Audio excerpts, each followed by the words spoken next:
everyone. My name is Sharif Al-Mughayri. I'm a student, PhD student at the Faculty of Pharmacy, Semi-Scanning, and I have the same course. Al-Mughayri. Al-Mughayri. Yes.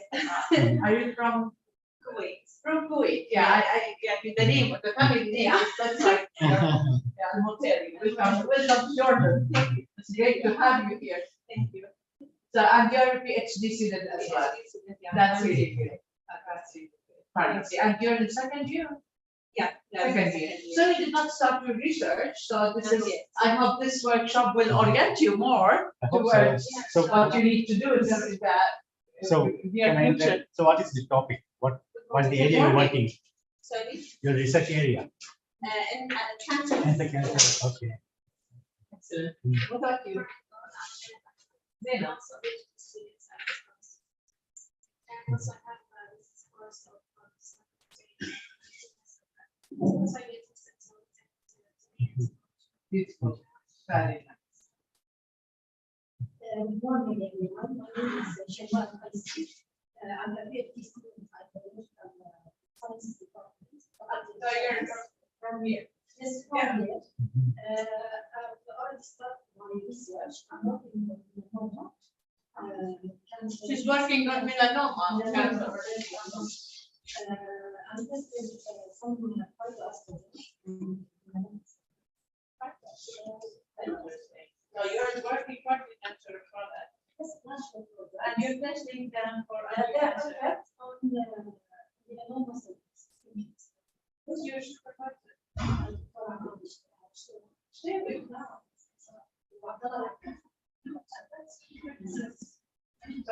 Who was isolating the compound? No, we have Purchase them, yeah, you have. And then you said phytosterols. Yeah, so it's your right. Morning.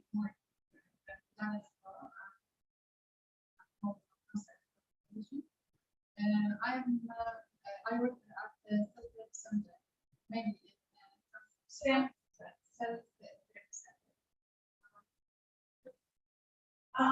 Yes.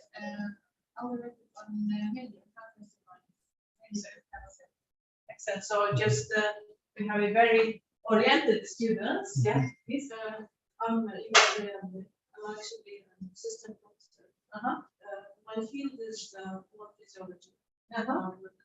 So Are you here at the biology department? Or? No, I'm from the medical school. Yeah. I like to have an idea about the cancer research. I have not done any cancer research, but I'm interested to learn something about it. The same as me. Just I don't know Yeah. anything about cancer, so that's why I'm just very much interested to learn more about it. Good morning. Farah?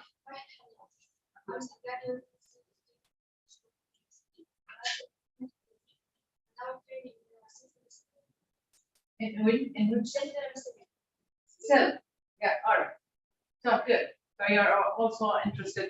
And Dr. Jalal, he's organic chemist. He's a professor in medicinal chemistry. So basically what he does is doing a series of compounds. He synthesizes a series of compounds and they test them for different biological targets. And Professor Walhan? My name is Shahar. I'm associate researcher from Center. My work focuses on nanotechnology and systems, especially for cancer. Okay. Interesting. Yeah. So let me, I'm Amal Aboudi, who's trying to organize this workshop after organizing another workshop. So, but this workshop is smaller. Actually, this is the type of course is more focused towards. So we don't expect more than 10 to 15 participants in average. But we have, I need to welcome 40, also the people who are online. Yeah. So are they with us?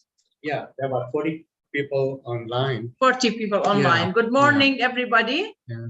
I hope that you can hear us and everything is clear for you. There's some. So let me introduce our speaker. who's going to give the one workshop. He's a specialist in the field, and Dr. Professor Rifat Siddiqui is currently working as a professor and director of the Nutrition Science and Food Chemistry Laboratory at Virginia State University. According to my knowledge, he worked on a lot of natural products and their effect as anti-cancer. And also he will give us a very interesting lecture later on about food and cancer, because the group here are completely different. They did not attend the previous lecture. So we still have this, because it's maybe everybody like to know about food and cancer. And so he's working at the Virginia State University at the United States, and he finished his BSc and MSc in biochemistry in the University of Karachi, Pakistan. He obtained his PhD from Australian National University of Canberra. I don't have my glasses. Australia. And served as a postdoctoral fellow at Massey University in New Zealand. He's internationally recognized expert of nutrition in many areas, including metabolic syndrome, cancer, cardiovascular disease, inflammation, and neurosciences. He has published over 150 scientific papers in peer-reviewed journal and has written several invited reviews, articles, books, chapters, and commentary and editorial. But I was very much impressed with the media.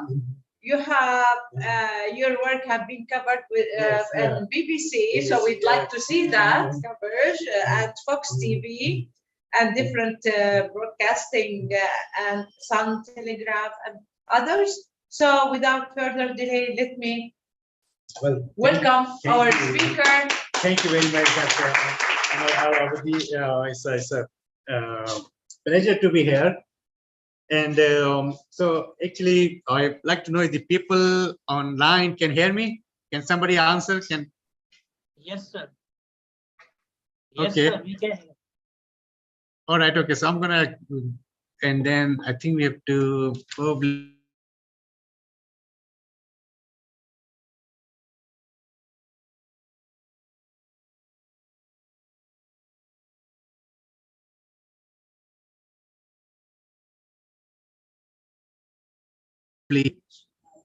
Yeah, there's the mic. Yeah, it's here. It's okay. Yeah, that's okay. All right. Okay. So what it is that we want to make it more interactive. So it's not just a lecture. Rather, we'll go through very basics of cancer, right? Some of the things you probably already know, right? So because I don't know, what the level, different people at different level, like some maybe expert, probably know more than I do. Some people probably has no knowledge. So I'm going to start from very basics, right? So bear with me if something you already know and I'm just repeating it again, right? So because I had no idea what the different levels of everybody's knowledge is. So we're going to start from the very basic concepts of cancer, right? So this workshop is basically has two parts, right? One is cancer and other one is signal transduction, right? Ideally, I wanted to have really signal transduction first because it gives you all the mechanism, how the information from cell membrane goes all the way into nucleus and what happens in between cell membrane and nucleus. Because that's what happened during cancer, all the message get dearranged, right? So, but the thing is that since we already advertised and that people maybe, cancer people wants to know about cancer, so they may be here. So we want to just keep the same schedule. So I go over cancer and I try to explain signaling mechanism if it comes, right? But tomorrow we will go all over on this different signal transduction mechanism, right? So to start with the, now how do I start moving? because it's the same problem. Yeah. Excuse me, sir, just click on the slide, then move your slide. Click on the Just click. slide. Yeah, that's what I'm doing. Page up and down. No, just click on the slide. No, yeah, okay. Oh, okay, yeah, okay, thank you, yeah, okay. All right, so the different topics we're going to cover is like very basic, like fundamental of cancer. And then, so that's like, first part of that, and maybe we try to take some break. And then we talk about oncogenes, anti-oncogenes, and some epigenetic mechanism which are involved in cancer. We'll talk about mRNA and how they are involved in gene regulations. And then we'll talk about at the end diet and cancer. Right, so this is the overall program. So, so fundamental of cancer. So what it is just just to let you know that all the material I have is copied from different places. It's not my original work, so it's just different reviews and things, right? Okay. Okay. So see the cancer is the second most is a disease which causes the second most deaths, right? The number one is the cardiovascular, and cancer is the second most deadly disease. And then they have other diseases. So, okay, now for cancer, what happens that if you, I don't know if you can read it here, it's big enough or not. I think the monitor is pretty, it's like a small, but so most of the cancer, if you can see, is here that the tobacco use causes about 35%. All the cancer are due to tobacco use, and then obesity or overweight is about 20% of all the cancer. They are due to obesity. So if you see this, it means that about 70% of the cancer, it can be easily prevented just by people get rid of smoking or they maintain a healthy weight, right? And then there are other reasons like pathogen, unknown factor, physical inactivity, diets, and all. They have a very minor contribution in the cancer development. Most of cancer is from tobacco use and the obesity. Now the obesity is sorry, the smoking, we think that is mostly cause lung cancer, right? But actually the smoke or the thing which people inhale due to smoking is actually goes into the blood, right? And it travels all over in the body. And smoking does not only cause the lung cancer, but it also causes cancer of blood, cancer of genital system like kidneys, bladder, ovaries, and uterine. Same as also lead to like head and neck cancer such as larynx, and all these like just don't want to repeat it. All these cancers, just to give you an idea that it's not only smoking is not only responsible for lung cancer, but it causes a lot of other cancers too. So as I said, that 50% of all the global cancer they are prevented, right? Just by smoking and by maintaining a healthy weight and having some hygienic condition. So when it comes to cancer, we have to really see what happens. So the basic cell theory is that the cell is the fundamental unit of life, right? All the life comes from the cell. Okay, and all are derived from the pre-existing cells. So all these cells, so once we have a cell, right, they divide, right? And then they divide and differentiate into different kind of different types of cells, right? So they have some kind of, they all coming from the pre-existing cells. So they're just not created by themselves. So they are like, and again, there's a theory goes back, how the first cells created. So it's, again, I don't want to go into details, like a Big Bang theory where they said a small molecule are produced, and then somehow they got rearranged, make an mRNA, and then mRNA translated into DNA, and DNA started coding proteins, and then started making membranes, and then that's how the first cell is, there was made. So, and then all the cells are derived from that cell, from the cells, right? So what happens that we have cells like normal cells, right? So normal cells, they retain the ability to divide. They can still divide, right? But their division is very controllable, right? They know when to divide and when not to divide.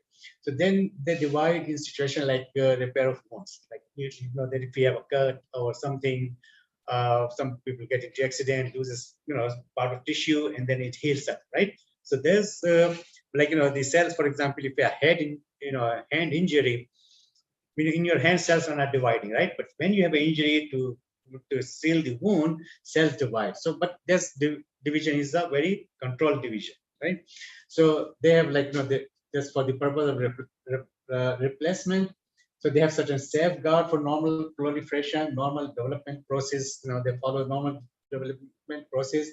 They retain normal physiological process, right? And then they make organs survivable, right? If the organ is damaged, then they repair it. For example, if liver is damaged, and liver has the ability to regenerate. So in case of if you remove part of liver, the liver will regenerate itself, right? And after regenerating, it will stop. It will not continuously divide. So what happened in cancer? I think go to back. Okay.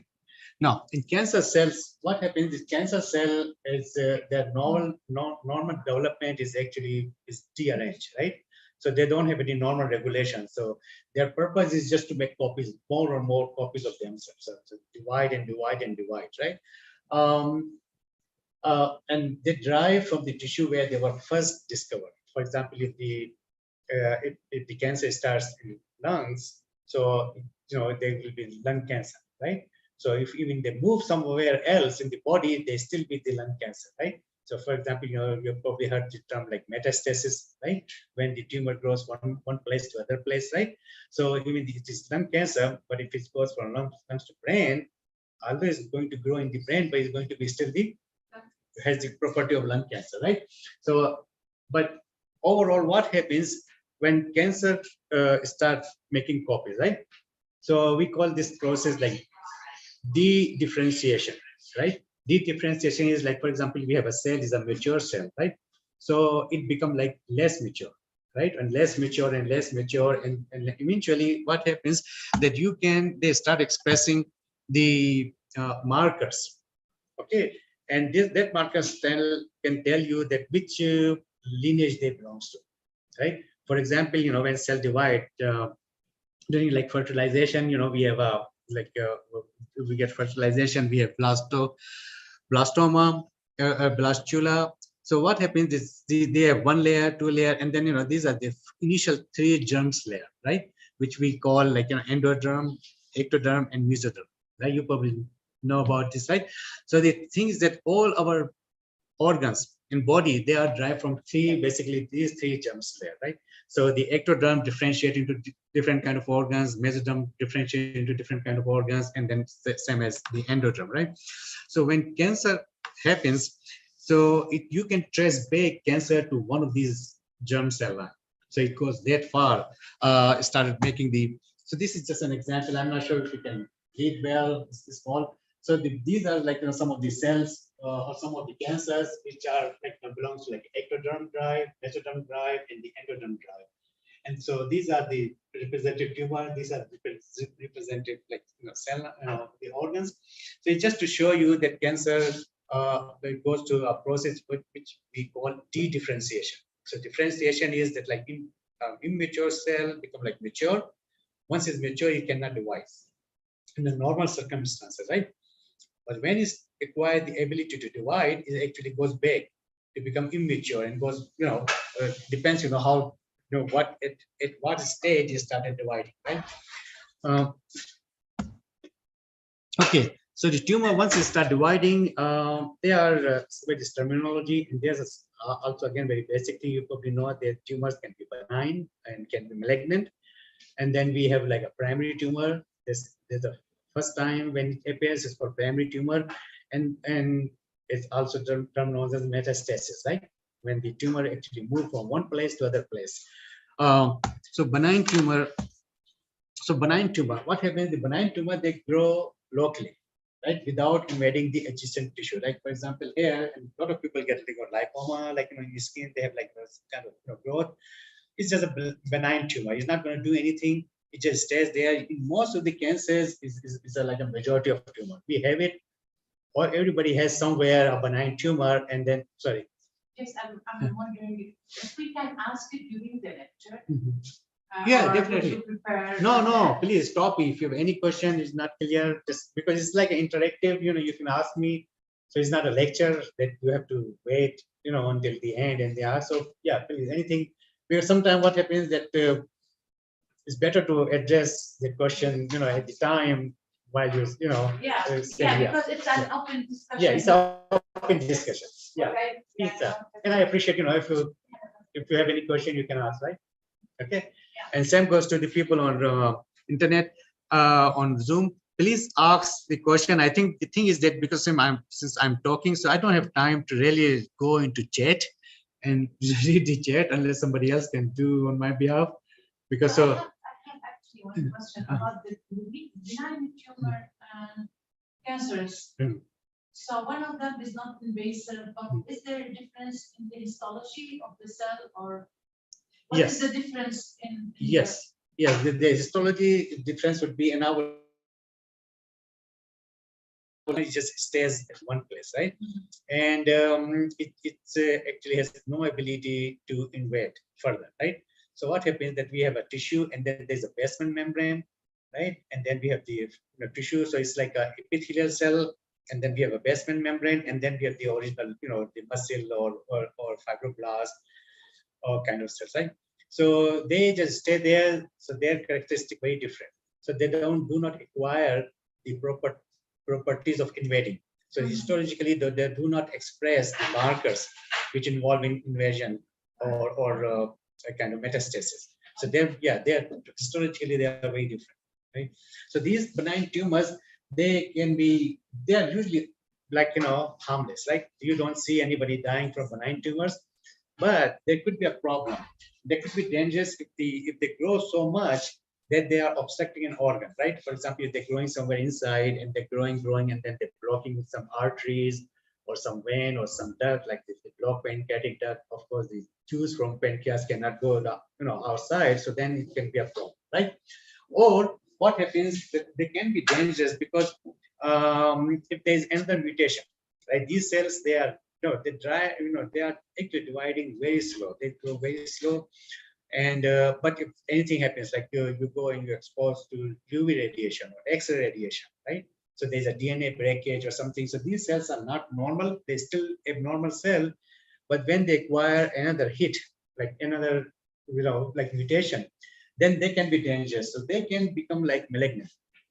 Most of the time they are not, but if something happens to them, then they become malignant. So they still, can be dangerous, but most of the time they are not, right?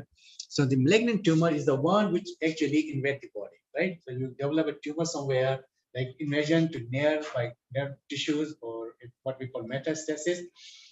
And these are the cancer which cause death, right? Because once it's moved from one place to other place, first it's very difficult to detect, where else, is gone. It can go on somewhere it started growing, other places there, but it's not growing that fast, right? And as the disease progressed, it started growing on multiple places, right? So the metastatic cancer are the one which are more deadly. And they are like of different types, right? And we go some of these definitions, right? So what kind of malignant cancer they are? So there's different kind of terminology. You probably may have heard this before, like they call carcinomas, right? So the carcinomas are this cancer which are derived from epithelial cells, right? And I explain you what are the epithelial cells. Epithelial cells are the the cells which are present outside, right? Like for example, our skin cell, right? These are epithelial or top, right? So the top, or if we have a gland, right? So the inside the cell, there will be epithelial cells, right? And I'll show you some examples. So these are the cancer from epithelial cells are known as carcinoma, right? So then what we have, the other kind of cancer is called sarcoma, right? And the sarcoma are usually the thing that like we have like epithelial cell, and I will give you some example to explain. And then we have basement membrane, and then we have tissue, and then we have blood vessels. So the thing in between, we have like either like skeletal muscle or fibroblast, or like we have liver cells or lung cells. So different kind of, like in kidneys, they have like kidney cells. So what these cells, fill in between, they are, if the cancer derives from there, is the sarcoma. Like lymphoma, that, is cancer of lymph nodes. Like we have a system where we have lymph nodes everywhere, and I'll show you a few examples. Leukemia is a cancer of a hematopoietic system, like blood cancer. So we have, that we have lymphocytes, monocytes, and all that, right? So they can start, one of the line can start proliferating, and we get cancer from leukemia. And then the other cancer is neuroectodermal. Like these are the cancer of central nervous system, like brain, or we also have nerves going all over in the body, right? So if the cancer start, in the nerves, right? So these are, they have an origin, like they are neuroectodermal cancer, right? So let's talk about carcinoma. So as I said, the carcinoma that derive from epithelial cells, right? These are the most common cancer. Okay, most of the, like, majority of cancer are carcinoma. So like, for example, gastrointestinal cancer, stomach, intestine, skin, breast, pancreas, liver, lungs, ovary, gallbladder, urinary bladder. These are some of the, like 80% of they cause about 80% of cancers, right? And so these are the most common cancer, carcinoma. And then we have, so I show you what is the carcinoma. So I talked about, as I said, the epithelial cells. Like for example, this is skin, right? So these are the top cells present on upper layer, right? And then we have a basal, basal membrane, right? And then these are all the connective tissues, or whatever the tissue filled with, right? This is like a blood vessel. So these are like epithelial cells, right? Which is involved in sealing the body. For example, our skin, right? All is all covered from top layer is covered from epithelial cells, right? Or our lungs, right? The top most layer of lung is the epithelial cell, right? So it's involved in sealing the body cavity, right? Or it can be present inside an organ. For example, in these are the epithelial cells, right? And for example, in breast, like in milk duct, right? So inside the milk duct, these cells are, the first layer are the epithelial cells, right? And then we have the basement membrane, right? So this basement membrane is really very important because it separates the epithelial cell from rest of the tissue, right? Same as these epithelial cells are separated from rest of the tissues, right?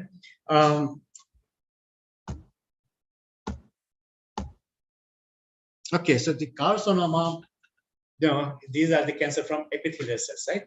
And they can be further divided into like squamous cell carcinoma or adenocarcinoma, right? So as I said that, the epithelial cells which are involved in sealing the cavity, right? So if the cancer comes from those top, like, layer, so these are the carcinoma. And you don't have to take picture. I will provide you the, the handouts, okay? So these are this. So squamous cell carcinoma are the epithelial sheets served largely to seal the cavity or channel and to protect underlying tissue like skin, lungs, and larynx, right? So these are the epithelial cells which are involved in the protecting an organ, right? Now the other kind of carcinoma is adenocarcinoma, right? So the adenocarcinoma is the cancer against carcinoma, but they are the epithelial cell, they secrete something, right? For example, in breast, the milk duct secretes milk, right? So they are doing some secretion, right? And then same as lungs makes mucus, right? Same as colon is make mucus, colon cells, right? Breast, pancreas, so some of these cells they make secretion, the epithelial cells, right? So if the cancer comes from those epithelial cells, like inside, in a certain cavity, then these are the adenocarcinoma.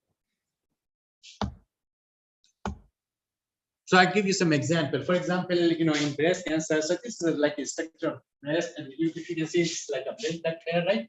So this region, if you see, that's how it looks like, right? So these are the epithelial cells. They are surrounded by the basement membrane. Now, if you see more enlarged here, so there's only basically 2 layers of epithelial cells. So it's very, it's not, very thick tissue. It's a very, small, like, you cannot see with eyes. So only 2 epithelial layer of cells. So this is like the myoepithelium, and these are the luminal cells, right? Luminal epithelium or myoepithelium. So cancer can come either from luminal or from the myoepithelial cells, right?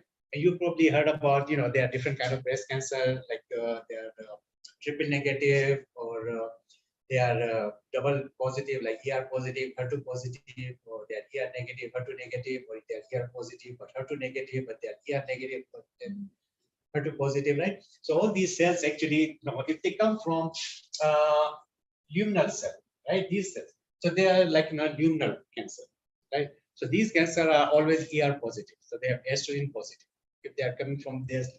Okay, and if they are coming from the myoepithelial, the first layer, top layer, then they are the basal breast cancer cells. So this is like a luminal or basal. So the basal are always ER negative, right? Now the thing is that if we have ER positive cells coming from here, and then if we have ER negative cells, right?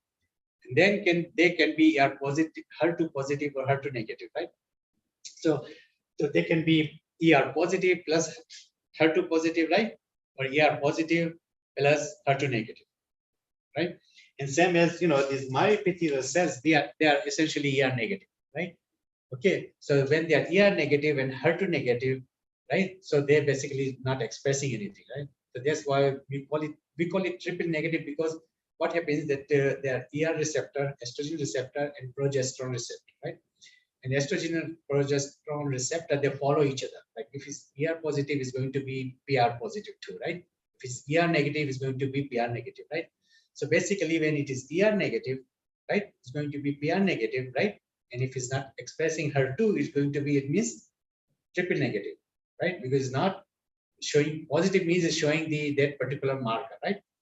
Negative means it's not showing that marker, right? So the thing is that the basal cell, okay, which is coming from myoepithelial, they are basically ER negative, and if they are HER2 negative, it means they are triple negative, right?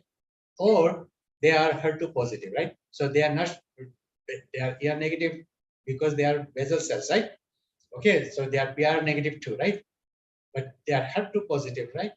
So they are only expressing HER2. So these cells are called HER2 positive, right? Okay, and then we have triple negative, right? And then we are ER positive, which can be HER2 positive and HER2 negative. You understand? Like for classification, right?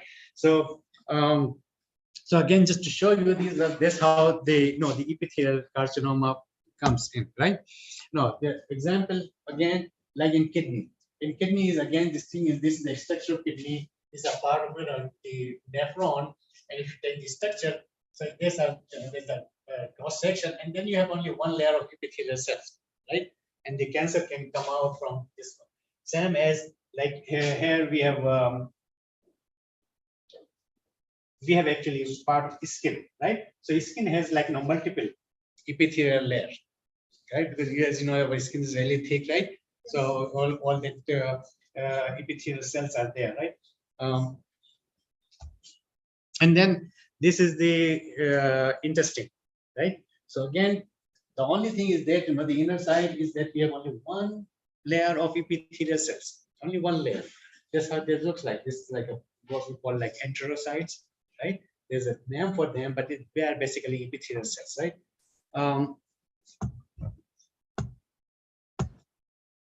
Okay, in lungs, it's the same thing in lungs, that we have, this is small portion just showing. So what we have, these are the epithelial cells, right? And then the basement membrane, and to make it stronger, we have like muscle cell, right? So these are epithelial cells, and again, they just changed the name, like this like alveolar type, right? So they are present in like air sac, where like involved in transport of oxygen, right? So it just gives you an example that the epithelial cells is like have only one or two, sometimes has two layers, sometimes has one layer. So it's very, very small area. Well, keratinocytes, we already explained that they have multiple layers of epithelial cells, and then so that's how they look like in electron microscope, right? So like in this diagram, you can make nice diagram to show, but that's how they look like. So these are the epithelial cells, and this is the basement. This is the basal or basement membrane. So they are always separated. So this actually separates the epithelial cell from rest of these. So these are the connective tissues and muscle fiber or whatever, right? So this is the organ, and this is the outside, right? And this basement membrane is really important, right? Because what happens, like this is the collecting tube of kidneys.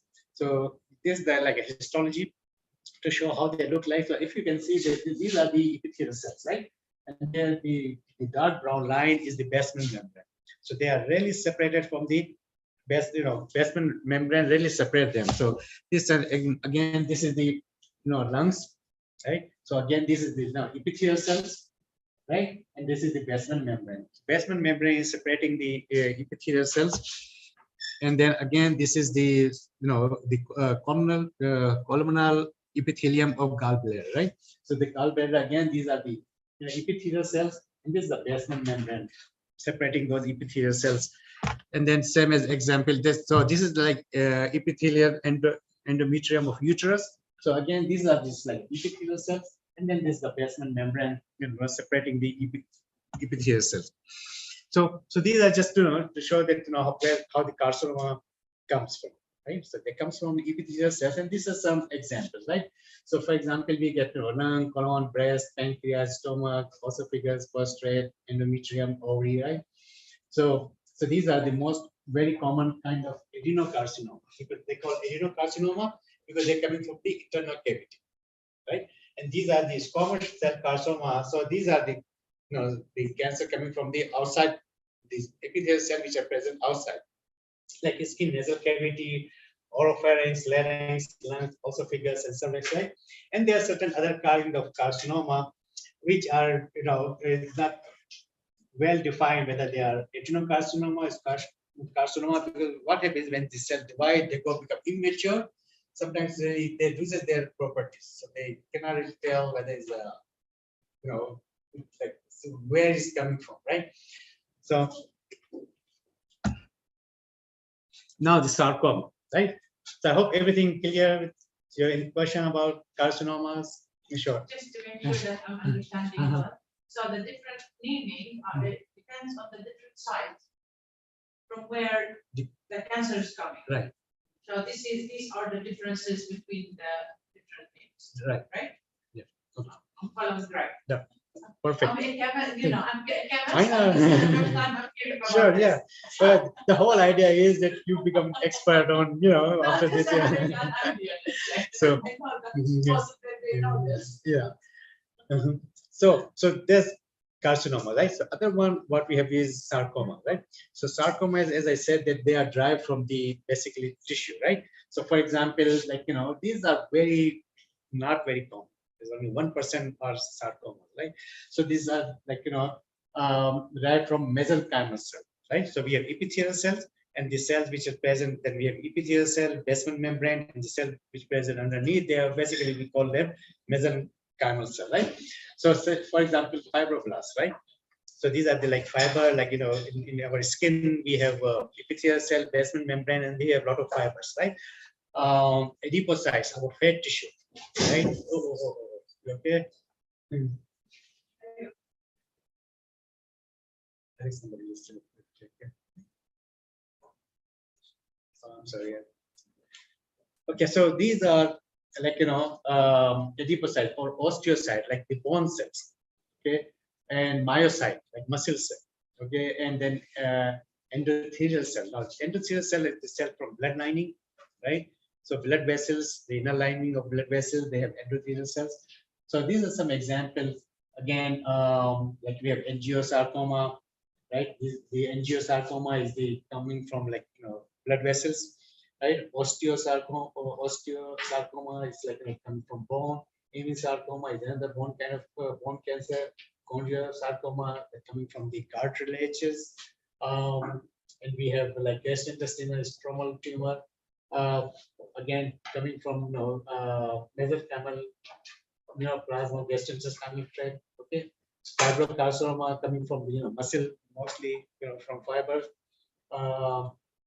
And then we have hemangioendothelioma, which is again kind of cancer of like blood vessels, because the blood vessel can also create some kind of. But as I said, it's very, very less common, right? It's not that common. Most of the cancer are carcinomas. Okay, now so we have carcinoma, sarcoma, and then we have cancer from hematopoietic origin, right? So like erythroleukemia, Like as the name suggests, erythro means erythrocyte, red blood cells. So if their red blood cells are producing a huge amount, then it means it's a cancer from red blood cells, right? Or we have leukemia, right? Now leukemia. Oh yes, okay. Thank you so much. Yeah. So leukemia is basically can be two different kinds, right? It's myeloid or lymphoid, right? And I explained you the difference between myeloid and lymphoid because we have two different cell lines. Comes from leukocytes are two different kinds, right? So like if the cancer is from neutrophil and monocytes, it's myeloid, and then lymphocytes from T or B cell leukemia is myeloid leukemia. So okay, so the thing is that so this is because as you know that blood it comes from bone marrow, right? The bone marrow makes blood cells and then it releases into the blood, right? So what we have is that we get like like stem cells, right? Now stem cells actually differentiate into two different lineages, right? Myeloid or lymphoid, right? Now the cells from myeloid is then further differentiate and then it makes like either it makes this myoblast, which actually makes monocyte, basophils, eosinophils, and neutrophils, right? All these guys, right? Whereas they make megakaryocytes, platelets, and then they make erythroblasts, which make red blood cells, right? So the thing is that lymphoid stem cells, right? They make B lymphocytes and T lymphocytes, right? Which are basically involved in adaptive immunity, right? So this is like a second line defense mechanism, right? And then the cells from myeloid, right? This one, like neutrophil, monocytes, and all they involve in like a first line of defense. So they actually give you immunity, which is like non-specific, like general immunity. We have infection, like we have a cut. What happens? The neutrophils comes out and then try to release superoxide and all that to kill the bacteria. Or the monocytes come and then they try to engulf the bacteria. Monocytes become like macrophages, right? So these are like all from coming from myeloid, right?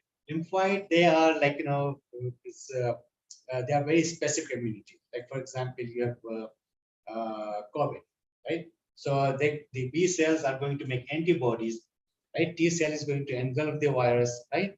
And then present to the B cell, and the B cell is going to make antibodies, right? So these are like specific immunity. So just I want to just to give like introduce you the naming because the different cancer depends on their origin, right? So now you know that what is lymphoid and myeloid. So basically, blood cancer can be divided into three different classes, like leukemia, as I said, right?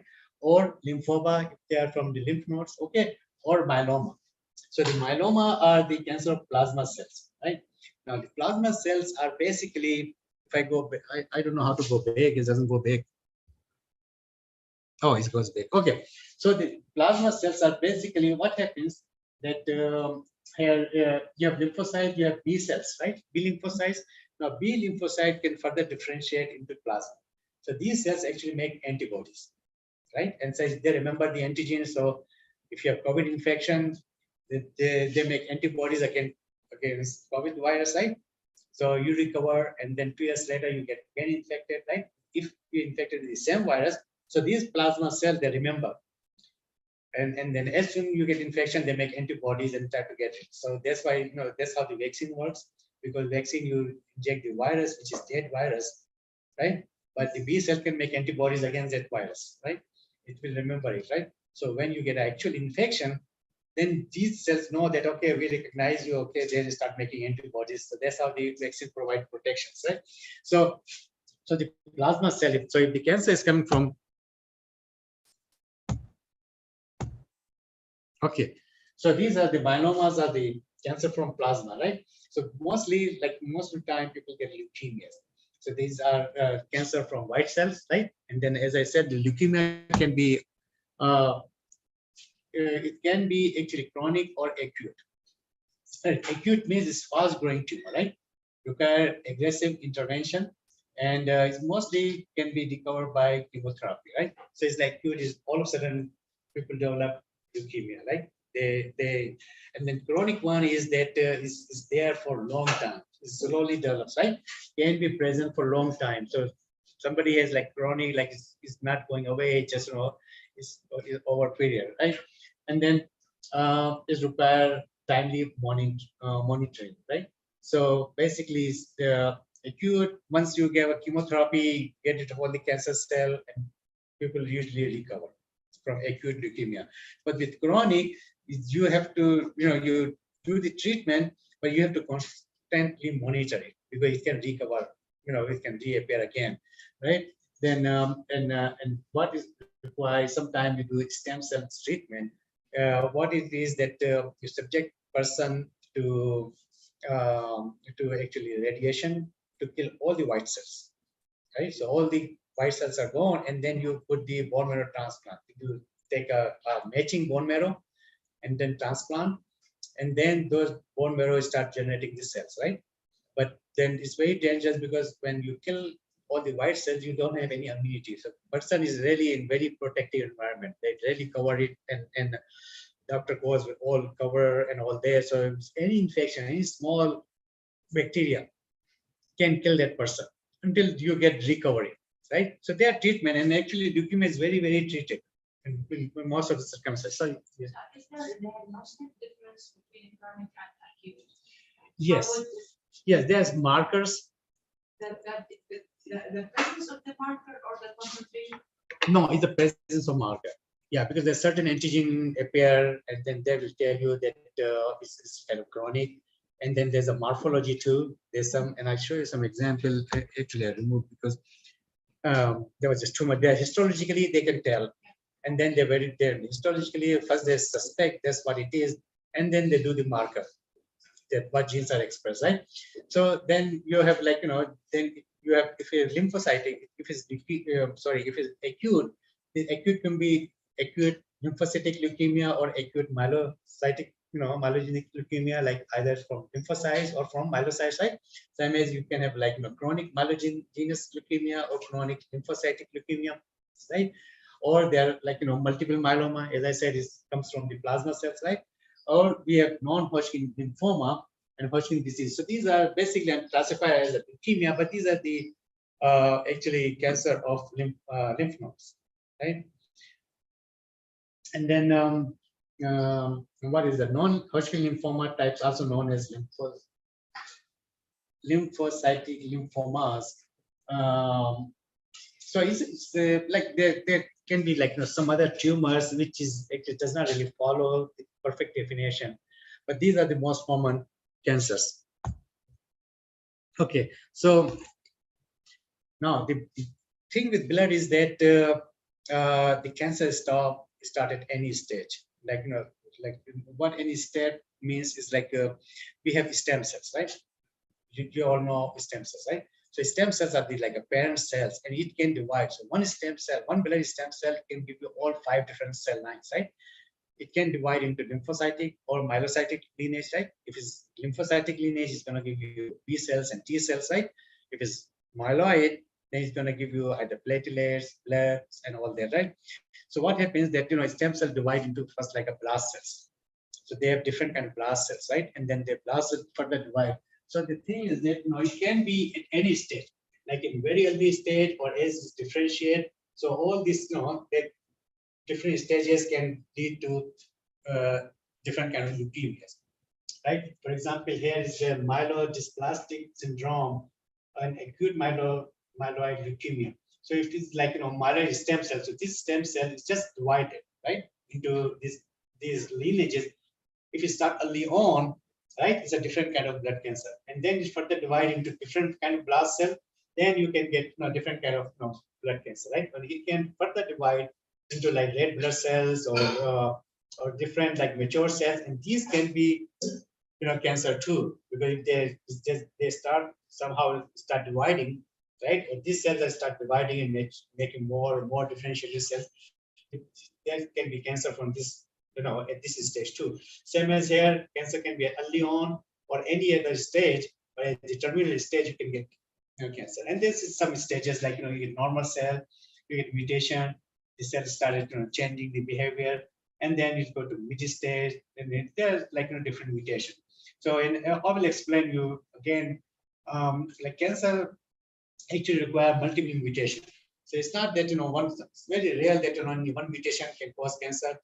It's just, it make more susceptible for cancer. So if there's any the mutation, then it can lead to cancer. Right. And then I talk about lymphomas, right? So this is like, you have probably know about the blood circulation, right? But this is actually the lymphatic system, right? So we have similar kind of like as we have blood circulatory system, we have lymph circulatory system too. So what it does is actually drains all the fluid from body, take the fluid and all the waste material and dispose actually in lungs, and then it get removed from there.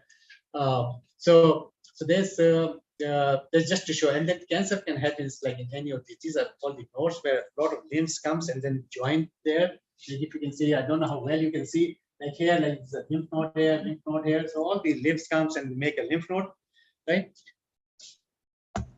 So these lymph nodes can have, right? Now symptoms of blood cancer.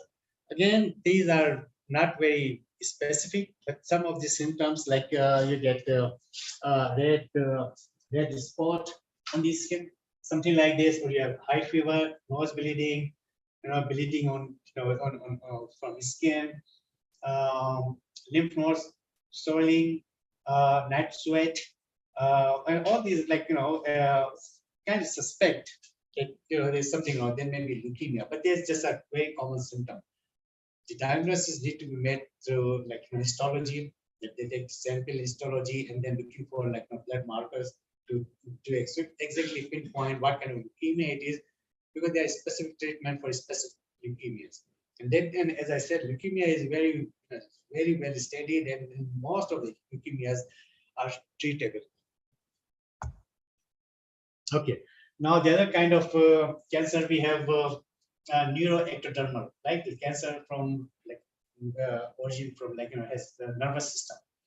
So like glioblastoma multiforme, this is a very common, and basically glioblastoma occurs in the brain. This is a very aggressive too. People who have glioblastoma, they have a very short life. There's almost like no treatment, and there's life, like people survive only like 6 weeks to 6 months.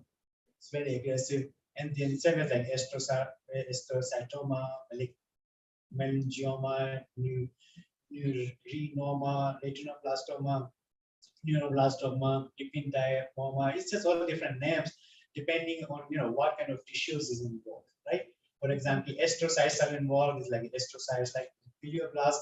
These are like macrophages kind of thing in brain. So that's why it's called glioblastoma. So that's all. So the thing is that now I have a question: why the brain cancer are difficult to treat? Okay. Think about it. Perfect. Yeah, because of the blood-brain barrier. So what happens? We have a protective system. Brain is very protective organ, right? It not get infected very easily. And then all the blood vessels which goes into brain, they are so tightly packed that their blood vessels, the endothelial cells, they pack that they allow very selective uptake of nutrients or chemicals in the brain, right? So what happens? The most of the drugs, they have problem passing through the blood-brain barrier. So the blood vessel does not allow the penetration of the drug. So there are two things. Either they have to, like as if you increase the concentration, there's some chances that some of the drug can enter. So they have to use very high dose, and sometimes the doses are so toxic that person dies because of the toxicity than the cancer itself, right? But they have to treat. If they don't treat, then they don't know whether how aggressive it is tumor. So they think they're going to prolong the life, but sometimes instead of prolonging, they shorten the life because all of the cancer treatment has some kind of side effects, right? So that's why it is very difficult. That's why when there's a glioma, then people have very short life. Okay. So these are like ways cancers, like I talk about carcinomas, sarcomas, blood cancers. and tumor from brain, right? Now, there are some tumors which has like variable origin, right? For example, melanomas, right? Melanomas they actually originated from neural crust, like from some nerve tissues, but they call melanomas. They are basically on skin, right? Same as small cell lung carcinoma, they are like neurosecretory cells, transdifferential tumor, and we have anaplastic tumors, right? So these anaplastic tumors are so differentiated, you cannot really tell when the people get biopsies and then look for histology, they cannot really pinpoint out what kind of cancer it is, where it is origin, because they express markers, different kind of markers which are so differentiated so bad, like you can just tell them which lineage they are coming from, but you cannot really pinpoint which organ they are coming from. Okay, so that's how the melanoma looks like, right? These are like black spots, like melanocytes, they're growing, right? So far, any question about different kind of cancers? Okay, all right, okay. So now the cancer is actually a multi-stage process, right? It progresses in stepwise manner, right? It just not happen all of a sudden. It's just that people don't detect it, right? That's why there's emphasis that it should be monitored. If you feel something wrong, you should go to the doctor and get it checked out rather than ignoring it, because early detection can, there's an easy cure for early detection, right? It can be cured. So what happens that in cancer, that you get it takes only one cell to become abnormal, right? And most of the time, one cell get abnormal, and our defense system, our body recognize the abnormal cell and get rid of it, right? So we have a protective mechanism, we have a defense mechanism, but somehow the cancer cells are pretty small. So they they try to deceive the defense mechanism. So they secrete some chemicals and things, and then sometimes they try to hide those molecules which are involved in defense, killing the cell. They somehow do not recognize them. Or sometimes they express markers where the defense cell, like T cells or B cells, they think they are the self cells. Because if there's abnormal cell, body recognizes a different cell, right? It's not self cells, it's like non-self. And then anything which foreign to our body, then our defense mechanism try to get rid of it, right? So they are first, so you get abnormal cell, and then this abnormal cell come because of mutation, right? And we'll talk about like oncogenes and tumor suppressor genes. So if there's a mutation in those genes, you started having a cell which is like proliferating more, right? Once it started proliferating, this is really basically just cells are dividing and accumulating there, right? Nothing happens. Most of the time, it's just a benign tumor. It just stays there. And then what happens if you get second mutation? So then it gets speed up, right? That it can require more, like, most of the time, the second mutation is in an area which involve in DNA repair. And so we know that if there's a mutation, we have a DNA repair system. So DNA repair system goes and removes that mutated molecule or mutated base there and fill the gap, right? So what happens, that's what is happening. That some cells are, be getting normal, some are not. So it's just like, it's like, it's just started and it's there, right? And that's how sometimes it does not grow very much and just stays there. Now, when you get a second mutation, then it becomes like more aggressive, right? And then the mutation is either it inactivate the DNA repair genes, or the mutation, like, it activate the proto-oncogenes, right? So some of the genes which are involved in proliferation, this induced cancer, they get activated. Once these get activated, it become like aggressive, right? And it become aggressive and become like, deadly, because what happens that it digests the, it secretes, cancer cell is pretty smart. What it does is actually releases an enzyme which digests this basement membrane. Here is like the blue one. So it started digesting this basement membrane, and then it started invading the tissue. So it invaded the tissue, it somehow reaches the blood vessels. And when it goes to blood vessels, it goes all over in the body, right? And there is a seed and soil theory that that somehow it find a place where it find it appropriate to grow. Like because some of the organs again have the defense mechanism, they have macrophages and all that, so they don't allow cells to go there. Sorry, yes. Now, you know, the stages, Jenny, whenever you go to the doctor, they'll tell you stage 1, stage 2, stage 3.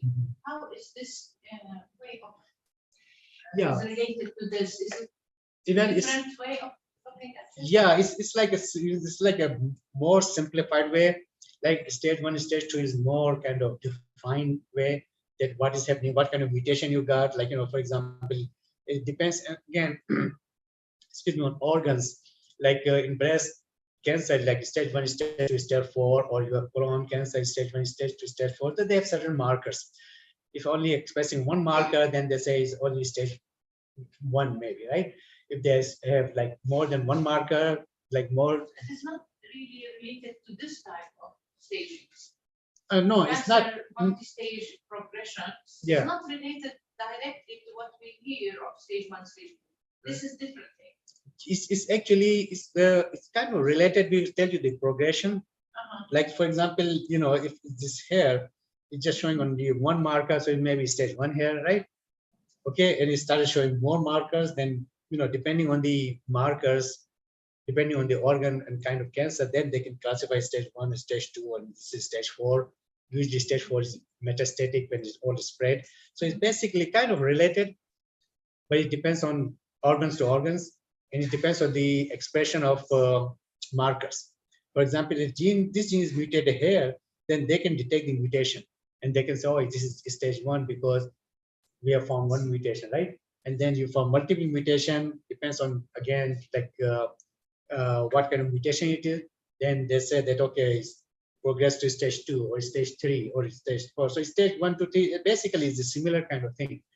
Like stage 1 is usually not, invasive, but stage 4 is usually invasive. I can just add something. The clinical staging is more like they have to do pathology, biopsy, and then decide if the tumor has been invasive. So let's say it went to other tissues, or it went to another organ, if there is mix or not. So the stages depends, like the further you go, the higher number means that there is metastasis. So it's very hard to treat. The prognosis is very bad. So for example, 3 or 4, that means there is metastasis, and it's really hard to get rid of that cancer.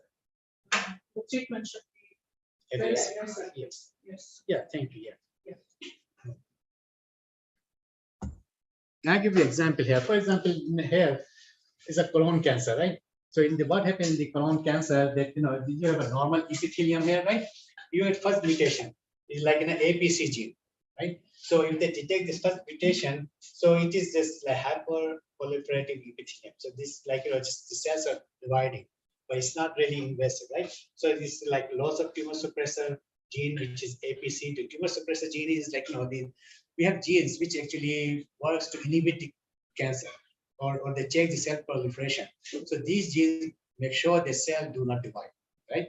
So what happens if there's a mutation in one gene, then they acquire the ability to divide further, right? So it started having some kind of small benign, what we call polyps, right? So these are small, the benign tumors, right? But what happens that then again, if it gets the second mutation, and for example, here is the last mutation, right? And then or the loss of second tumor suppressor gene, like DCC is another tumor suppressor gene. So if it's the second hit, then it become a larger, it become like more aggressive. It started growing, a little faster, right?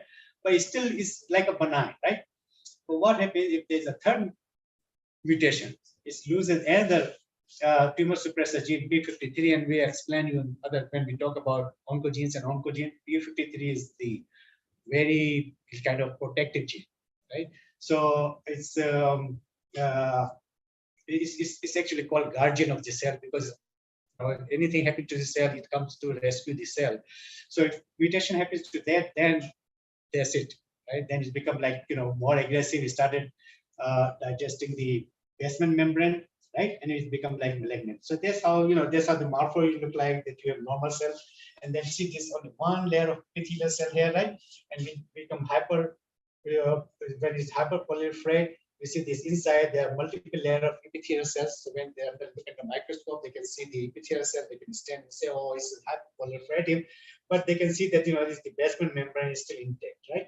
And here again, yes, they are seeing that, it's the epithelial cells, but then again, there's still intact membrane, but usually what happens at this stage, their nucleus is larger than the cytoplasm. So there's like most of the cell is occupied with the nucleus. It's like you can see it stand like more like bluish. And here they can see that epithelial cells in every direction. It means they've broken the basement membrane and they are, they are not intact anymore, right? So that's how they look into histology, and that's how they look for different markers. So they look, first they look at all these genes, what is expressed. And depending on these genes, like APC, or they look RAS mutation and all there, then they can stage them at 1, 2, or 3, or 4 stage cancer.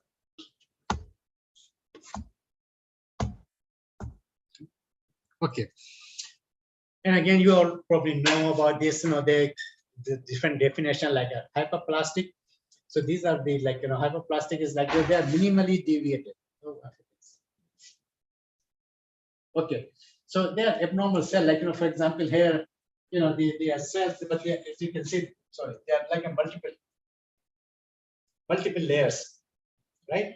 And become like, it's called hyperplastic, but you can see the basement membrane is still intact. They are just growing. They are different stages of hyperplastic. So these are the epithelial cells, like started from like, couple of layers and become like, it's covering the entire cavity, right? So these are just hyperplastic, but they are still benign, okay, because they are in the basement membrane. Okay, metaplastic, again, these are the normal, they are minimally deviated, right? And then what happens that the normal cell displays by another type of normal cells.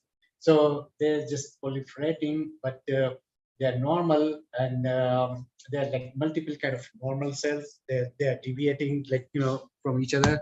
And then we have dysplastic. These are again normal cell. And they are like increased ratio of nucleus versus cytoplasm. As you can see, their nucleus are really bigger. The whole mass in this, the whole cell is basically nothing. It's just nucleus, right? Very small cytoplasm. They're dysplastic, and then we have adenomas or pulp. So these are like, visible, right? The large growth can be seen by naked eye. So when usually if you are over 50, doctor usually recommend to do a colonoscopy, right? Where they, go and pass the camera, and from this camera they can actually see it. That's how they are growing. So these are actually at this time, when they have the camera, they also have scissors, so they can cut and remove them. And then once you remove, there's usually, nothing happens because they are still benign.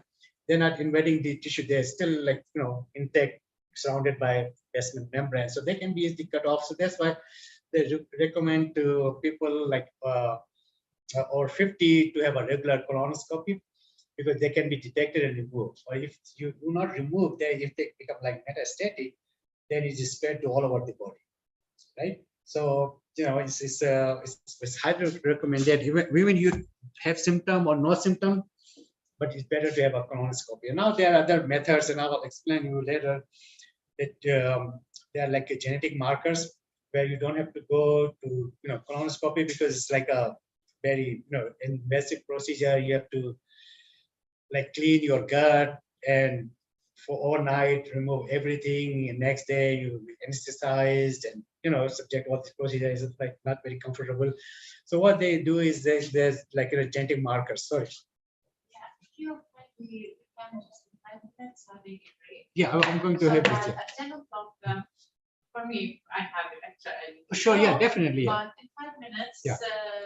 you kindly will have a break for Yeah. 10 minutes. Sure. And then we continue. Definitely. Yeah. No, that's no problem. Yeah, that's the problem. Yeah. So what I was saying is that there are other tests, like they take a stool sample and they look for cancer cell in stool. So they have like a DNA probe for those genes I explained, right? So they have like a microarray where all the genes, and then they extract and see what genes are expressed. If they find some genes, then they can tell that there's a cancer or no cancer. If they don't find any, then it means it's okay, right? So, okay, neoplasia. And then after that, we have metastasis, right? So metastasis is there's a primary tumor. As I said, that they break the basement membrane, right? So they break the basement membrane, they go through the digest to the tissue, they have enzymes, and then they break the blood barrier, right? Endothelial cells, and then goes into the blood. And usually they are, as they go into blood, our defense system kind of try to detect it and try to get rid of it.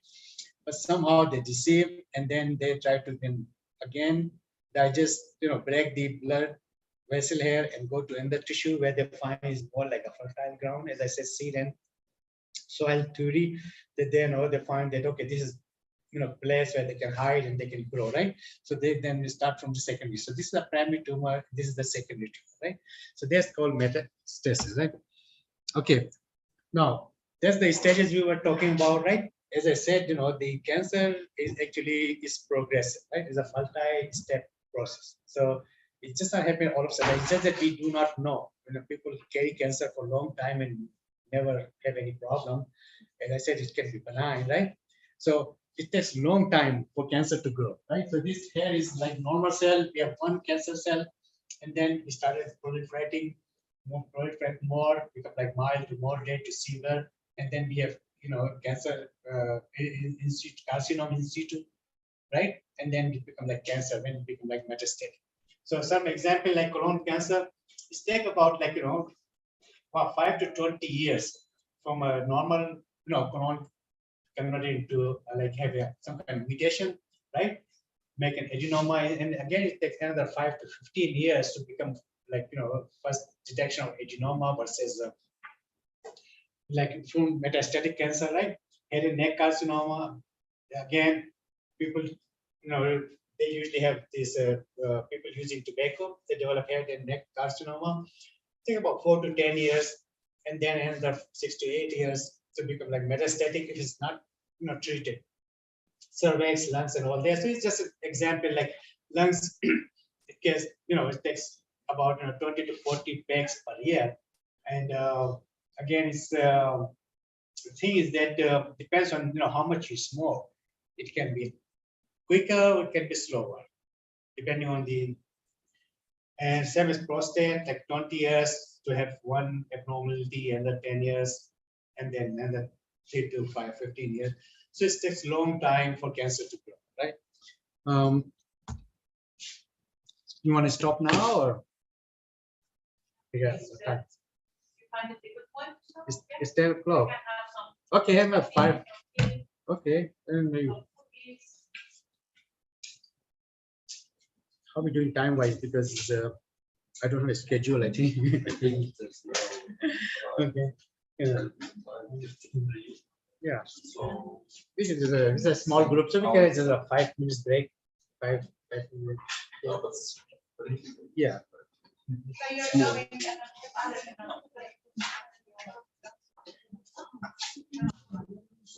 لا عشان اعمل لكم شيء ذاتي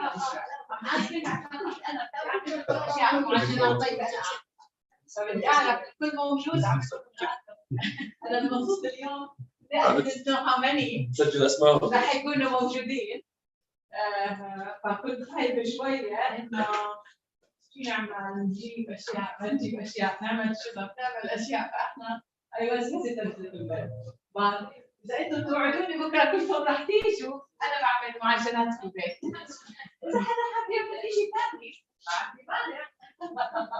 بس أنا بعمل معجنات جبنة ومعجنات سبانخ وبعمل الفيديو تبعتي محددة. إذا حدا حاب يضيف عليها شيء أهلا وسهلا ما في مانع. تقريبا إحنا حوالي 20 شخص.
Yeah, I can. Can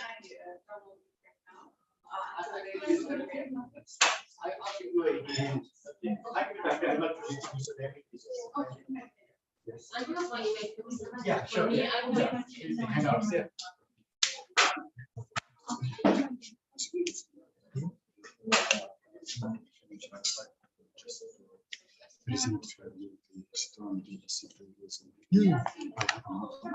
Okay. Which is very simple. Okay. The system from hydroxamic acids, hydroxamic acid. Yes, hydroxamic. Yeah. Used to treat this type. I prepare this type. This is the model from amino acids and make modification with polyphenols as you prepare. For instance, I put moiety has OHs and another moiety amino acid and then link the hydroxamic or hydrazine. So I like this because the most important thing in this model, the degradation in the body, it's not happening. The metabolism of this compound it's not happening because the metabolism will become amino acids and polyphenols. Yeah. And in addition to that, the many drug has this hydroxamic acid, which can affect this type. Okay, yeah, that's good. So please, yeah. if you like, I will write for you the structure, and maybe today or tomorrow I will get the NMR. If it's correct, I will give you sample. Okay, good. Okay. So just please tell me when are you going to do it? Oh, I'm giving on Saturday. Saturday. Yeah. So I prefer to get information today, tomorrow. Okay. Then I will contact you. Sounds good. All right, I think we can start. You mentioned the EM. Yeah. It's really meant in my PhD thesis.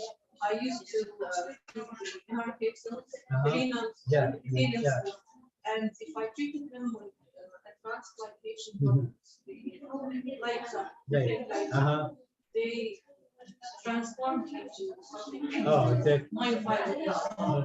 was amazing. Markers. Okay. And I hear that this is like one theory of how tumors get elasticity. Yes, right. Yeah. It's not proven, but yeah, because they go into mesenchymal, particularly mesenchymal transition. So what happens? They become like more aggressive. That's when they start making the metalloproteinases and then so that's then they become like metastatic. So that's how people check. I think This is culture, that you have. So you So when you see there's culture here. Yes. Yeah. Okay. Oh, okay. So you know how to grow this, right? Yeah. I just not. Yeah. So they also ask you to give a lecture on tissue culture. Yeah. But if you are already growing, then there's no need. People know how to do it, right? Yeah. Okay. All right. Okay. So I think we can start now. I think so. We can turn the lights off or whatever. It's okay. We can. Okay. So now how we're gonna now continue and talk about how actually cancer starts. What are the reasons? Okay. What are the factors which can cause cancer? Right. So cancer etiology. Right. So we know that there are certain viruses. They cause certain cancer. We have like chemical carcinogens. We have like physical carcinogens like X-rays and radiation, trauma, inflammation, parasites, hormones, and genetic predisposition. So these are some of the factors which can actually lead to the cancer formation, right? So, but all this, they may be the causative agent, they may cause, but actually it all depends on three things, right? Genetic heritage, right? Like, if some people have some kind of genetic diseases, right?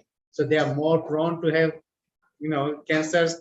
Immune function, some people have like weak immune system. So in that case, there's a defense mechanism is less, or depends, their exposure. If they are get exposed again and again to certain carcinogen, like for example, there are cases that people get exposed of asbestos, right? They develop lung cancer, right? So they depends their exposures, right? So all these are the determining factor. If you have a strong immune system, it means that you will that person is not likely going to develop cancer because of their immune system. Oops. What happened? Okay. Now, cancer is basically a genetic disease, right? Okay. When we say is genetic disease, it doesn't mean is that is a hereditary disease, right? It does not transfer from one generation to other generation, right? This is a genetic disease because it involves genes, right? Genes get changed, right? And that's why it's actually referred as genetic disease, right? Now, the thing is that most of the cancer are sporadic, right? So they just develop, right, because of certain factors. There's about 80% of the cancer, right, is non-genetic. Non-genetic means like non-hereditary, right? Only very small, like 5 to 10% has some kind of link. Now it goes from families to families, right? And there are some like family cluster. There's certain other cancer which actually runs in certain families. It's not that that person is going to have the cancer. It's just that they are more susceptible to develop cancer, right? But most of the cancer, they are actually, they don't have like hereditary basis, right? They develop, right? And they develop because there are certain factors that I explained, radiation, viruses, different kind of obesity, smoking, that kind of risk factors, which can lead to the cancer formation, right? Okay. Now the thing is that the most important, yes. Oh, the cluster is that they have like one is that you have a defective gene, right? Okay, so then you pass the gene to offspring, right? So they, like for example, retinoblastoma, right? Retinoblastoma is like a cancer of neurological cancer, right? Okay, so the thing is that the neuroblastoma gene is a tumor suppressor gene. Okay, so it means that you have two copies of every gene, right? So one copy is mutated, right? You have one normal copy, right? So it means the person who has a mutated is a carrier, right? But then what happens is that if that passes and if that person marries to another person which also has a mutated, right? So the chances are that the both mutated genes from both parents can combine, and then it will be that person definitely going to have the retinoblastoma, right? So there's a genetic, right? Now the family cluster is that it runs the family, like they have different abnormalities in gene, like and I explained you like some people have disease where they have breakage of chromosomes, right? The chromosome break and then they reattach to different places, right? So they have a high chance of developing cancer, right? So it's like the family cluster is that it happens because of people getting married within families, right? So it's just the genes are basically accumulates. All the changes accumulates, and then those people have more risk. Like for example, if some families have have breast cancer, right? So if they're married within that family, right? So those women they have more chances. So it's like a cluster that they have a high chances, right, of developing cancer. And same as like hereditary, they have chances. So this is only like 5 to 20% of the cancer, which has some kind of not genetic link, but like a link to hereditary, right? Or family plus, right? But most of the other cancer, they just happens, right? And that happens, and whatever the reason is, there are two genes that are involved, right? We are like oncogenes or tumor suppressor genes, right? So the oncogenes are like, they stimulate cell growth, right? So once they are active, it means it's going to be the cell division, right? And then I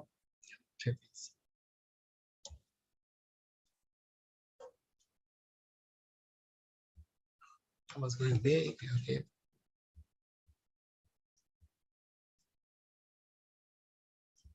I'm going back, is going forward.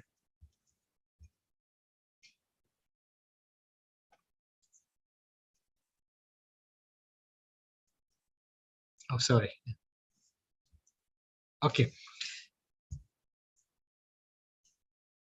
Okay, anyway, so the oncogenes, they stimulate tumor, right? And the tumor suppressor gene, actually, they stop tumor cell growth, right? So we always have tumor suppressor gene active, right? Because they check the cell division, right? Cell cannot divide easily because tumor suppressor gene stop cell proliferation, right? So what happens that oncogenes, they are dominant, right? Dominant means if anything happens to them, you get an effect, right? So their mutation are dominant, right? But the tumor suppressor genes, their mutation are recessive, right? As I said, you have one pair of all every gene, right? So what happens that in tumor suppressor gene, if there's a mutation in one copy, right? You still have another copy, functional copy, right? Which will act, right? You have to destroy the both copies in order to destroy the tumor suppressor gene. So it's kind of a double protective mechanism, Allah Ta'ala has given us. Whereas in case of oncogene, you have one mutation and it's dominant. You get some kind of oncogene activation, right? Okay. Then we have when we get a mutation, right? So we have certain gene which we call DNA repair genes. So these mutations are corrected, right? So what happens? Gene corrected any error, right? Mutation, DNA repair gene leads to accumulation of DNA error, right? Sometimes what happens? There's a mutation within the DNA repair genes, right? So these DNA repair genes cause certain enzymes, and these enzymes cause and remove the mutated base and put the right base there, right?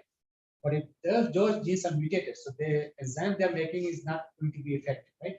So they're not going to do the repair, right? So this is what happens. For example, you have a mutation, right? So usually, if there's this mutation can be repaired, right? But if there's a mutation in DNA repair gene, then it remains unrepaired, right? And then that's lead to the cancer formation.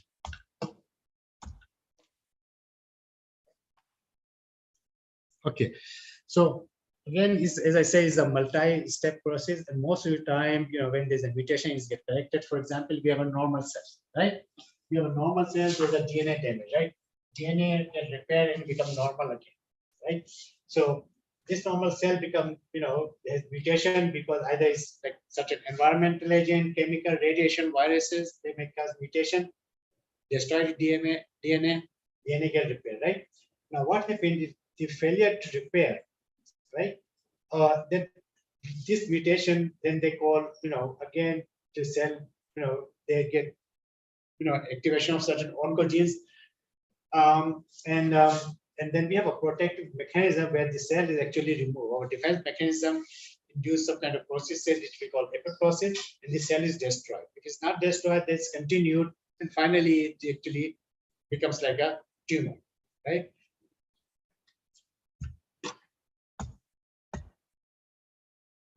So who gets tumor, right? Either, they are children under 2 years of age, they are very susceptible, okay, to develop tumors. Why? Because they have like high growth rate. They have a potential for growth, right? Every organ is growing, right? So, so when every organ is growing, so if there's any mutation, if like accidentally they, somebody put them into X-ray, right? So there's a high risk, right? That's why people, kids are not, they don't go through X-ray, to do it at the airport, or we don't, or certain drugs, right? You have to be careful to treat those kids with certain drugs, because drugs can be toxic too, and they can, if they do a DNA damage there, then they are very susceptible to develop cancer. Or people over 60 years of age, why they have high chance of getting cancer.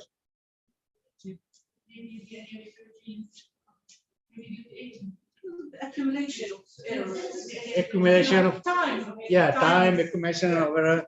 Well, the main reason is that as we grow, we loses our immunity, right? So we have a less protective mechanism, right? So this, because we have a check and balance, our defense mechanism is there.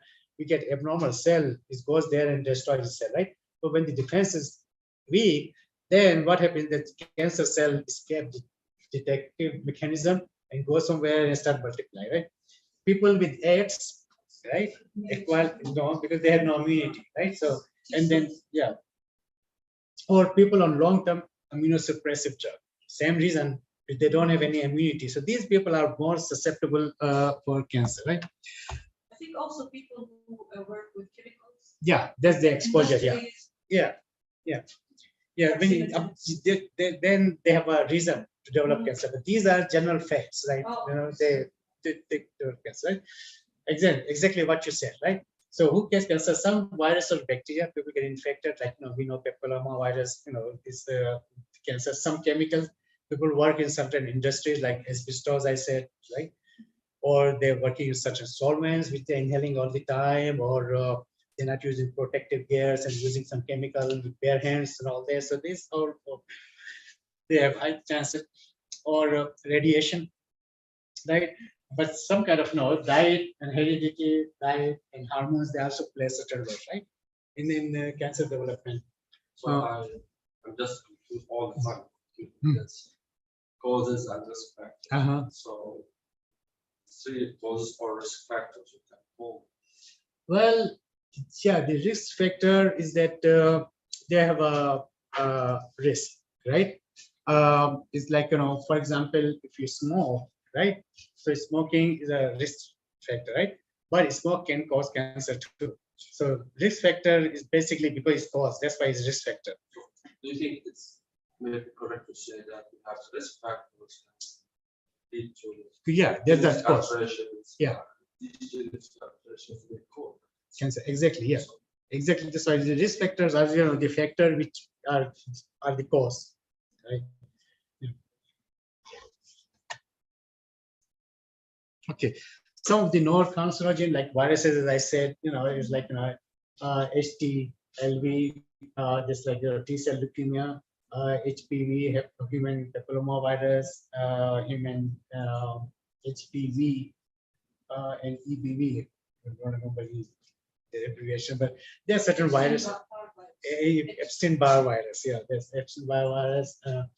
So certain chemicals like tobacco, alcohol, industrial agents, physical agents such as radiation, right, UV rays, asbestos, right? Okay, other factors like as I talk about like estrogen, some especially for women, what happens that women goes through various different phases from puberty to like menopause, like and then pregnancy and all that, and every stage there is the hormone level changes, right? And depends, sometimes because diet or environment or whatever the reason, if there is excessive generation of hormones, then that can lead to certain breast or ovarian cancer, right? And then diet, again, some diet is not, all diet is not good. Some diet is bad. So that can also, if you eat a lot of fat, make you obese, and obesity lead to the cancer too. Passive is smoking. So the smoking, like people who smoke, they have a higher risk, right?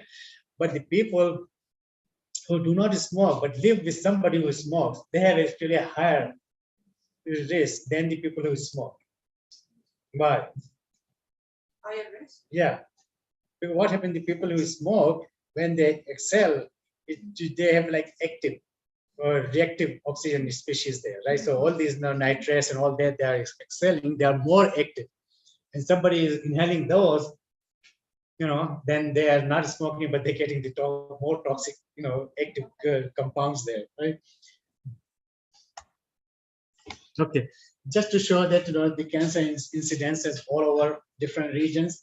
So most of the cancer is actually happens in Western countries, right? They have higher rate. I mean, it happens everywhere, right? But it's mostly, if you can see, like, in Australia, it's like, it's high because the thing is in Australia, they develop a lot of skin cancer because their ozone layer is not there, and their UV radiation is very intense there, right? So they don't have any protective effect, right? The same as, sorry, I apologize, it's hard to read, but then there's different, and I give you the handouts, you can take a look. Now, then again, this is the latest one, the different kind of cancer and cancer death. So what happens is that, in man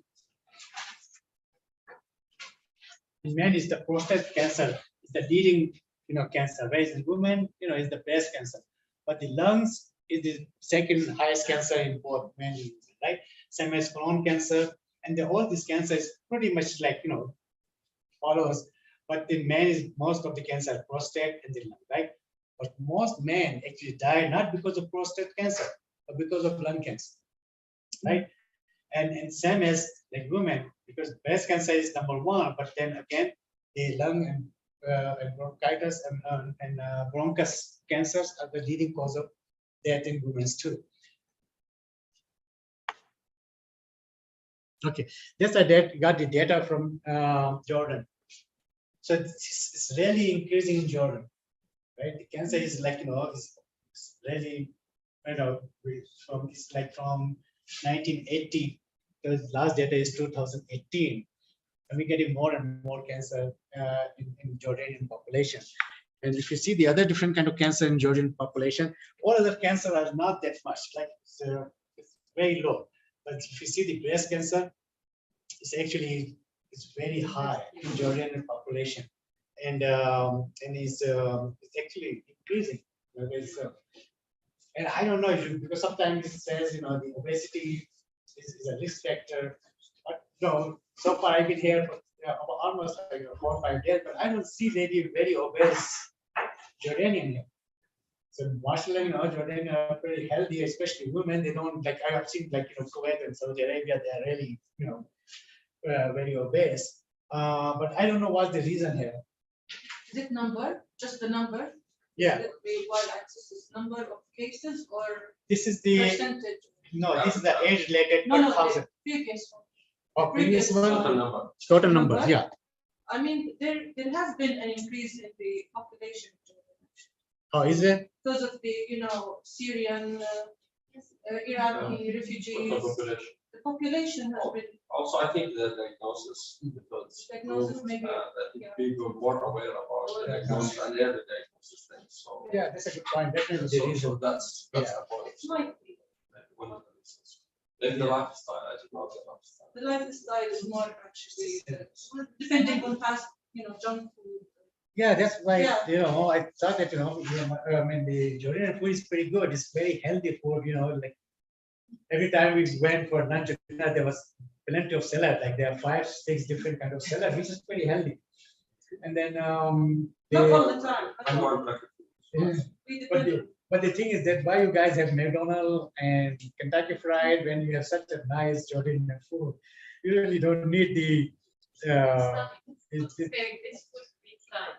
food is you can make it easily once a day. Yeah, but food like McDonald's, Kentucky Fried is not really healthy. It's actually the new generation. But then New generation, they actually insist on. so they need to really tell them that okay, not eat it, right? Okay. So I thought just the data would be interesting, right?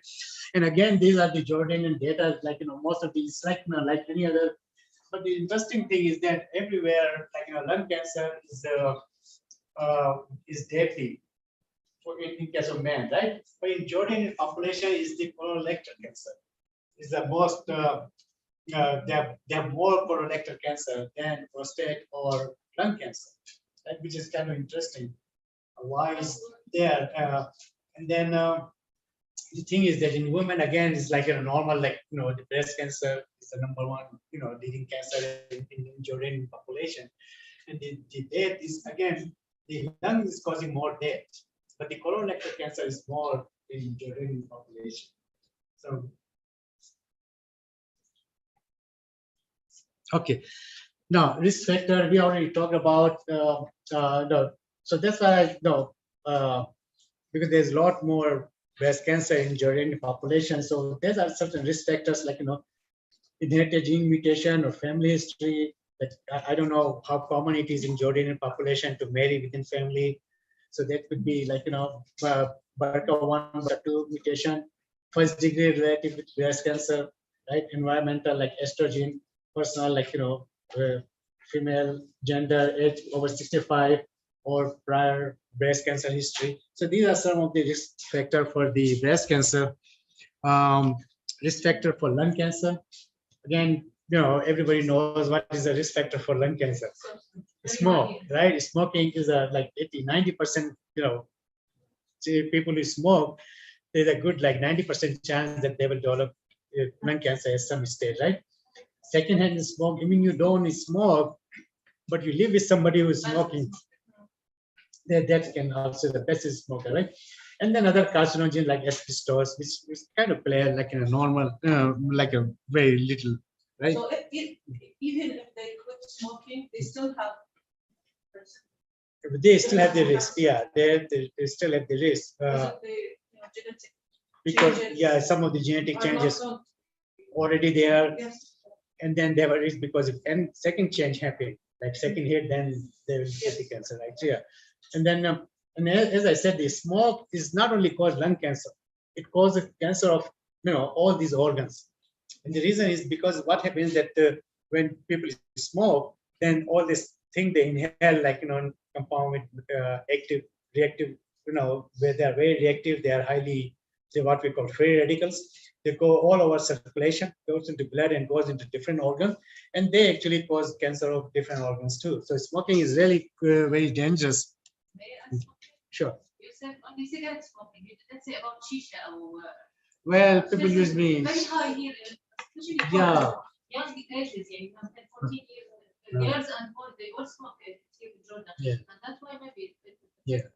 or not in Jordan, in Turkey, in Jordan, Yeah. in Syria, this area. In this area, yeah. They smoke also Yeah. shisha as very young ages. Yeah, you're right. Actually, when I say smoking means to everything. It's just Well, the thing is, rest of the world, because most of the presentation is based on the European, Western data. So. And some people they think that it doesn't affect, it doesn't have the same harm of cigarette. They don't know it's safe, it's not that. And I think it's very people worse than. Electronic smoking is now being so increasingly. Now this electronic cigarette also there are cases that they are also dangerous because they are. They think it's less harmful. But I don't No, think so. no, it's not less harmful. It's just that you don't get addicted to this because you're not getting nicotine. But so it's pure the nicotine problem. But it's actually I think the reports that it's actually more dangerous than smoke because we generate a lot of free radicals. Yeah, so it can be smoke, but it's people do all kind of things, and that's why they get into trouble, right? Now for risk factor for Crohn cancer, right? So as I said, people over 50 years, right? They have a higher risk, right? Or they have certain condition like inflammation in they're eating some kind of food with making them irritated their gut, so they might develop cancer, right? Or they have like inherited gene mutation or family history, like some like this familiar adenomatous polypops, like this is a PET gene, or they are like they are first degree relative with colorectal cancer, right? So if it runs the family, right? If it's getting married within family, then they have a higher risk, right? Lifestyle, especially eating like high fat diet, like if you eat a lot of fat and less fiber, right? There's a very risk factor, right? And then I will explain you actually fiber is really good for you. When you eat like a lot of fruits and vegetables, which is fiber, so what happens? The fiber actually cleans your gut. So it's if you eat a lot of fibers, then one thing it does is that it make you go to bathroom more often, right? And when you go to bathroom more often, it means remove all the waste. So it does not stay there in the gut for long period. So it does not get absorbed, or this has less chance for affecting, absorbing to cell and, causing a mutation. Alcohol intake, of course, in smoking, there's some of the risk factors, and then obesity, right? Obesity is really a very high risk factor of not only, it develop cancer all over the body, right? And it's just to show you, it's like, it is linked, obesity is linked to develop like a meningioma, like brain cancer, thyroid cancer, esophagus cancer, liver cancer, gallbladder, stomach, pancreas, kidney, colorectal, multiple myeloma, prostate, endometrial, ovarian, and also breast cancer, right? So all these cancers, they are actually has been linked for obesity, right? So obesity is, maintaining a healthy weight is also, you can, have less factors, right? Less chances, right? And well, I can just skip. We already talked about certain viruses, so these are just a list of viruses, in the pathogens. Okay. Now some screening, right? Now, what is people do? Because as I said, early detection is basically, cancer can be cured if it's detected early. So there are certain things which allow are recommended for like routine purposes, like, for example, for breast cancer, cervical, colorectal, lung, and prostate cancer. There are certain tests which, can be done, right? For example, for breast cancer, most preferred way is like, mammogram, where there's, they do the X-ray and they look for the soft tissue, right? And then from mammogram, actually, they can, detect the cancer. Sometimes, once they do it, but then they do certain other tests to make sure that they don't, because so you get to, sometimes you get a false positive, false negative kind of things. So, but then at least, you can screen. If it's negative, then, it's good. But if it's sometime, the density of breast tissue is changing, then, that could be alarming, right? Some is like, for cervical cancer, there again, the test like PEP test, HPV test, they are routinely used. They are again non-invasive, but then they can really save life. Lung cancer, this low dose computed tomography test, right? There's a scan, they scan the lungs, and it's also, very commonly done these days, and it can, detect any abnormality in the lungs. If there is one, then it can be easily cured. Same as like for prostate cancer, we use PSA test, the prostate serum antigen. And then if they are abnormal level, then again, this indicates, this person is probably going to have a prostate cancer, colorectal cancer, right? And there's like different ways, like as I said, that there's a stool test, right? They take just a stool sample and they look for the cancer stool by genetic testing. So as I said, like, they have certain genes, and they look for if their genes are present in those samples, and if they are positive, then they say, well, then they go for colonoscopy, right? So, or sometimes it's just better to do the colonoscopy, because colonoscopy is basically, sometimes you can get false positive or false negative test using this genetic test, right? But the colonoscopy is like when they look into entire colon through camera, then they can see any abnormalities, and not only they see it, but they can remove it at the same time, right? So that is usually done, and I would highly recommend for everybody, like over 50 years, should have, get it done. Best, at least and once you've done it, you're good for 5 years, right? 5 to 10 years, I think they said they don't have to do it again. But for these tests, these are only good for 2 years. So you have a genetic test, then every 2 years you have to do this test to make sure that there's no abnormality. Okay, and just briefly, the type of cancer, treatment. You all probably know that surgery. You have to remove the surgery, surgically remove the tumor, radiation, chemotherapy, hormone therapy, and targeted therapy. And there's nothing really much to explain them. Like, surgery is the procedure where you, remove the non-tumor mass, right? Radiation kill, the high dose of radiation kill the tumor. You provide the radiation at the site of the tumor. Chemotherapy, again, the same way, kill the dividing cells. Hormone therapy is mostly for, hormone-based tumor like prostate or breast cancer, ovarian cancer, right? Or targeted therapy. So targeted therapy is, well, I was just on a skip. There's nothing much other than, all this. The thing is that, the chemotherapy, all the chemotherapy, all kind of drugs we use, right? They all have side effects. There's no safe chemotherapy drug. And there's some of the side effects like, they are like, blood inborn. So it's like, the chemotherapy is not only kill the cancer cell, but it also affect the normal cells too, especially the cells in bone marrow, right? So people get like less, they have like less, their anemia, or they can also like less immune mechanism, right? Okay, and then reduce hair, and again they have a digestive tract is also rapidly dividing cells. They can get affected. Reproductive system. There's also people get fertile for a while when they are using the these drugs.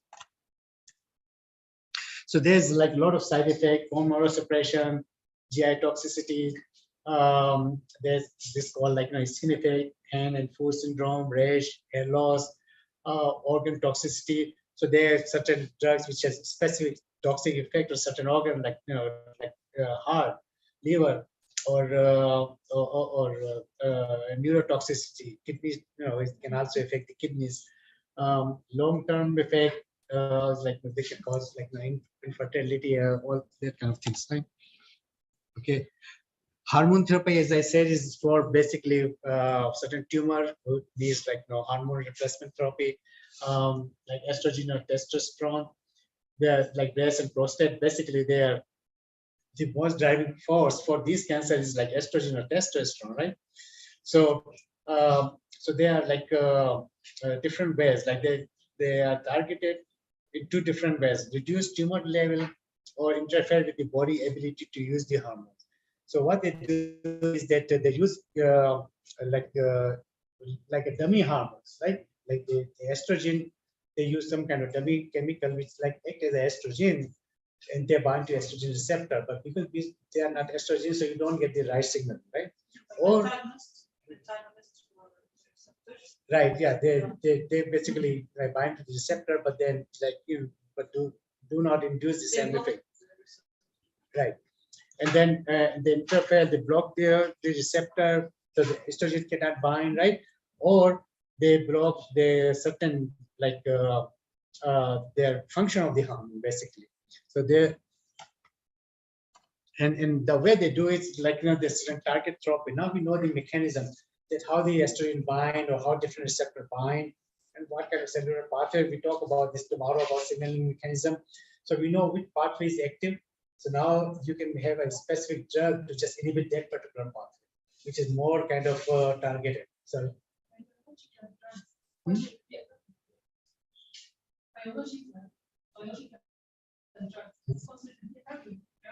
Yeah. Yeah, it's basically a bulk on signaling pathway. They basically do not kill the, for example, this virus or something. It's not there, but they try to interfere the signaling mechanism. So they target the particular pathway. So this is basically like just an example. For example, the thing bind with the receptor and reduce all these there multiple signaling pathways, right? And all these there are drugs for all these different signaling pathways. Once they know which pathway is active, then they can use particular drug. For example, if PI3 kinase is active, then there are drugs which can basically specifically inhibit this particular pathway, right? Or there's like a MAP kinase pathway here, like MAP kinase, so there are drugs inhibiting the MAP kinase, and we'll go some through of these when we talk about signal transaction tomorrow, right? And then there are all of different enzymes which are active, and then there are drugs for each to block the activity of each enzyme. So they are all kind of they are involved with some kind of target mechanism, right? So that's all about just these are just very basic, fundamentals of cancer, just to give you an idea what kind of cancer and what causes cancer and what are the treatments. So what we do is that go and talk about this target therapies like antibodies or tyrosine kinase inhibitor. We already talked about it. And antibodies are very common now. So these antibodies is basically go there and basically neutralize the for example, if the hormone will bind the hormone, right, and neutralize the hormone. So okay, so sure. Question on the chat online. Can you add private? Yeah, it's just that They're sending some okay. they have some questions.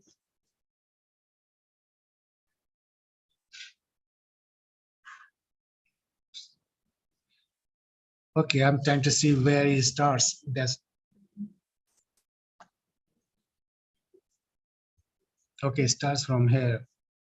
Okay, let's see. Oops. Okay, hello everyone. Then so hello everyone. Is there any opportunity for master PhD in your group? Then please reply. Okay.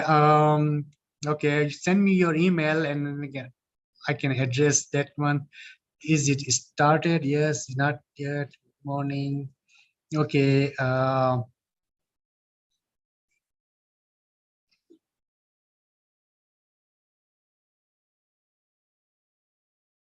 Can we transform malignant cancer cell to benign by altering them? Okay, yeah, there's an interesting, there's a question, can we transform a malignant cell to benign by altering them, right? Now, the thing is that once it's malignant, it's like it already has spread, right? So it's at the very, very, well, it's already gone through too many mutations, right? So it's probably difficult to convert into a benign cell again, right? Because the thing is, malignant cells already breaking the basement membrane, right? And is already have a malignant characteristics, right? So it's probably is not that it's reversible. At least I have not heard anything that a malignant cell can be converted back into benign cell. Okay, this recorded link, yeah, and then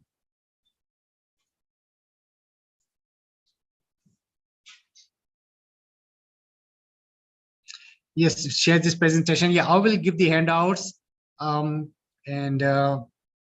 so that you can have those handouts. The problem is Zoom. Okay.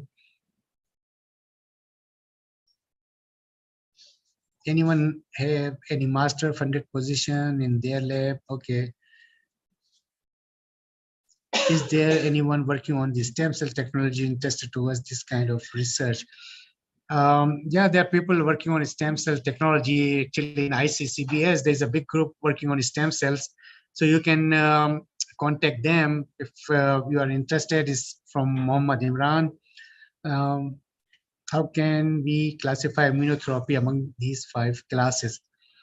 I'm not sure if I understood that question. So how we can classify immunotherapy? Yeah, among five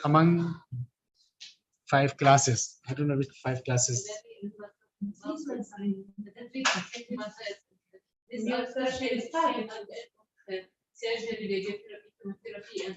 Ah. The question came after this slide. Ah, is it? So yeah, immunotherapy is a very is a targeted therapy. Yeah. So yeah, they're like for example, the kinase is very active, right? So they make antibodies against this kinase to block the kinase activity. So they are very, very targeted. For example, like in breast cancer, there's HER2 positive breast cancer, right? So they make this antibody Herceptin. So what Herceptin does is that block the bind to the HER receptor and block their effect, right? So these are immunotherapy is it's just very, very expensive because the antibodies are very expensive to generate. Chemotherapy use chemicals, small chemicals. And then immunotherapy use antibodies basically. I think that's all about. Do we have more or?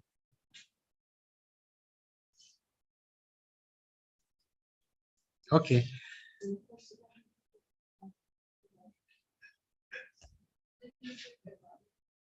Very expensive.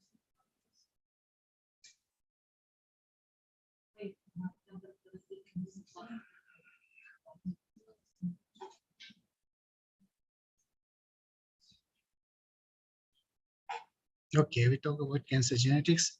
Let me share this.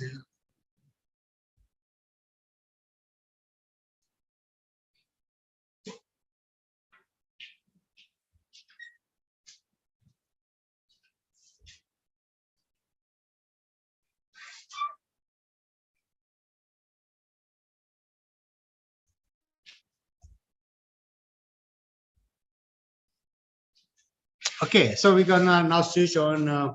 So there was just the first was just a very fundamental, yeah. Now we go more specific into like how cancer is actually what leads to cancer formation, right? What are the genes, oncogenes and tumor suppressor genes? So this is cancer genetics, right?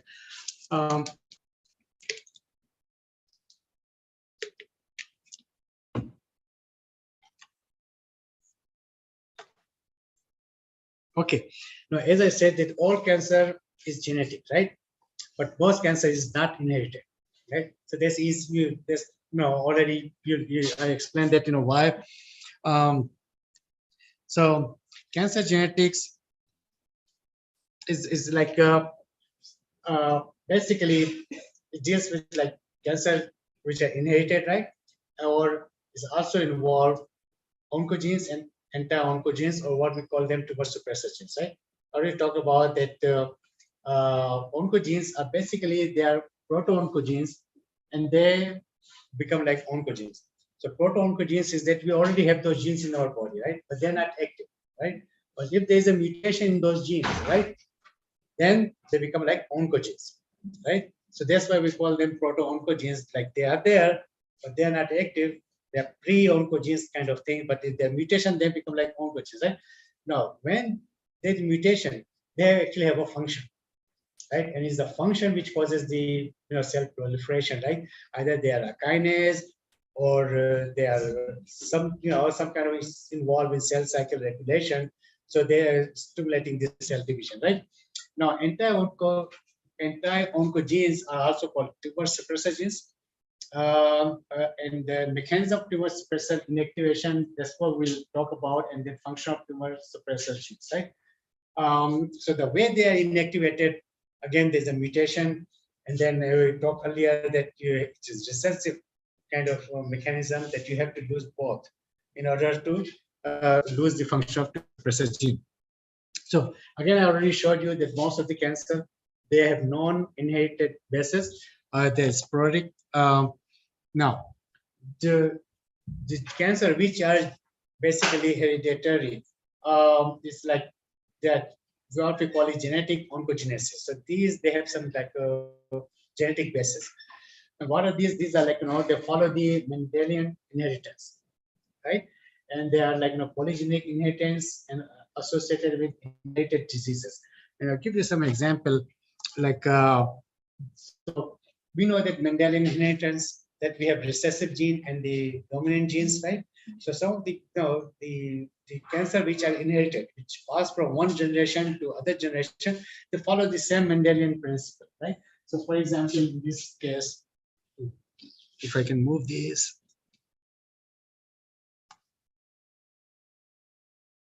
I can find the cursor. Maybe the bar link here. Yeah. Can move it down, yes. Yeah. Okay. Okay, I'm not sure how well you can see. You see, so the basically is a carrier, right? So we have XX, right? And XY. So there's a normal male, but there's a female which is the carrier. So there's a mutation in X, right? So we know how the Mendelian cross happens.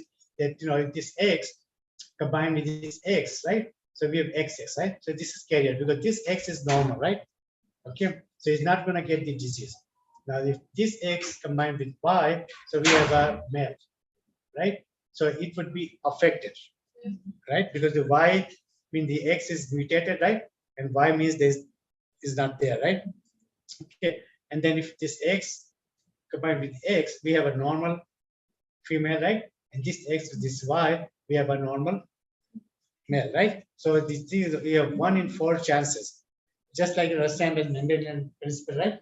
That they follow the same pattern, right? And some of the tumor, like like retinoblastoma, Wilms tumor, and other like neurofibromatosis, multiple endocrine adenomatosis, familiar polypops coli, or white, just this something we don't remember it. It's just an example that there are certain kind of tumors. They follow the same principle. They inherited from one generation to other generation through the Mendelian distribution, right? Now, polygenic inheritance. Polygenic inheritance is that, like we talk about it, like these are the family clusters, right? For example, the two common one is the breast cancer and the colon cancer. In breast cancer, what happens that you have a genetic marker, right? Or clinical history and the family history, right? So all these combined, and then you have a polygenic risk, right? Because this runs in your family, right? And that's where the people who are have that if it's in that family, especially people who are intermarrying with the cousins, that they have a higher risk. Same as that's what happened with the colorectal cancer. It's the same thing that they have mutation. This kind of the mutation get accumulated in the cluster, and then they have a higher risk. So they have like that's what we call polygenic. It's more than one gene is involved in the cancer formation. And then certain diseases, there are certain genetic diseases which actually has high risk for developing cancer. For example, like we have this syndrome characterized by increased chromosomal fragility, like this genoderma pigmentosum. So this disease where the chromosome they can easily break down. So it's a genetic disease. So those people have a high risk of developing cancer. It's also a genetic basis, right? And some is like Bloom syndrome, Fanconi syndrome, and ataxia. These are different names of all the people who have like some genetic problem with immune deficiency, right? So there's some inherited diseases which people naturally have low immunity, right? So those people have high risk for developing cancer. So these are certain genetic bases, right? Other than that, and these are only like cancer which is like 5 to 20%. Like 80% of the cancer, they just appear, right? They don't have any genetic link. All of a sudden, they have a mutation because of the environmental exposure, because of the lifestyle, then they develop cancer. So the thing is that like 80% cancer are prevented, right? They can be prevented. People quit smoking, people start eating healthy food, and then people live in an environment which is less toxic, like not, or the occupational exposure, people work in factories. If they don't use the protective gears, like, masks or gloves and all that, so they can be at higher risk. Okay. Now, genes for cancer. We talk about oncogenes. We talk about that oncogenes, they are stimulatory for growth. They cause cancer when they are hyperactive. And then these mutations are dominant. Like once it's happened, you're gonna give a response, right? So they are very dominant, right? And then the oncogenes, their function is to inhibit the cancer, right? And the cancer only develops when they are turned off, right? But these mutations are recessive, right? It means you have to have inhibit both copies, right? If you lose one copy, you still will have protective effect, right? But if you lose both copies, then the protective effect is gone, right? So this concept, loss or gain of function, right? Which is like a very fundamental concept in case of cancer, right? So what I mean, like, gain of function, right? So thing is that, like, as I said, the oncogenes, right? They're dominant, right? So oncogenes are proto-oncogenes, right? They don't have any function, right? When they get mutation, right? They become active and now they have a function. So usually when they express, it means they are the signaling molecule, there's something. So it means cell has acquired a function which was not there, right? You understand what gain of function? So usually the cancer cell which are because of the activation of oncogene, they have more functions, right? They acquire a function, right? But in case of tumor suppressor gene, right? What will happen?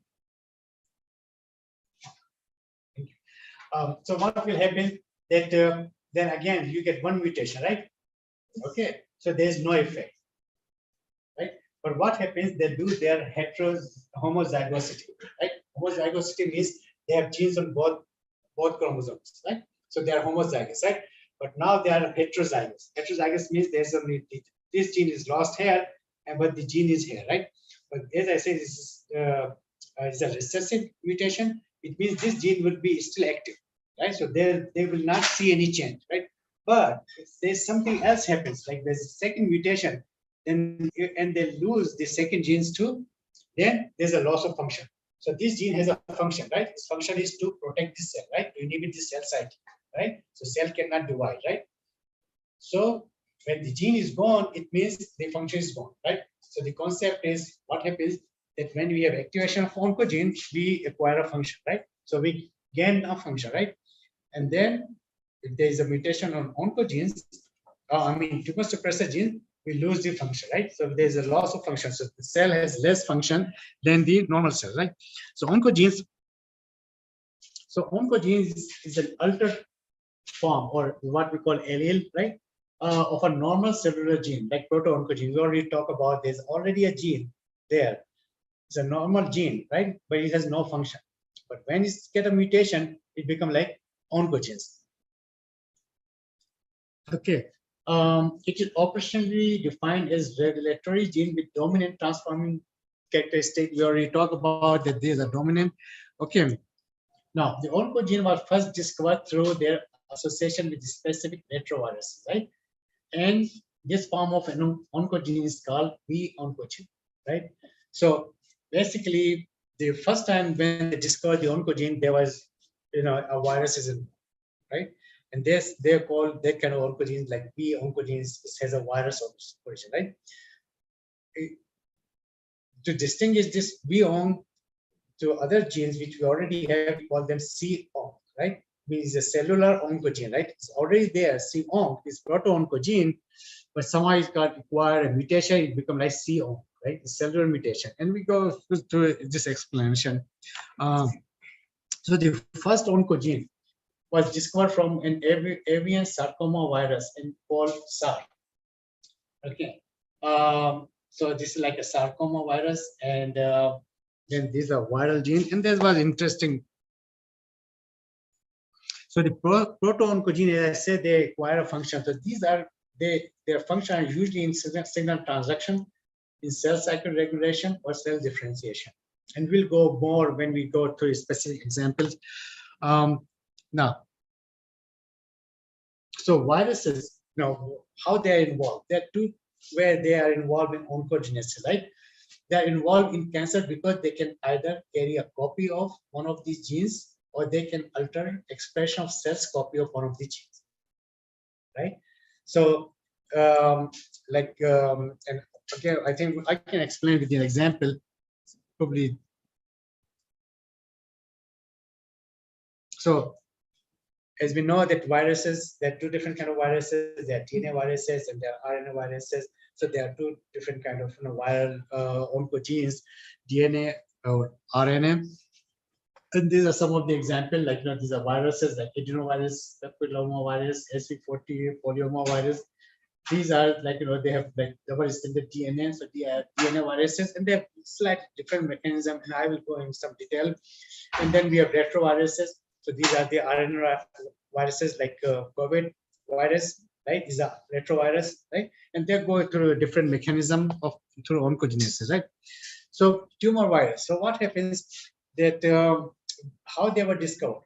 Okay, so this guy is like Francis Patton Rouse, right? So there was a guy almost like 100 years ago, like 1909. He first time he showed that cancer is actually can be transformed from one chicken to other chicken. Right, so in 1971, he actually discovered a small, transmissible agent tumor virus, which he gave the name on his name, raw sarcoma virus. Sarcoma, you know what is sarcoma? It starts from a tissue, right? It's a mesenchymal tissue, so it's started in a muscle, right? So what happens that there was a chicken, okay, and this chicken developed a tumor here, so in the muscle. So this farmer has a chicken, and he found this mass growing in the chicken. So he was kind of very curious. So he bring the chicken to this doctor, Francis Patton Rouse. Okay, show the chicken, and the doctor got curious, why this is and how it is, the tumor, is generated. So what caused this tumor? So what he did, he took the chicken, took the tumor out, he makes it to small pieces, ground the tumor, and filter it, right?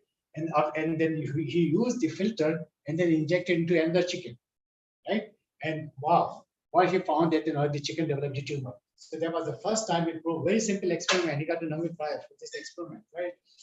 That he first time he showed that the transmission, it can be transmitted from one, affected person to the other affected person. And then because it was so small, so he concluded it's a virus. And he gave that virus name like raw sarcoma virus. That's how they was first, Okay, so it transformed the cell. So what happens that that virus, so the theory was that somehow this virus actually converted a normal cell into a transform into a cancer cells, right? So there's a transformation happens, right? So what happens then when a transformed cells actually has a different kind of characteristic than the normal cell. So the normal cells is usually flat, is like to attach, right? Cancer cells usually round. Okay. And other interesting thing is that the cancer cell, they inhibit, they have a density dependent inhibition. So what happens if you grow those normal cells, right? So they divide, and then they will stop once they occupy the whole area, right? They will stop, they will not divide, right? But the cancer cell, they don't have this density dependent inhibition. So what they do is that they just multiply on top of each other. They will just continue multiplying, right? So they lost this that control, right? Now, growth factor requirement, normal cell, they are very difficult to grow because they need hormones like or growth factors. You have to add hormones or growth factor in the media in order to make them to proliferate or divide. But the cancer cell, they don't need any hormones or any growth factor. They just divide because they're mutated. They have all the machinery to divide, right? Encourage dependent growth, like normal cells, they try to stick, right? They try to stay on a surface to grow, right? But the cancer cells, they can still grow without any attaching to any solid support, right? Proliferative lifespans, the normal cell is limited. They divide like a 1, 2, 3, 4 generation, right? And after that, they will die. So there's a limited division. But the cancer cell, they're infinite, right? Have you heard this story about HeLa cells? So HeLa cells is like a when cancer cell got from a cancer patient and is distributed all over the world. The person has died 100 years ago, but her cells are still alive. So these cancer multiply thousands, millions times. Still people is still using their cells as a model. So they can multiply indefinitely, right? Contact inhibition, again, the contact inhibition is that when they grow and then when they fill the space, they are in contact with each other and they will not divide anymore. But as I said, the cancer cell, they don't inhibit. They are again multiply unless you kill them for something.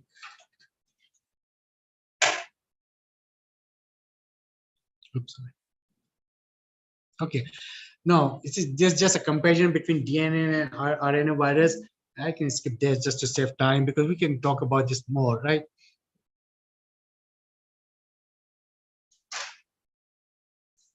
Okay, so DNA viruses. So DNA viruses, they work a little different, right? So they do not contain viral oncogenes, right? We talk about viral oncogenes, like these are the oncogenes which if this virus carrying an oncogene infect the cell, right? So this oncogene is going to be active, right? The cell is going to acquire a new function, and that function would be to proliferate, right? Okay. The DNA virus actually do not contain oncogenes. They work on a different mechanism, right? They act by blocking suppressor gene product, right? So what we talked about tumor suppressor gene. So the tumor suppressor gene, the genes makes protein, right? Now these proteins are involved in controlling the cell cycle regulation, right? So when the tumor suppressor gene is expressed, it means it's blocking the cell cycle regulation, right? So cell is not dividing, right? So what happens if you take the protein out? Okay? It means there is nothing to inhibit, cell will divide, right? So these viruses, that's what they do. They actually block they interfere the product of tumor suppressor gene, right? So tumor suppressor gene is trying to inhibit the cell cycle, right? So it's making a protein which is going to inhibit the cell cycle, but the virus comes and makes some protein which is going to bind with that protein. So it is removed. Now there is nothing to stop the cell cycle. The cells start continuing, right? So they work very little different, right? In case of RNA virus, now RNA virus is actually self carry the oncogene. So when they infect, and you know that RNA virus, we show you how they multiply. When they multiply, they actually transfer the oncogene to the host, right? And then the host started, having the effect, right? So DNA pro-virus contain viral oncogene like pre-onc, right? Or DNA pro-virus without pre-onc inserted. And I explain you know what exactly. It's easy to explain. Okay. So the virus, the RNA virus, they are actually two different kinds, right? Viral oncogene means like virus is self-carrying the oncogene, right? So these are like like cancer virus, right? And the other one is non-viral oncogene. Like the virus actually do not contain the oncogene, right?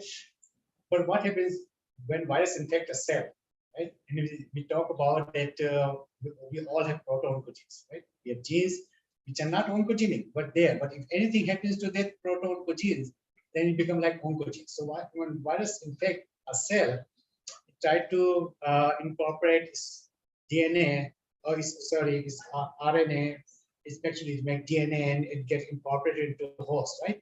And then it somehow activate the proto-oncogene. And I'll show you how exactly it happens, right? So we have to see how the virus actually multiply, right? Now, in case of DNA virus, right? You probably all know how the virus multiply, right? So what happens? We have a virus particle to the cell, right? Viruses are very simple, right? They have a genetic material here. I can see pointer, right? So they have a genetic material here, right? And these are outer layer, which is called capsid, right? So it's just a small particle. When it enters into the cell, the capsid or the code is broken down and DNA is released, right? Now DNA actually goes into transcription, make RNA, right? And make more DNA, right? This RNA actually make more code protein, right? And then this DNA replicate, make more DNA copies, right? And then they get reassembled again. And again, this is actually blocking here. So what happens then? This DNA and this code protein they reassemble and then make more virus particles, right? That's how the DNA virus multiply, right? Very simple. But RNA virus, they are a little complicated. So we have a RNA virus, right? Now RNA virus has like DNA virus has only genetic material like gene and a code, right? But RNA virus is actually a little complicated, right? It has like a genetic material here. I think it's died already. Oh, here. So this is this gene, and then it has this enzyme which we call RNA transcriptase, right? And it has like a core protein, and then it has like another capsid.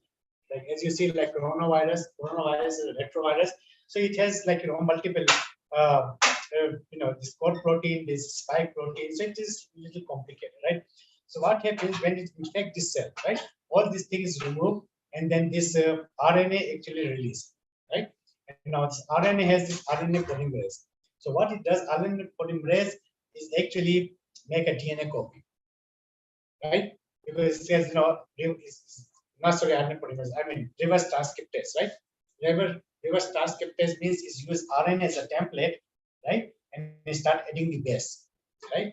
And make a DNA, right? Now this DNA then replicate, make a double-stranded DNA, right?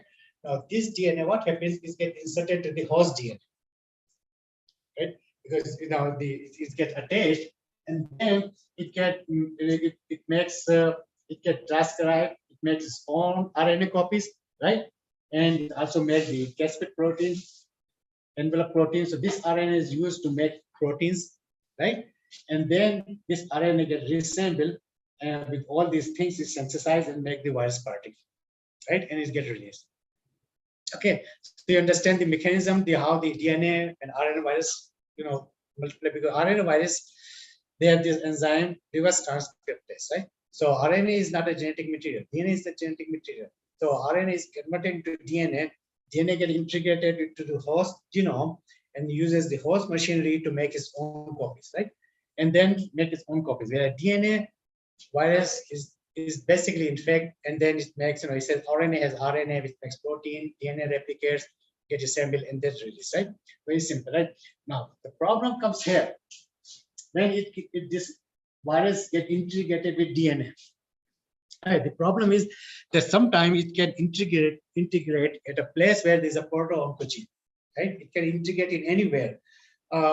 It's like this is a integration at random. So for example, this gene like CSAR, right, is a proto-oncogene. So this is a hot chromosome, and this is a virus here, right? Then this virus is actually going to integrate here, this side, right? So this is the host genome, and this is the oncogene, and then the virus is actually come next to the SAR, right? Now, when it replicates, right, what happens that when it replicates, it takes a little bit DNA of the SAR. So SAR is actually is going to the whole thing is get transcribed, right? So this is VSAR now. So part of the provirus, and then this CSAR is transcribed, and now this whole particle gets reassembled, right? Now this virus is now become a oncogenic virus. When it's infect the next one, then it's going to infect the oncogene there, right? When it's going to integrate, so it's going to be like this, right? So that's what happens. Now, here it is another, just to show more that the retroviruses, all these genes like making the code protein, gate, call, all these, and then it's carrying this SAR gene here, right? Okay, so now this is actually a list of the proto-oncogenes. So this is the different kind of viruses, right? Which does the same thing. These are the retroviruses, and then these are the viral oncogenes, right?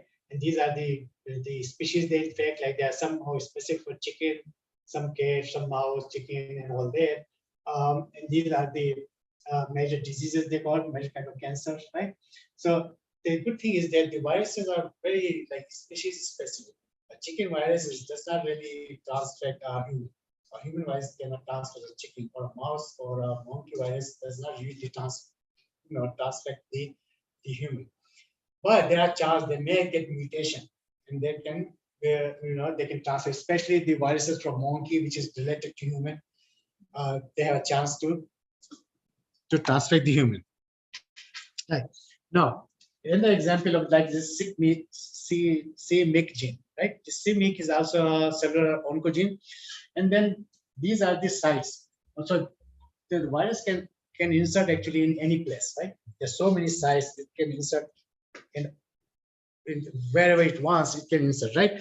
But if it inserts close to c-MYC gene, for example, this is one example here, like the insertion is like this ALV virus here. It's not very strong. Okay, so this is inserted to like the next to gene X, gene K, gene A, or c-MYC, right? So when it's next to gene X, nothing is going to happen because there is this is not a proto-oncogene, right? Same as gene K, gene A. These are not proto-oncogenes. So even the virus is next, and if it takes the small part of gene X, K, or A, this virus is not an oncogenic virus. But if it in fact next to c-MYC gene, so when it's transcribed, it's going to take this, this oncogene with it, right? So this virus become like an oncogenic virus, and when it starts next time, it's going to give the gene to the host, and then it can initiate the tumor. Okay, and these are some of the examples of different kind of cellular genes which are kind of inserted by different kind of viruses, different kind of cancer, and different kind of animals. Let's just give you an example. That's just these are like proven cases. So this is the mechanism, and these are the proven cases. That's where it happens, right? Now, so once somebody acquire a proto-oncogene, right? So what happens? Why it become like oncogene? So there are different mechanisms, and the mechanism is that why a proto-oncogene is converted into an oncogene. So it's like a deletion or point mutation in coding sequence. So for example, we have a DNA here. There's a DNA, right? Deletion, like if one base is removed, like you have a DNA sequence, right? If a base is removed, so what will happen? The whole thing you will shift, right? So then if shift, then what happens? There's a chance that if it's happening in the proto-oncogenes, then a proto-oncogenes can be converted into a oncogene, right? Or a mutation, like a base is changed. Like if you have, that you have 4 bases: adenine, guanine, thymine, and cytosine, right? So they are repeated, they're different sequences, right? So if you remove a base, the sequence is going to change, right? Or if you change a base, for example, if you're cytosine, but you change it to something like thymine, it means the sequence is changed, right? So that can cause activation of gene, right? So proto-oncogene can be converted into oncogene, right? So there's just mutation, right? Okay. Now sometimes there's no mutation, but gene amplification. You have a gene, and then it's copied multiple times, right? So what happens? You're getting a normal signal, but it's overexpressed. Like the signal is like for example, it's like 3 copies. It's making 1 RNA. Now it's making 3 copies of RNA, right? So it's like you're getting more signal, right? Or if there's happens like the third mechanism is chromosome rearrangement. And it's happening when most of the leukemias. The chromosome that we have one chromosome like here, a part of this chromosome, right, is moved to this chromosome, and this part is moved to this chromosome, right? And then you have entirely different sequence, right? And if that happens, then you also get a conversion of a proto-oncogene into a oncogene. Okay, so these are some examples, right? For example, conversion of proto-oncogene into oncogene by mutation. So very famous example is this RAS mutation. So what happens? There is a gene called RAS, right? Okay, the continuous activation of RAS in GTP bound form conformation causes unregulated proliferation. And we talk about again further that how the RAS is activated, right? So RAS is a protein. Okay, is a signaling molecule. Okay, when it's bound to GTP is active, right? When it's not bound to GTP, is bound to, or GTP is converted into GTP is inactive, right? So what happens that this is normal mechanism. Okay, but what happens that is it has a point mutation here, which is G is replaced by T, right? So glycine. So before that, it was coding amino acid glycine, right? Transcription, right? Translation. That how the codon is translated, right? Yes, you have 3 codon, and then each codon is fixed for a specific amino acid. So this codon is specific for glycine, right? But now only point mutation, GGC is converted into GTC, right? So this mutation is going to cause conversion into alanine into valine. Now instead of when is in the protein RAS, the glycine was present. Now because of mutation, now we have a valine is present, right? So now this a wild type is muted, right? So before it has a regulated mechanism. Now when this mutation happens, it's active all the time. It doesn't need any GTP, right? So RAS is active, so it's become a oncogene, right? So this is an example of like a point mutation. Okay, and then this RAS is really involved in about 80% of cancer. 60% of cancer because it's RAS mutation. So we have different kinds of RAS, depending which amino acid is changed, and it's only one mutation, one base is changed, right? So here is like we have the amino acid position, like in CRAS, we have different like H, K, and NRAS. So again, here in this case, this mutation, the UC is changed in 61 position. Here the glycine is changed to 16. So these are the normal one, right? And then this is CRAS, right? Normal cell. But if this mutated, only one amino acid is mutated, right? It becomes oncogenic and is linked to all these kind of cancers, right? So there's just an example how a mutation can really cause a conversion of proto-oncogene into an oncogene, right? And then, so this point mutation RAS oncogene, it actually is linked to all these kind of cancer, right? Population percentage of tumor carrying a point mutation RAS gene is like 90%. It's like in pancreatic tumor, right? In case of thyroid tumor, RAS is like present in 80%, sorry, 60% of the tumor, right? And it can be HK and N type, right? So these are just give you like in kidney is like only 10%, right? So it give you an example, like to give you an example that how RAS is involved. In some cases, like in kidney, only 10%. In kidney, you see RAS mutation, so it depends on other kind of mutation. But in pancreas, 90% of pancreatic tumor will have this RAS mutation. Okay, abnormal activity, right? Now, so what happens that there's another proto-oncogene which we call RAF. I think it's not. This is a RAF gene. Okay, so what RAF is that so this is the structure of RAF protein, right? Okay, it has two units. Like it has a regulatory domain, a protein kinase domain, right? So kinases, you know what are kinases? Kinase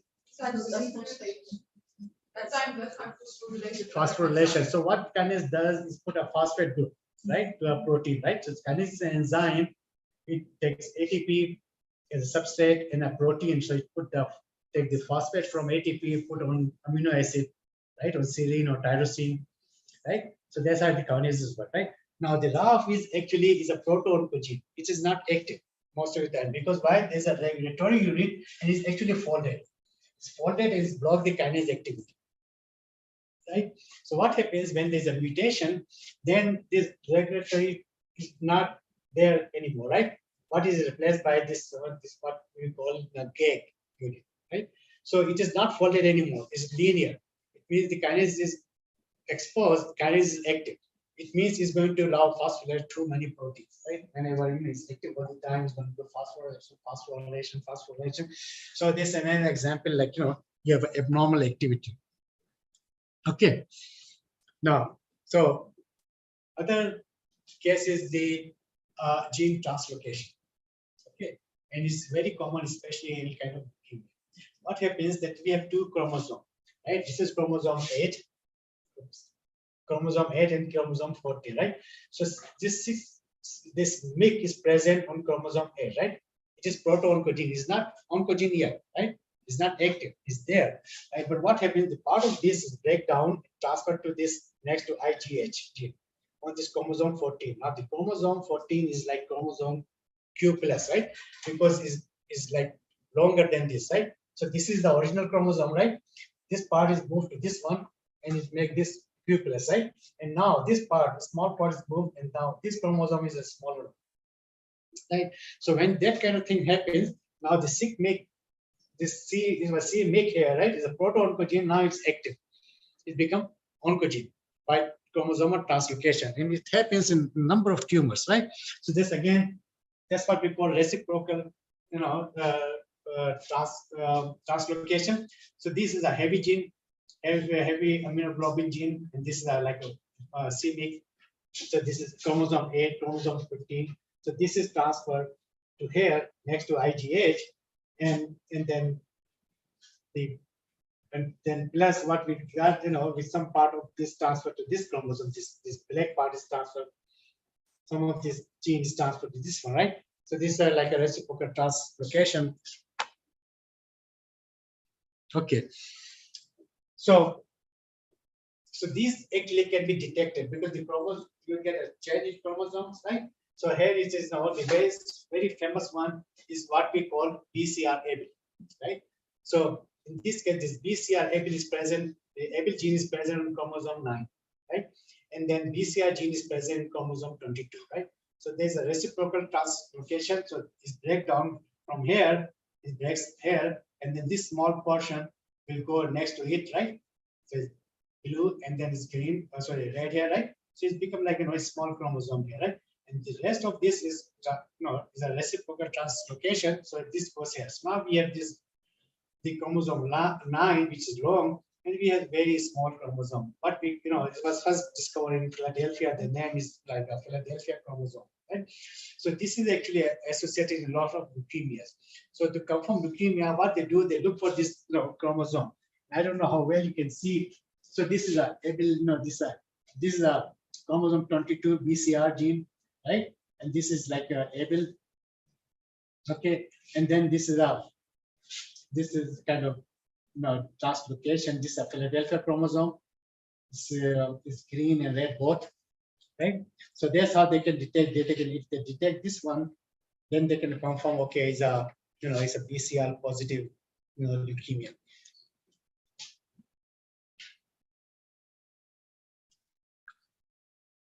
Start moving.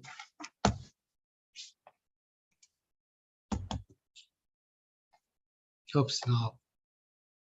Move too much. Okay.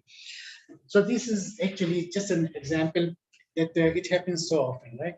So, and so it's like, again, this translocation is same thing. But what happens that we have different kind of, the BCL gene is present in different kind of leukemia, and depends where it is actually get inserted. So here is again this the breaking point, but then in AL we have we detect something like like a 180 kilo delta, whereas in CML is it's about 210, because when it make it protein, like we have a gene, right? It's going to make a protein, right? So now it's BCL-ABL. It's a new gene, right? It was not there. So it makes different protein. It depends again, how big portion is translocated, where it's moved. So in different cancer, like, it's acute lymphocytic leukemia, it's chronic myelocytic leukemia, CNL. It's again, I don't exactly remember what CNL, but it's kind of another kind of leukemia. So in different leukemia, by detecting this, different particular product, they know what kind of cancer it is, right? Okay, and so their BCL-ABL is just one example, right? And it happens to like a lot of genes go through the same thing, right? For example, this T, K, and these are just an example to give that how these they form this new oncogene by translocation.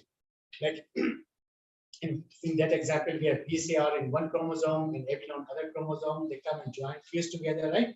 They get a new product. In this case, they will be making a new product by these genes coming next to each other. Okay, so these are a number of leukemias that have the same kind of mechanism, right? Now, the fourth mechanism is gene amplification, right? So there's nothing happening to genes, right? But it's like it's expressing more. Is this what happens? It's like like c-MYC, for example. Here in this case, there's a normal cell. There's a HER2 receptor, right? And so these are only two receptor present on the cell, right? But if this gene of this HER2 is expressed more, what happens? That this more receptor is going to express on the surface. It means there was only two molecules can bind. Now there are like more than two, like maybe 10 molecules can bind in the cell, right? So it means there's more information going to cell, and then cells start to multiply, right? And that's what HER2. That's what happened to breast cancer. That we call HER2 positive. Right, so there's like there's a gene amplification of HER2 gene which actually express HER2, right? So there's in breast and ovarian cancer, the similar kind of thing happens to MYC cancer and neuroblastoma. That just gene is overexpressed, so we get gene amplification. Okay, and these are some of the examples. What kind of gene and how much is amplified? For example, c-MYC in leukemia is 20 times more amplification, right? NMYC is 5 to 1,000 times, right? So like gene is expressing 1,000 times more. So it's like strong signal.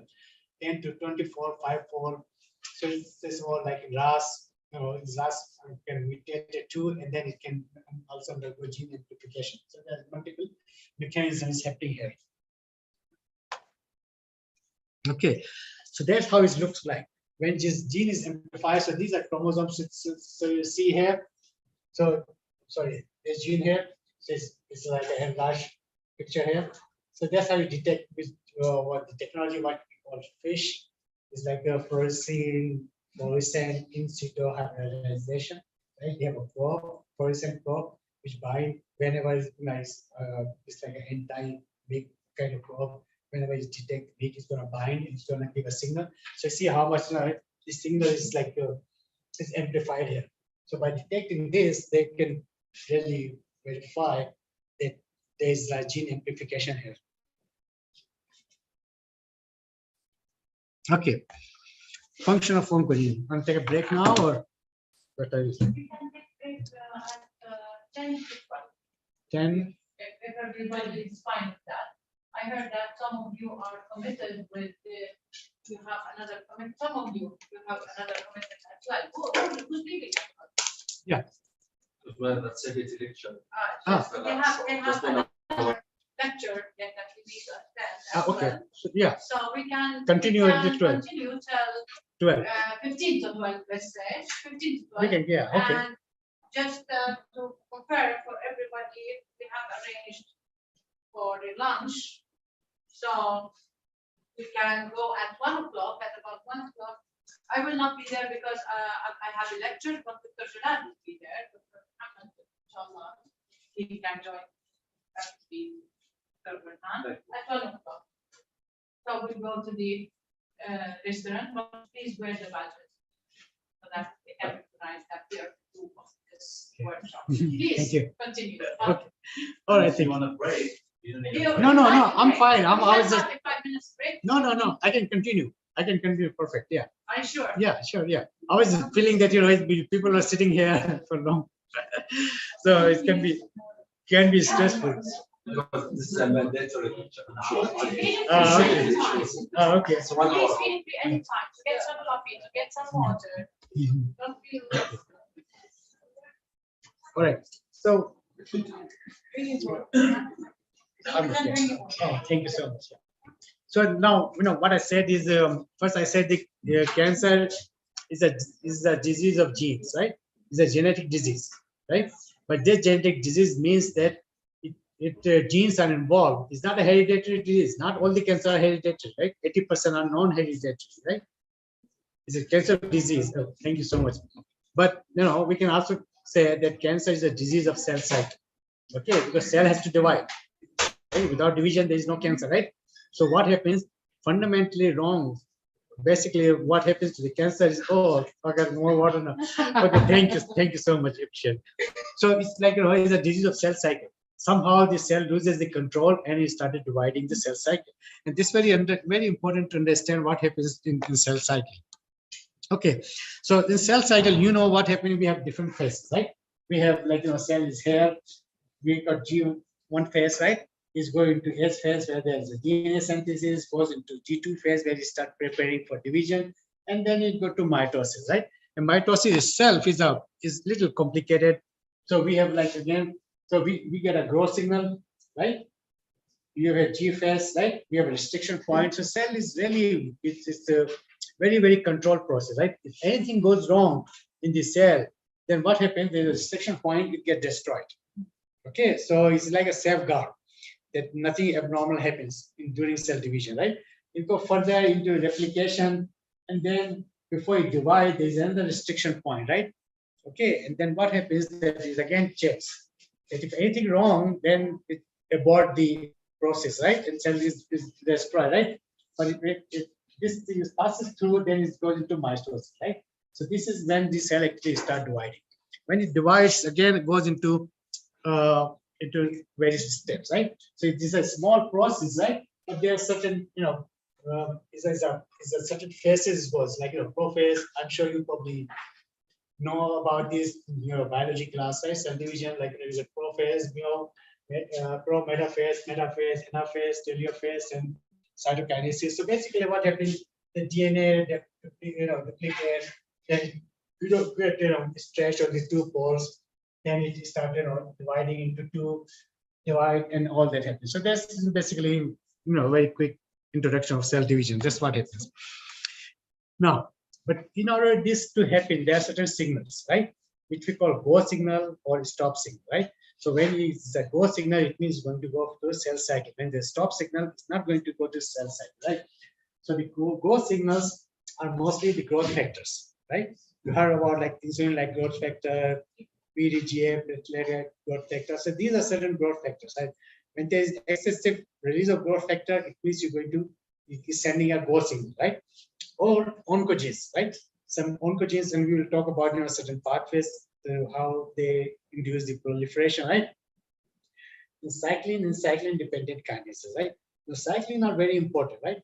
And we'll talk about how they work. So presence of these is like a go signal, right?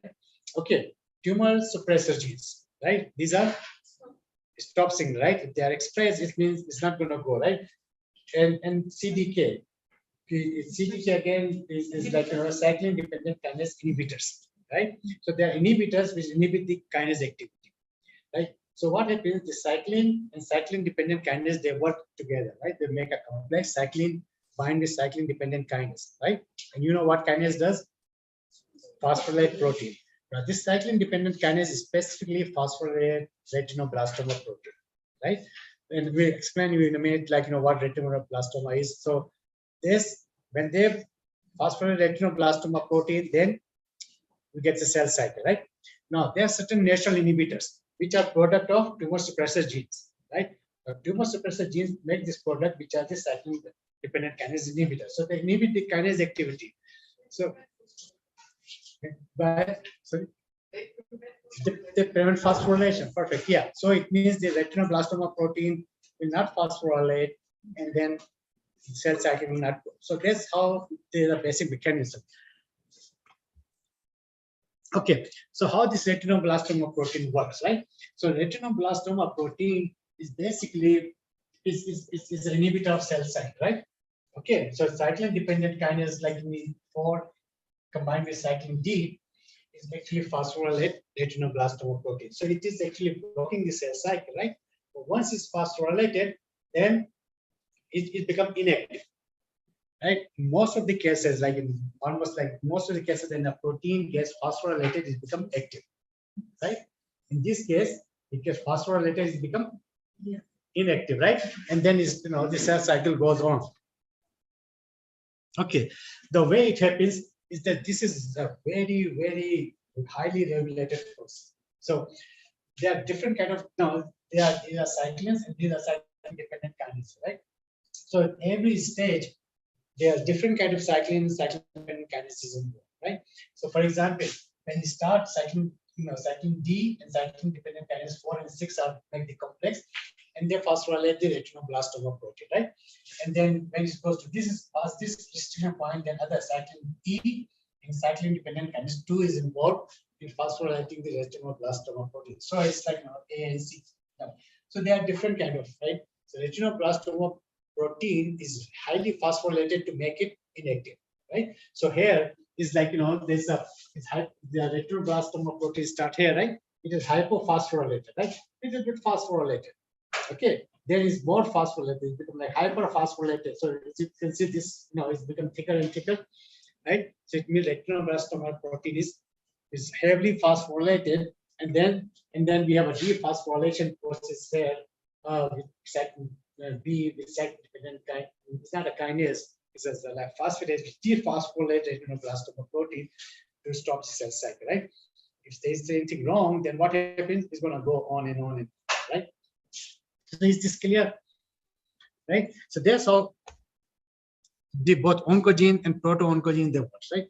Now we know what happens in normal cell, right? Very simple process. A growth factor bind to the receptor, right? Once it bind, the conformation of receptor changes, it sends a signal inside, right? And then it's in, so whatever the signal comes is like when we go through in detail tomorrow, when we talk about a transaction, there are too many signals, there are too many molecules involved. So if all these signals is going, where is going? It's going into the nucleus, right? when it goes into the nucleus, right, it activates certain transcription factor, right? When it's going to escape transcription factor, it means it's going to act on DNA and start making it activate the genes. Some of the genes are expressed, and we know that when genes are expressed, then it's going to make RNA and then make protein, right? And then cell is going to respond. That's what happens normally, right? We're getting signal transaction. So whenever whenever something bind to the receptor, is going to be a response, right? And in this response, we have all this mechanism, right? So what happens during cancer? Okay, either we get, so the thing is that the proto-oncogenes, right? Okay, they can be growth factor, right? They can be receptor, right? They are molecules which involve in signal transduction. They are the product of oncogenes, right? And then there are the molecules in oncogenes which are transcription factor, right? So when these oncogenes are activated, one of these things is happening.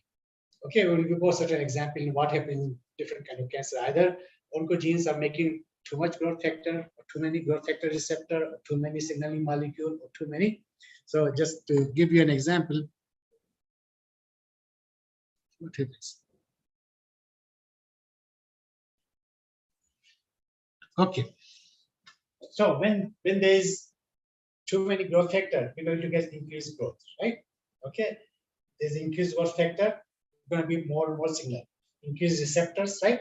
Or we getting increased signal molecules, or we getting increased transcription, right? So these are all the products of proto-oncogenes. Is one of these products, either growth factor, or their receptor, or the signaling molecule, or they are the transcription factors, right? So some of the example, like growth factor, we have epithelium growth factor, right? Okay, or EGF, right? Actually, is also called epidermal growth factor, or platelet-derived growth factor, right? Or PDGF, right? So these are the example in some of the oncogenes. Actually, they are real growth factor, right? So there's increase in growth factor, right? And then we have growth factor receptor, like PDGF or receptor, platelet-derived growth factor receptor, or HER2 receptor. We get the example, right? So there's more expression of receptor. And then signal transaction molecule, we talk about RAS, how it gets activated, with point mutation, right? If it's activated, it means you're going to get a lot of signal, same as RAF or MAP kinase, right? Or we have certain genes which is like JUN4, ELK, and MYC. These are the transcription factor, right? So these are also product of oncogenes, right? So all this is happening here. Okay, so here is an example, right? So what happens? So this is a signal mechanism. So receptor is the growth factor, bind to the receptor, right? So receptor recruit certain adaptor molecule, right? So this is RAS. Okay, we talk about the RAS is actually when it's bound to GTP is active, right? When it's active, what it does is activate an enzyme called MAP kinase, right? Because it's phosphorylated another protein which called MAP kinase, which phosphorylated another protein which called MAP kinase, right? So MAP kinase gets phosphorylated by MAP kinase, MAP kinase phosphorylated by MAP kinase, right? So this is like a cascade, and they are all linked to the chip protein, right? When it's activated, MAP kinase goes into the nucleus and actually activate, JUN and MYC. Okay, and these are the transcription factors. So this is responsible for transcripting all these transcription factors, right? When these transcription factors are transcribed, they bind to DNA and then start, inducing the cell proliferation, right? Because these are the growth signals. Okay, so here in this case, we have growth factor like cis, FGR, TGF, alpha, right? So these are the growth factor, and then we have receptors, right? Non-receptor tyrosine kinase. So these are just the examples of oncogenes. That every step we get some kind of oncogene, right, coming up, and then they induce the cell proliferation. Okay, so the oncogene causes cancer by affecting cell proliferation, right? Okay, example RAS and RAF or EGF growth factor, right? They cause cell differentiation. Example is this PML or PAR is also like a signaling molecule that inhibit differentiation, right? So what happens that cell when it proliferates, right? Divide, right? But when it start differentiating, once cell differentiate, it cannot divide because once it's differentiated, it will be like a mature cell, right? So there's some process in oncogene which actually stop the differentiation process. Once this differentiation process is stopped, it means cell has the ability to divide, right? Or when it's differentiated, it loses the ability to divide, right? Cell survival, right? Okay. Now, what happens then when there if you give a signal to cell which causes cell death, right? For example, we take some chemotherapy, people take chemotherapy, and you have probably heard that you develop resistance. All of a sudden, the skin cancer cell, but then this drug is not effective. So what happens? This cancer cell is smart, right? So what happens? There are certain genes that get expressed, which actually help them to survive. Okay, so these are called like PI3 kinase, AKT. They are known as like cancer survival genes, right? So these are certain mechanisms. That's how the oncogenes are they work. I think it's 1246. Okay, we can. It's just the same condition, same thing. Like we have growth factor. So what happens? The growth factor binds, and then we do autophosphorylation, and we go some to the signal molecule. So what happens in that case? The mechanism is that growth factor bind to the receptor, the autophosphorylation, and the signaling goes down, right? But what happens in some cases that if there's a mutation, right? Like for example, in this case, the growth factor need to bind to the receptor, right? In order to induce a signal, right? But if there's a mutation in the receptor, and in that case, the receptor doesn't need any ligand. It's just active all the time because the conformation is changed. Now it's like an oncogene, right? And then it's always active. Okay? So we talk about, I think we already talked about this, that what happens that the signal basically ligand bind and then dimerizes, and then these kinases domain which kind of phosphorylate each other, which recruit the GTP molecule, RAS molecule. We already talk about that what happens that is bound to GDP, but then actually that GDP is disturbed by GTP, when it's bound to GTP is active, right? And is then send the oncogenic signal. So that's how what happens that there are certain protein which is specifically bind to phosphorylated protein and recruit this, this exchange factor. This exchange factor actually is responsible for exchanging GDP from GTP, right? And that's what happens then is the cycle goes, right? So this is like a normal signaling mechanism. And again, as I said, when it's bound, when RAS bound to GTP is inactive, right? This GTP exchange factor is actually exchanges GTP for GDP, right? And bound to GTP is active, right? And then we have another protein, which is gap protein, which is actually hydrolyzes GTP. And GTP is hydrolyzed, then become GDP again is become inactive. So that's how RAS protein is active. Turn on and off, right? Okay. Now the other proto-oncogene is, we can stop here, right? Yes. Yeah, we can stop here.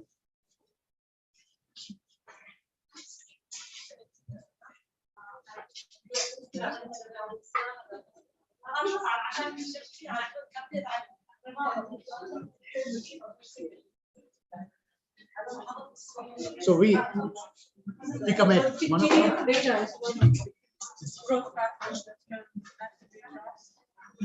TGF beta is actually kind of goes against this reverses process. Which is a differentiation. So it's actually an inter-oncogenic process. Yeah.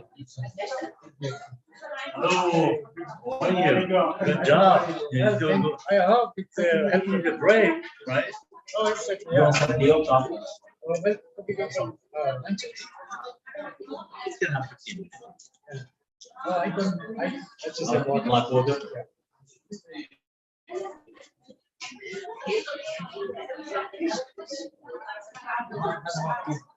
Now the thing is, can we just leave computer here? Dr. Jamal's computer. Yeah. And I also have a big. I can carry either with I don't me think or- anybody will touch it. Don't do it. Yeah. I think it would be safe. It would be safe. You want to go out or something, or I don't know what arrangement. he is here? What do you For want? lunch. I think they're going for lunch or. No, no, lunch at one. Oh, lunch is 1 hour. So we Sorry. still have like an hour, Oh. So Oh. how long? maybe 10 minutes, 10, 15 minutes. Yeah. Oh, okay. So, and then, but some people are going for internet, right? So we start again at 12. At 12 o'clock. Yeah. Oh, okay. So 15 minutes break and yeah. Is there any way that you can get the slides? Yes, I'm going to send the handouts to Dr. Amal and she will distribute to everybody. Yeah. To Dr. Dr. Amal. I'm an Aboudi. I'm an Aboudi. Okay, because we're from the pharmacy department. Ah. That's not Dr. Ahmed. Okay. Yeah. Can we take it on the flash memory? Well, I have to want to distribute to everybody so that, Jared. yeah, we'll distribute. All the, you have their name and the email address, right? Yeah, they'll distribute. I have a question. If there is a ligand for a specific receptor, this will need to increase the expression of the receptor because of this ligand or not? Sorry, there's a ligand. Ligand for a specific receptor. Yeah. So if the concentration of the ligand is increased, this will increase the expression of the receptor. No, it will not increase the expression of receptor. It will just increase because what happens once ligand bind, then it kind of moves, right? And the second ligand bind. So it's like this. So always there's a signal there, right? So what happens when ligand bind, it does its job and then it get internalized and remove, right? And there's no other ligand, signal will stop, right? But the ligand is present all the time. It means the signal is going all the time. You mean it will increase or It's increase the signaling mechanism, but not the receptor, not the receptor. Unless it's involved auto expression, because some of the molecules make their own receptor, so it can happen. If this binding causes the expression of the receptor, it means going to express more receptor. Yeah, but I don't have an example. Because I'm working on melanoma and on the GPR receptor. Estrogen receptor. I'm working on phytoestrogens and examining if that can bind to the GPR. So when I treated the cells, immunocytochemistry, I noticed that some phytoestrogens increase the expression of the GPR, and others are not. So it could be. It's not that the phytoestrogen are binding to the receptor; they will be going inside. Inside. Yeah. Because phytoestrogen can go inside. Okay. Yeah. For the presentation. So we will ask you, Professor Rafa, if you may just leave the slides at the computer of your lab. I have a handout, like PDF handouts. Yes.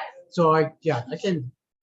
Yes. Yeah, I can copy. So and also register at the comstech site so that we can have your email.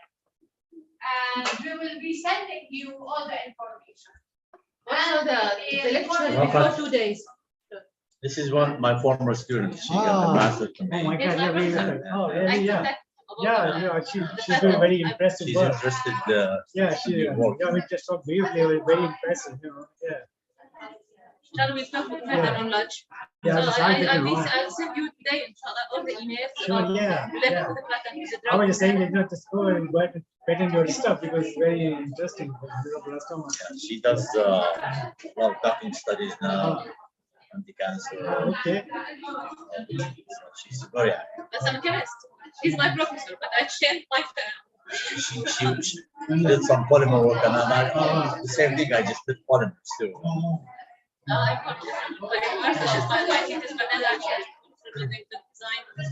We're still collaborating. You mean inside the receptor, not bind? Phytoestrogen, right? So it may be going inside, so what kind of compound it is? Not urine. That you have quercetin, luteolin, and cersimide. Yeah. So they probably, not maybe binding, they will go inside the cell, and then, stimulating some of the signal there. I will search for the signaling also. Yeah. Because there's maybe receptor, maybe go inside the cell, and then stimulating from what kind of receptor they're increasing. I don't know actually. I'm still working on this. Oh. Give you some cookies. I know it's unhealthy because we talk about diet. Do that. At what time are you eating? 12 o'clock. 12 to 1, then we have a lunch break. At 1? At 1 o'clock? Yeah. 1 o'clock we will have a lunch break. Okay. 1 to, I don't know how long. Okay. 2 lunch breaks. At 1 o'clock? Yeah. Then we'll Yeah. We will continue at 12. Yeah.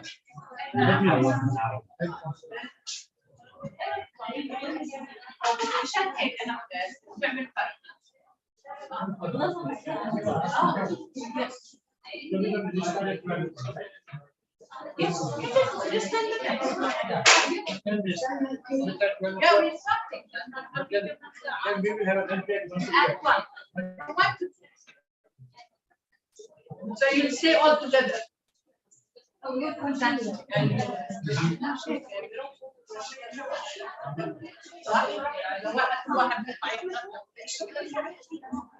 know my for myself.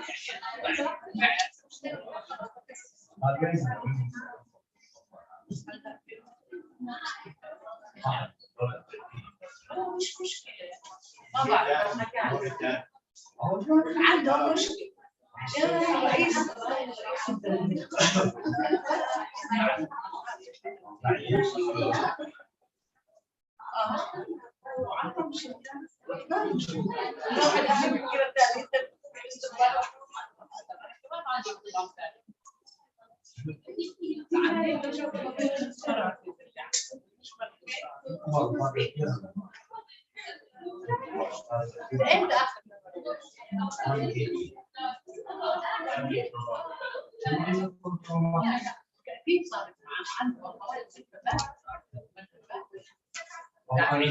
No, I'm not too fast. I'm not too fast.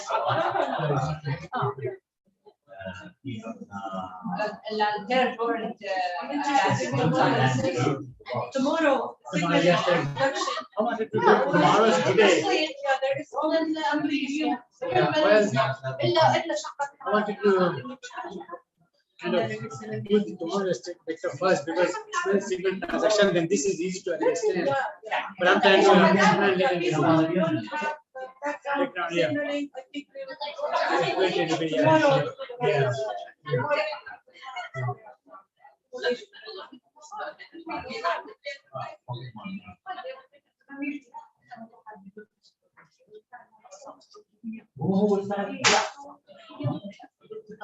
مع الجامعات بتدخل في التحالف انها تغطي القصه نتائج من القصه. احنا الجامعه الانجليزيه عشان هو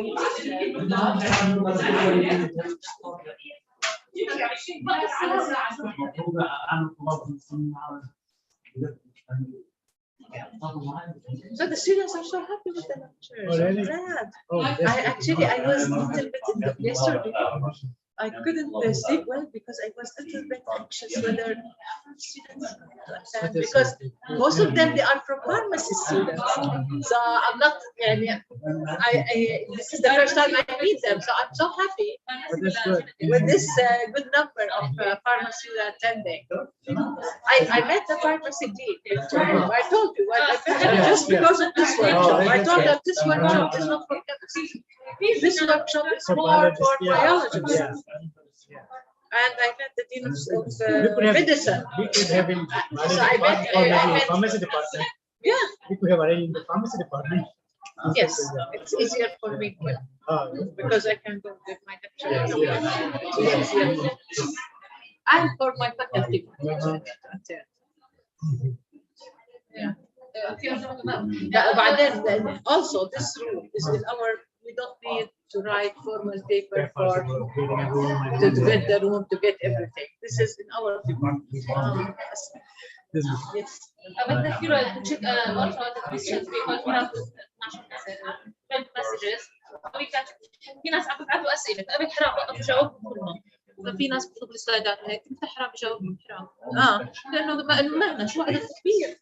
انا اصلا كنت اونلاين اول يومين حسيت على السلايدات كنت غني بعث ايات بعدين ضبط. بالاخر ظبطوا بعدت الحساب بتاع ظبطهم بروفيسور سولومون اللي من كينيا. عشان بالاخر خلص زهقت ما كملت.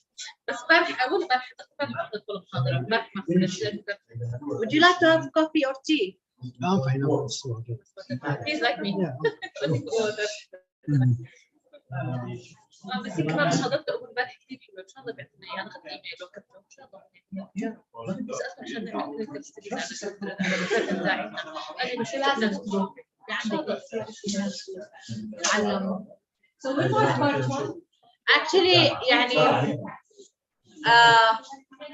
let's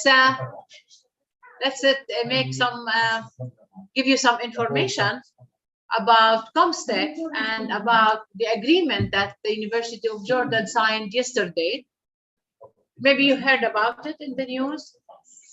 So while Professor is checking the online questions, just a few minutes, I would like to tell you to check the comstech site and see how can you benefit from the scholarship that are offered to the students of the University of Jordan. According to this agreement, now you are eligible for some scholarship from different universities who are part of the consortium. Basically in Karachi, they have a wonderful institute, يعني رائع جدا, one of the best in the world, concerning natural products and bioassays, different bioassays, nanotechnology, genomics, you can check. Also, I will give you the name of the institute so that you can check. If you like to go and spend some time there, the ticket will be covered, cost, expenses, accommodation are covered. So just let me know when would you like to go and the duration. And you can also discuss this with your supervisor to have a joint research work. تروحوا تكملوا جزء من, يعني أنا طلابي راحوا, they went there, they did part of their PhD there. So you can do the same thing, and this will really upgrade and improve the quality of your research. So this is some opportunity. Please disseminate the information within the pharmacy students, because what I found here جد روعة إنه هالقد عدد منكم كلكم طلاب دراسات عليا in the pharmacy. They are all PhD and master students. They are graduate students in the from pharmacy. So I'm very proud of the number and interest. فبتستاهلوا إنكم تاخذوا فرصة إنكم تتعلموا بزيادة. عندهم أجهزة استوديو آخر شيء، مش ندور على إنه ما هو من كيمستري، يعني على الدور 13 NMR machines, at least 13 from 800 إلى mass spec يمكن فوق more than 10 or 15 X-ray, you name it. Docking studies مش معتصم طه بس. لا بيعملوها بطرق مختلفة كثير كمان. latest software. يعني الأجهزة اللي عملوها شايفين هذا الكبير هالقد، هذا من هون لهون، هذا هالقد حجم الكمبيوتر اللي بيعملوا عليه الدقيق، مش كمبيوتر هالقد، هالقد غرفة كاملة مبردة. It's يعني I'm talking about their computer capabilities. So it takes this a chance. يعني احنا اشتغلنا كثير المضبوط عشان تتوقع هاي الاتفاقية، فأنا بسعدني إني أشوف حد يستفيد منها. هالتعب هذا في طلاب مستفيدين منه. Yes, please do, and think about your own research اطلعوا على هذا السنتر اللي هو الانترناشونال سنتر اوف كيميكال اند بيولوجيكال ستاديز ICCBS. اوكي عباس 10 ليرات. لهم تبديلات 5 لا هم جيب واحد ياخذ 10 ليرات. نبي يجيب واحد ياخذ 10 ليرات. لا هذيك كيمستري، هذه بيولوجي، هذه اليوم ميديسين كم؟ لا ما كثير عممنا عن هذيك، على كانت هذيك اكثر كيمياء NMR يعني في NMR كثير كلها يعني NMR. في اشياء كانت بس في اشياء تريننج واشياء شو انا قربت. لا هي هذه احسن بيستفيدوا منها. Can I just add something? Yeah. Yes.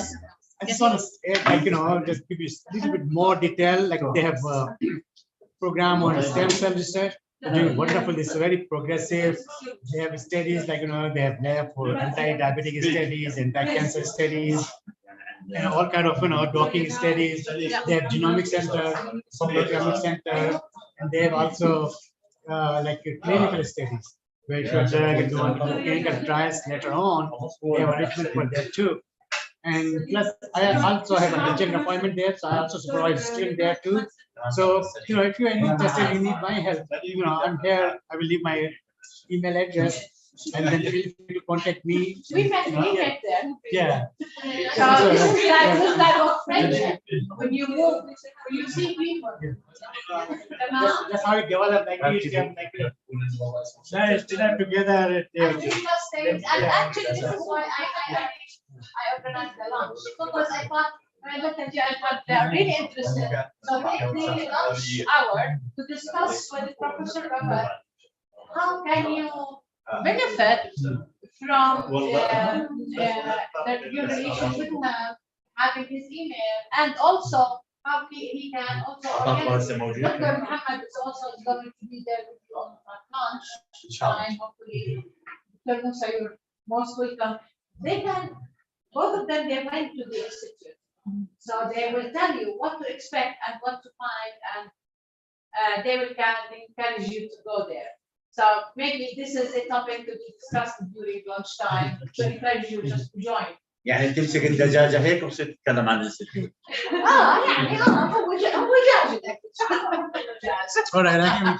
Yeah, let's start. Yeah, let's resume it. Yes. Please have a seat.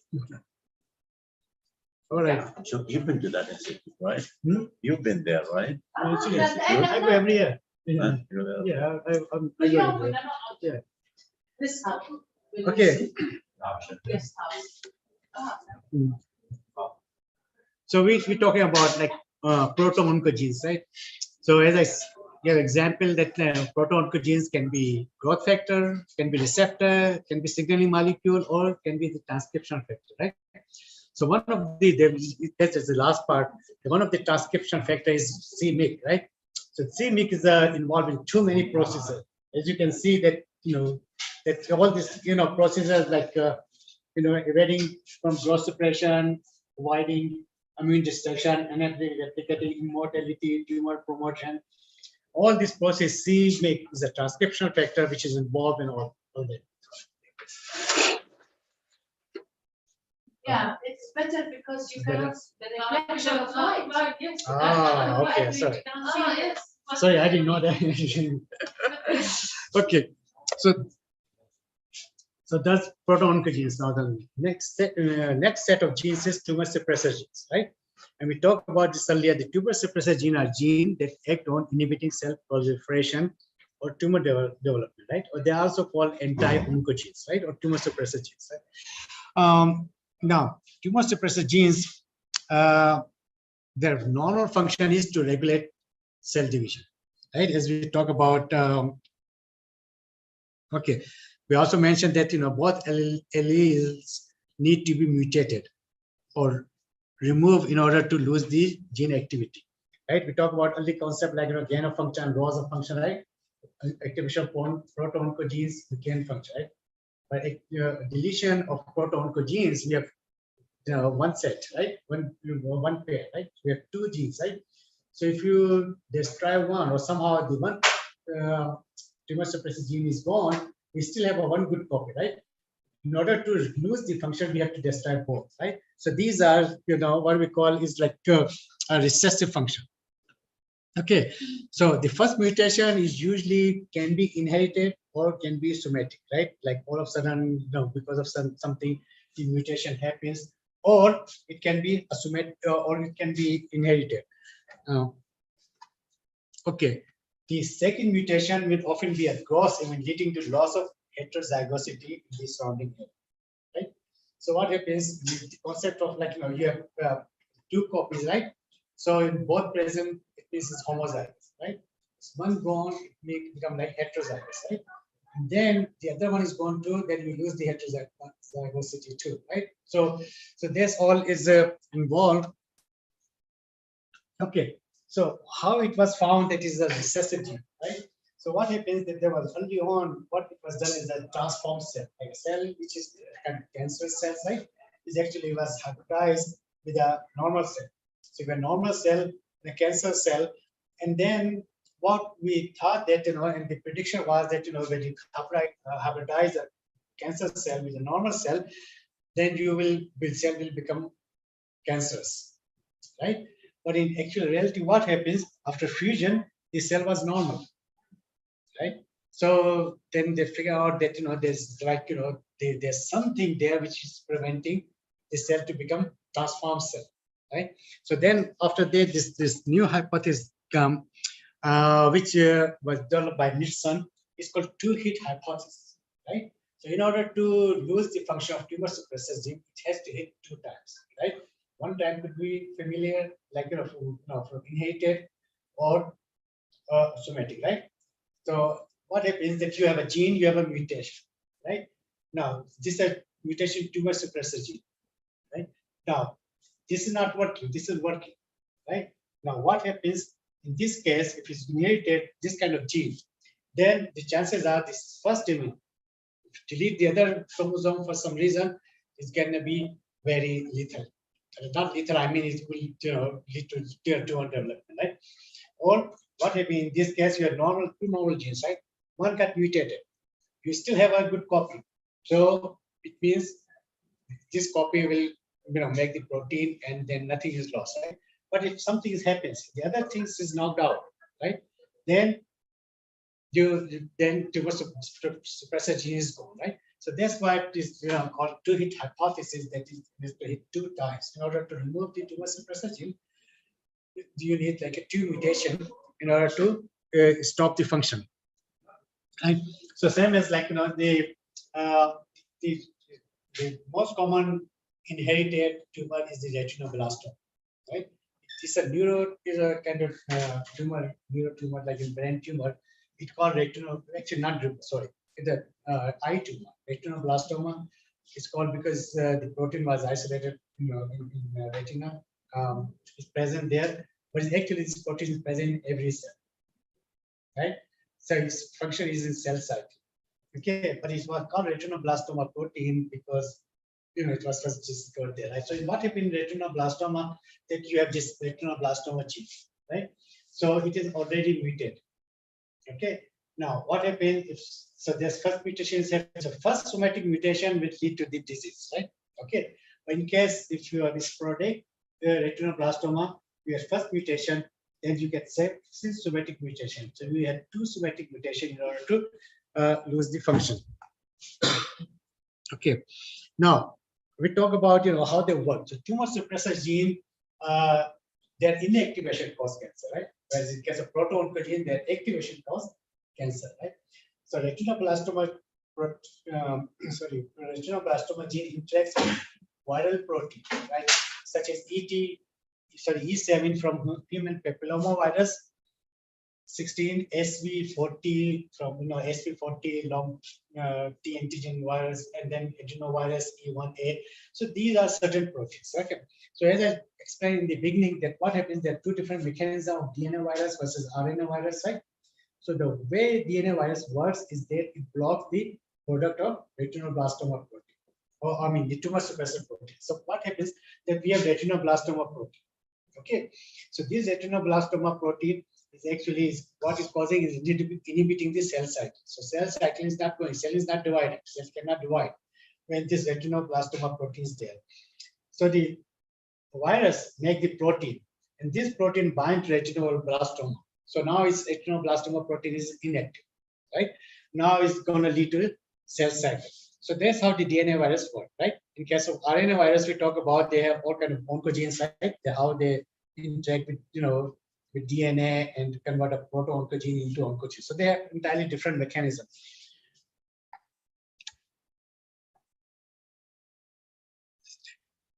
Sorry. Okay. The function of tumor suppressor gene.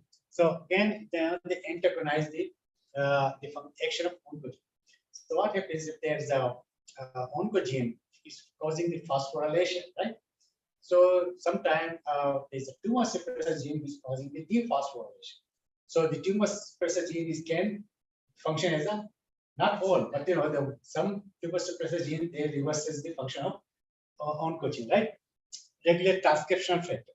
Okay, so what happens that they induce certain transcriptional factor which is involved in inducing either apoptosis or inhibiting the cell cycle, like they transcribe the CDK inhibitors, right? CDK kinase are involved in cell cycle regulation, right? They phosphorylate retinoblastoma protein, but the tumor suppressor protein they transcribe inhibitor, which inhibits the kinase or retinoblastoma protein cannot be phosphorylated, right?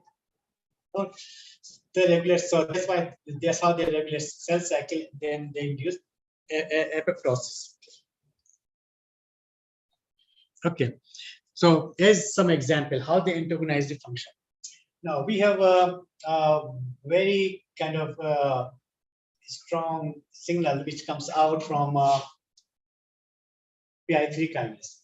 Okay, and I wish we are signaling lecture first before cancer, but anyway, so what happens, the PI3 kinase is actually an oncogenic signal. What it does, PI3 kinase is converted into basically RAS bind to RAS activate PI3 kinase, and PI3 kinase convert PIP2 into PIP3. PIP3 is actually, I will explain tomorrow, is a lipid molecule. Okay, it is phosphorylated 3 position. When it is generated, it actually binds to AKT. AKT is another enzyme, and this causes phosphorylation of AKT, and then AKT does the oncogenic signal, right? So this is this is an oncogene, right? RAS is an oncogene, and this is going like this, right? Now the thing is that we have another system where certain other RAS, these are also small G proteins, but then they activate this enzyme P10, right? The P10 is a product of tumor suppressor gene. What its function is to dephosphorylate. Remember, the PI3 is phosphorylating, and because of the phosphorylation, we get activation of this enzyme, and we're getting the oncogenic signal, right? So what it does is dephosphorylate. Once it's dephosphorylate, which is not going to activate the phosphorylate the AKT, right? So the oncogenic signal is strong, right? So there's just an example, the tumor suppressor protein which is antagonizing the action of oncogene. Okay. Oh, here it is structure. Okay. So that's how it works. So we in bind to the receptor, activate PI3 kinase, right? Now, PI3 kinase is phosphatidylinositol 4,5 this phosphate, right? So it's like a inositol molecule, and here is the structure, right? So this is inositol is a sugar, right? So it has it's anchored in the cell membrane. It is phosphorylated in 2 position, right? Okay, so it is it's called the one is actually linked with this, and then it's phosphorylated in 2 position, right? So this is what it is. PI4 5 this phosphate, right? So when it phosphorylates, it's phosphorylated on 3rd position. Yeah. So there's like a 3 phosphate group. Now this actually provide a docking site for AKT, and it become activated, and then it will this cell survival signal.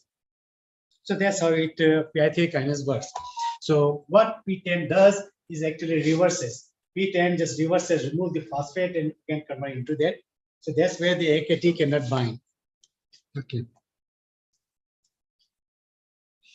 Okay, they can also regulate transcription factor. As I said, like in this example, WT1 is a suppressor that appear to suppress transcriptional factor, insulin-like growth factor, which will contribute in the development of tumor. So insulin-like growth factor, in a lot of cancer, there's an excessive production of insulin-like growth factor, right? So what happens is, so this is a transcriptional factor, which is actually suppresses the production of insulin-like growth factor. So there won't be much insulin-like growth factor, and because it's a growth factor, it can stimulate the cell growth. Okay. There's another set of transcription factors which we call like SMAT family, and this transcription factor are activated by TGF-beta, right, leading to cell inhibition of cell proliferation. Right, TGF-beta is like as the name suggests, transforming growth factor. Okay, the function of TGF-beta is to actually initiate differentiation. So when cell is there, right, when it differentiate, cell cannot divide. Right, so there's one way to inhibit the cell proliferation to make it differentiate, right? So the thing is that, you know, the TGF-beta, the SMAT transcription, just TGF-beta make this SMAT family of, you know, of transcription factor, which are kind of product of tumor suppressor gene, and then inhibit cell proliferation. Okay, and they regulate cell cycle, right? Okay, so cell cycle. We talk about the retinoblastoma protein, right? That inhibits the cell cycle in G phase, decreases cell proliferation, right? INK4 gene that produce P16, right? Now, P16 is an inhibitor of CDK cyclin D kinase, right? As we talk about, like, you know, we need cyclin and cyclin dependent kinase dimer in order to phosphorylate the retinoblastoma protein, right? And once the retinoblastoma protein is phosphorylated, it is not active. And once it's not active, it's going to stimulate the cell cycle, right? So these are the inhibitor which inhibit the enzyme. So it means the retinoblastoma protein will not be phosphorylated, right? Okay, P53, right? P53 also produces another protein which is P21. Okay, the P21 is also a cyclin dependent kinase inhibitor. So again, it inhibits the cell cycle. And we'll talk about P53 and RB protein more in detail tomorrow on cell cycle. So in signal transaction, right? And some of the product from tumor suppressor genes, they also induce apoptosis, right? And the apoptosis is what we call is you have to stand before or not. Okay, so apoptosis is called like a programmed cell death. Okay, so for example, is when people use anti-cancer drugs, right? So anti-cancer drug, what they do is that they send the signal, and cell start, you know, program itself that it start dying. Right? So there's certain mechanism, and we also have certain mechanism which secrete some kind of growth factors and things which actually stimulate the cell death. Okay, so cell die, right? So P53 is actually is a very key tumor suppressor protein. Okay, and we'll talk about more in detail in a few minutes. So what it does is increases BEX.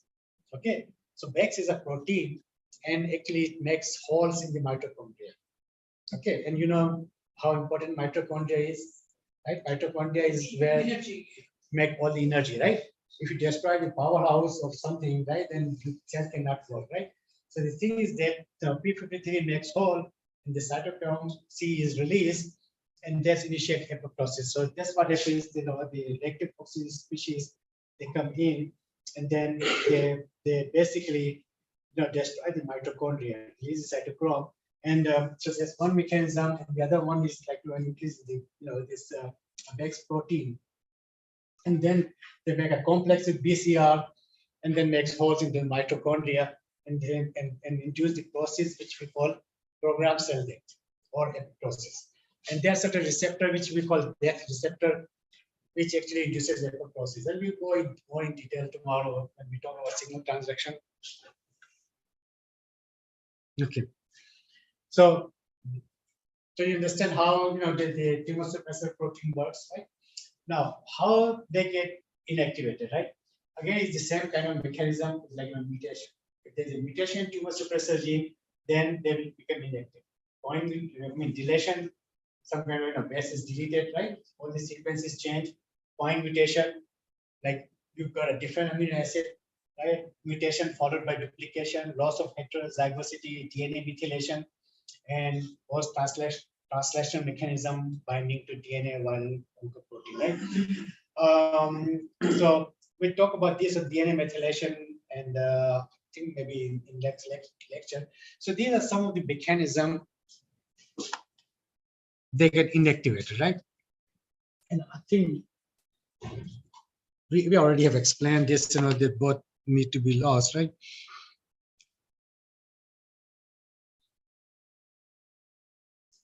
Okay, so we talk about, retinoblastoma. Now, retinoblastoma is a malignant tumor of developing retina that occurs in children usually before the age of 5, right? And is an inherited disease. It only happens like it's carried in the family. It happens that people carry this. If something happens to the next, to the other pair of tumor suppressor gene, right? Retinoblastoma, then children develop tumor, right? So all forms of retinoblastoma are present in mutation in genes like located in the region of 13 to 14.1. Okay, just information, right? So individual mutation are heterogeneous. 20% are deletion larger than 1 kilobase. 30% are small deletion or insertion. 45% are point mutation. So these are various processes that lead to the inhibition of retinoblastoma protein.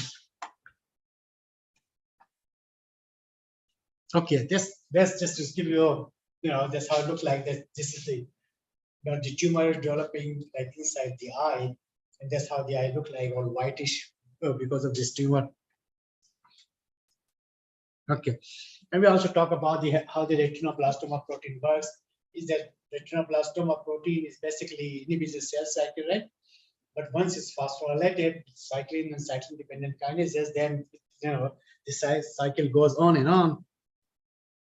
Okay, we also talk about that, how the phosphorylation, different cyclin dependent kinases, like cyclin, this is cyclin, and this is cyclin dependent kinases. So they actually, phosphorylate the protein, and as it's phosphorylated, is like inactive, right? And when it's inactive, then the cell undergo into cell cycle, uncontrollably. Okay, so there's one kind of tumor suppressive protein. The other one, which is really like highly involved in suppressing tumor, is called P53, right? It's called P53 because it's a molecular weight of 53 kilodelta. That's how it's just given name, right? It's actually it's kind of express response to stress, any stress signal, right? So it is actually kind of referred as like a watchdog. So it's always looking for the cell. If anything goes wrong in the cell, so it can express and it starts to rescue the cell from that stress. If it cannot, then it induces apoptosis and kill the cell. So it is actually, referred as like a guardian of genome. Stop cell cycle upon DNA damage, or guardian of tissue, which facilitate apoptosis if necessary. Sorry, somebody says. I thought I heard something. Okay, so as you can see, that this P53 is actually expressed when, there's a lack of nucleotides, so there's a stressful situation, UV radiation, ionizing radiation, oncogenic signal, hypoxia, blockage of transcription, basically any kind of stress when cell or any cell senses, then this protein is expressed. Okay, when it's expressed, so it does a few things. It's arrest cell cycle arrest. A cell stops the cell cycle. So cell is not going to divide, right? It induces processes where it can, cell can repair the DNA damage. If there's a DNA damage, there are all kind of processes are involved. It also inhibits the blockage of angiogenesis. And if it cannot rescue the cell, right? If you try to do the DNA repair, but the repair is so extensive, then what it does is induces a process of apoptosis. It tries to kill the cell. Okay, so that's all. That's what happens with P53. So the thing is that the P53 and mutation P53 is dominant, right? Like we talk about that, what is tumor suppressor recessive, right? We have to use both, right? but what they found is actually the P53 is as a dominant, right? It does not actually follow the Anderson hypothesis, right? So what happens is basically, in this experiment, you have P53 where is lost, right? Okay. Now, this is P53 where both are expressed. Okay. Now, when they try to knock one copy, right? So the expectation was the other copy is still there, right? So these animals should not have any tumors, right? Okay. For an experiment, what they found that some they started having some tumors, right? So they kind of like curious here why, because you have a good copy, you should protect, right? But it's not protecting, right? Whereas if you have complete knockout, the animals die. Okay, so it means it's not really following the Anderson hypothesis. The hypothesis said that you have to move two. If you have one good copy, you can still get effective tumor suppressor, right? So the reason was that in P53 is actually found out it's actually a tetramer. It has is a same protein, but it tetramerizes. So the four subunits they combine together, right? So if we have P53 wild unit and then mutated unit, so there are various ways it can combine, right? So in order to have the completely inactive, you have to all four mutate, right? But if we have some active molecule there, it will still have some kind of degree of function, right? So that's what the reason that it does not follow the Anderson hypothesis, right? Now the P53 here is just, as I said, is heavily involved in cell protection in all kind of cancer. It's just to give you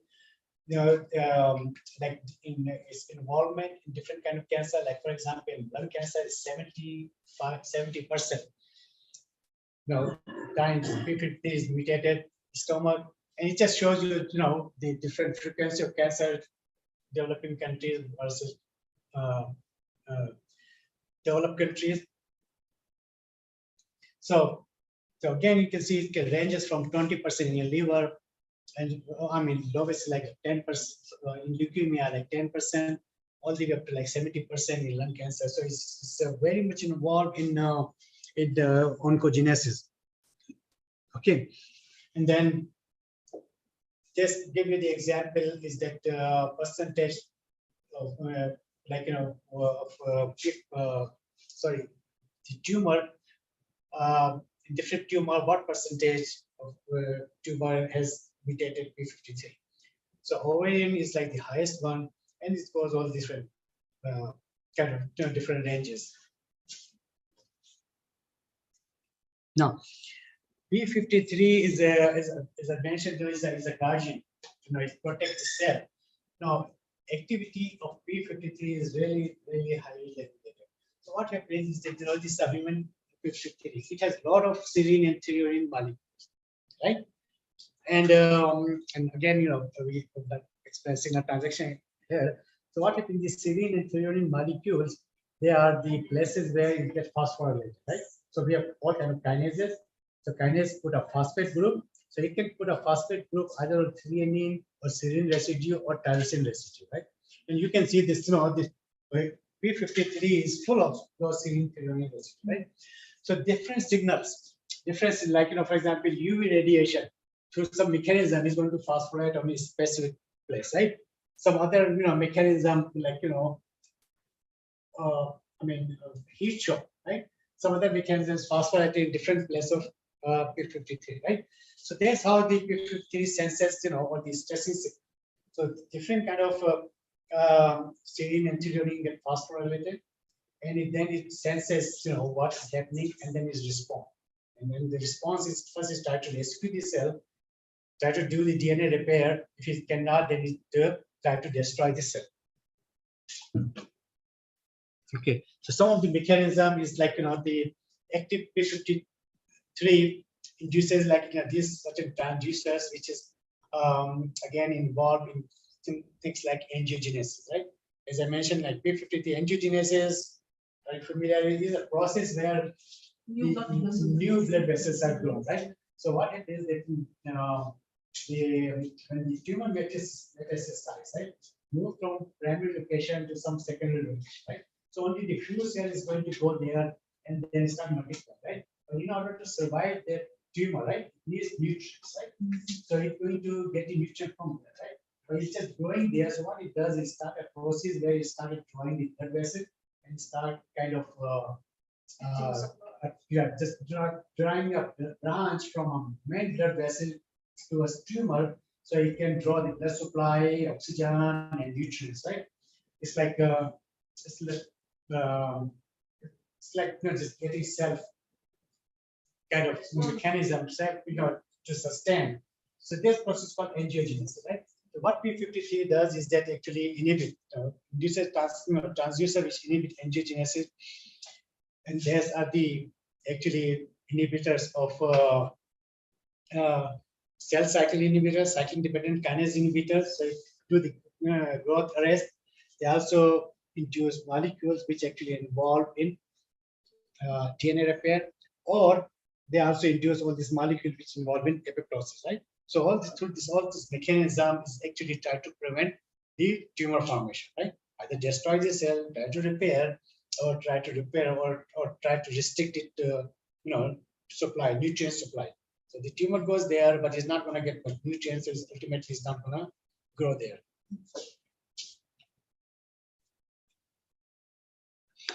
Okay, now there's a kind of interaction between retinoblastoma protein and P53, right? They both are tumor suppressor protein, right? Talk about retinoblastoma protein that is involved in cell cycle, right? The way it is involved in cell cycle is that retinoblastoma protein is actually, we know that it gets phosphorylated, right? The cyclin dependent kinases, right? So what it does, P53 is actually make this cyclin dependent kinase, right? And the cyclin dependent kinase inhibitor, which inhibit the kinase activity, and that's how it stops the phosphorylation. So they are both kind of working in like in a synergistic way.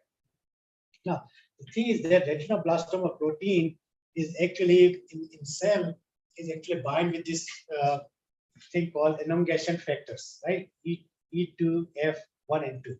So in a normal cell, retinoblastoma protein is actually tightly bound with these factors, right? So when retinoblastoma protein is phosphorylated, actually this transcription factor actually release. This transcription factor are actually responsible for gene expression.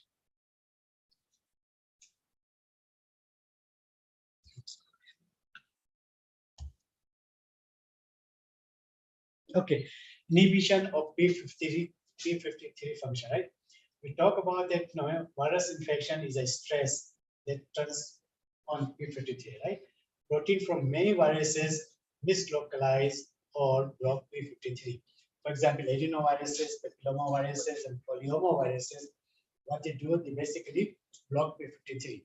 The way they do it is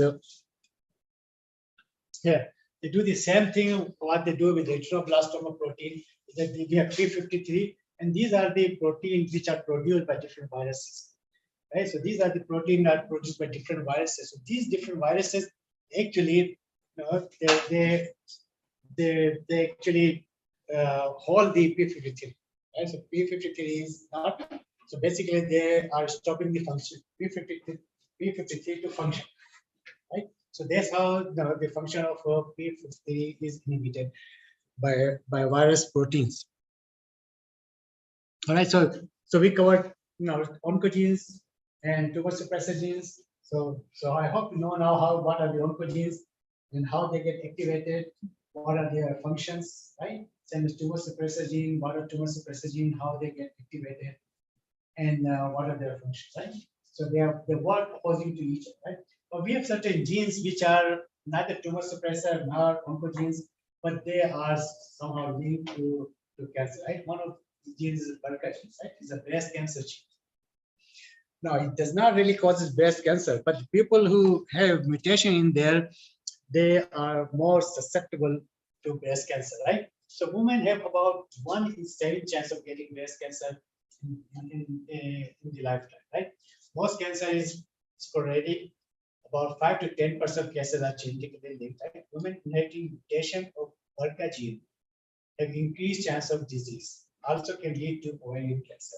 So BRCA, the genes, they are both linked to ovarian and breast cancer.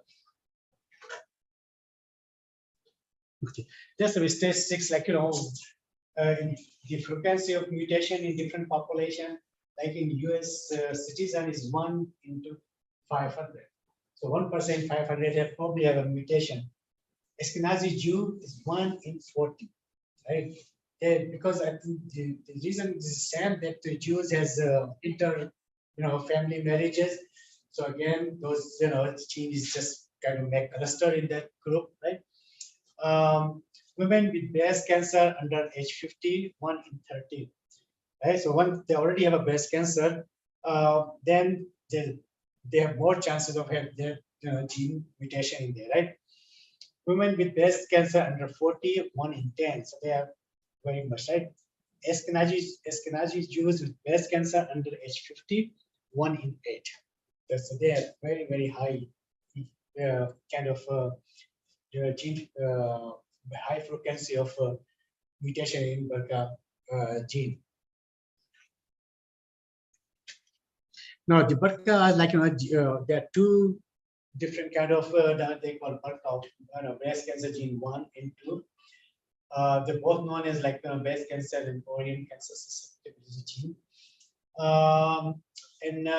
They are sometimes referred as tumor suppressor gene or recessive oncogenes. So they are also referred as like recessive oncogenes.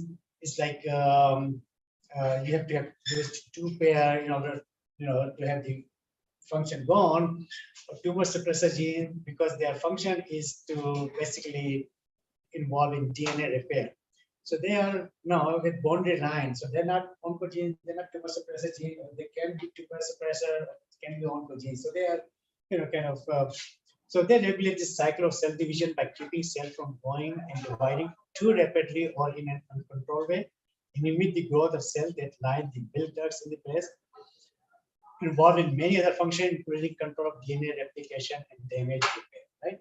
So they basically involved in DNA repair. Okay.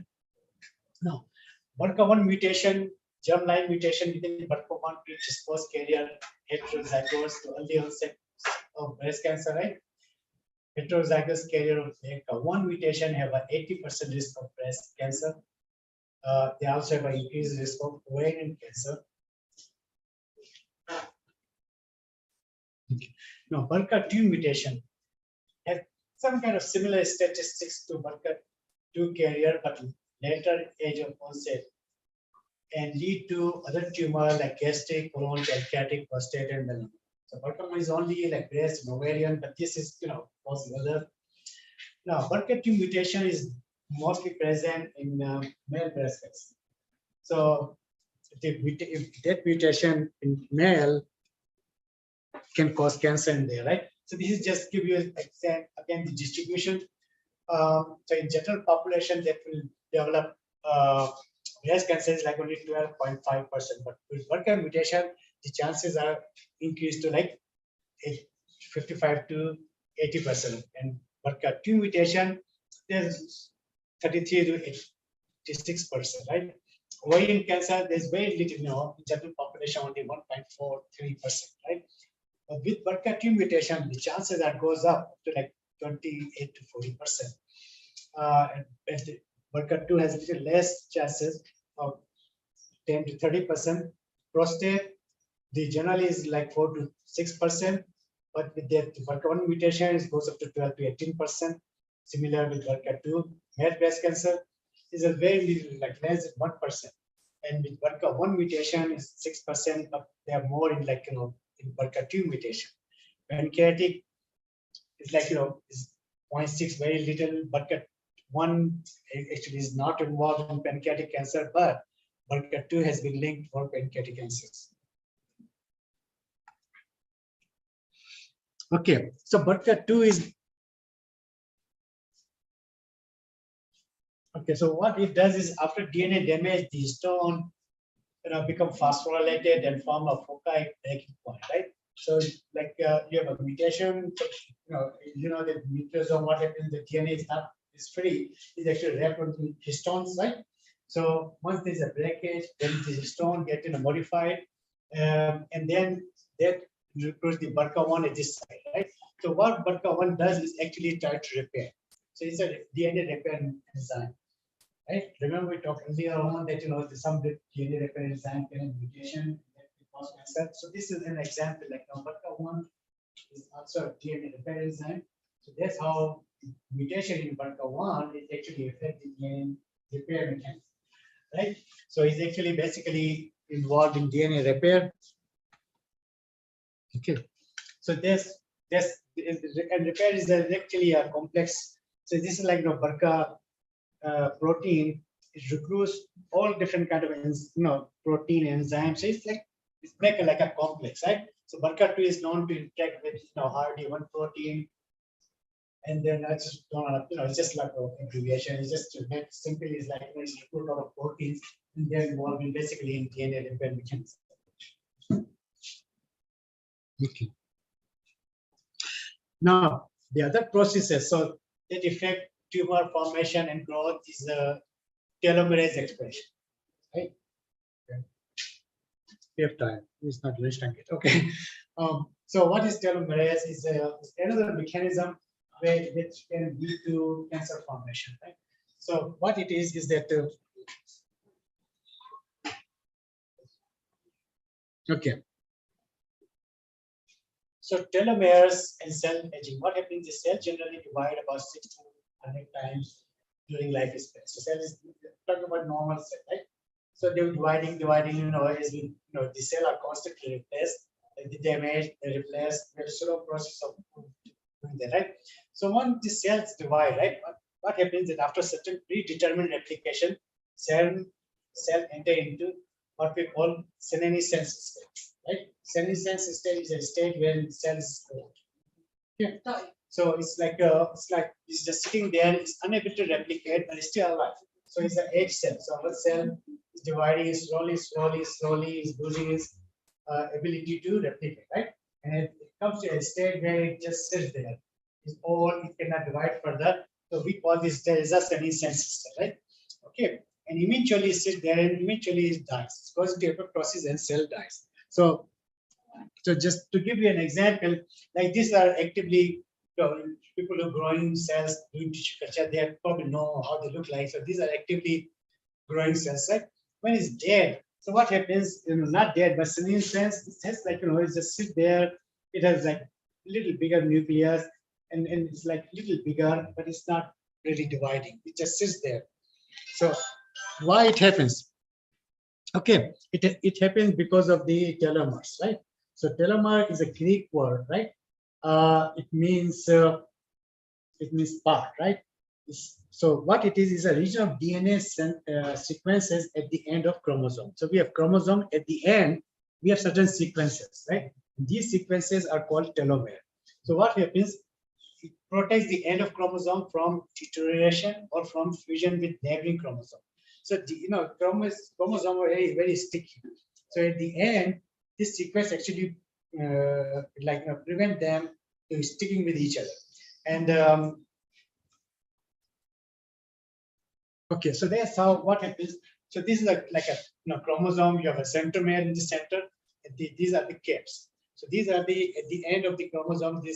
They are present. So telomere are present. So what they are actually repetitive DNA sequence. They are TTAGGG vertebrates, and then they have it's slightly different in invertebrates. So I don't know how can I move this. Okay, so the thing is, just to make the story short, it's like these are the caps. They are present and they are repetitive sequence. So they are present at the both ends. Now what happens that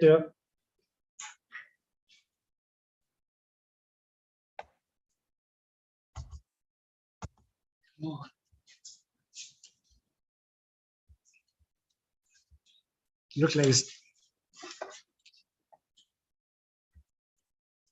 not changing.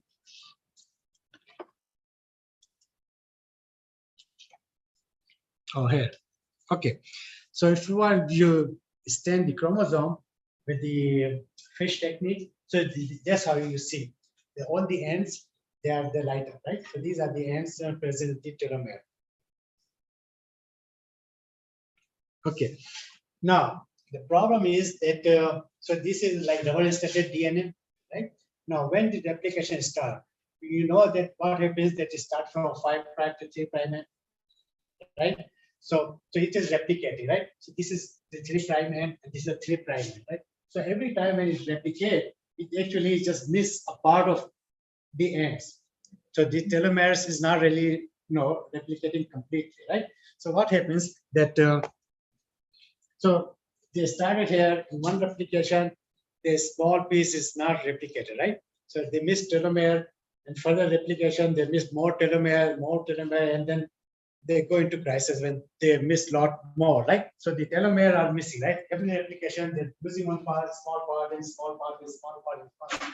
When they come to this one, then they are not able to replicate, right? They sit there, so they become like what we call semi-cells, right? So they are just all, right? Which is actually good because then the cell can die, right? So what happens that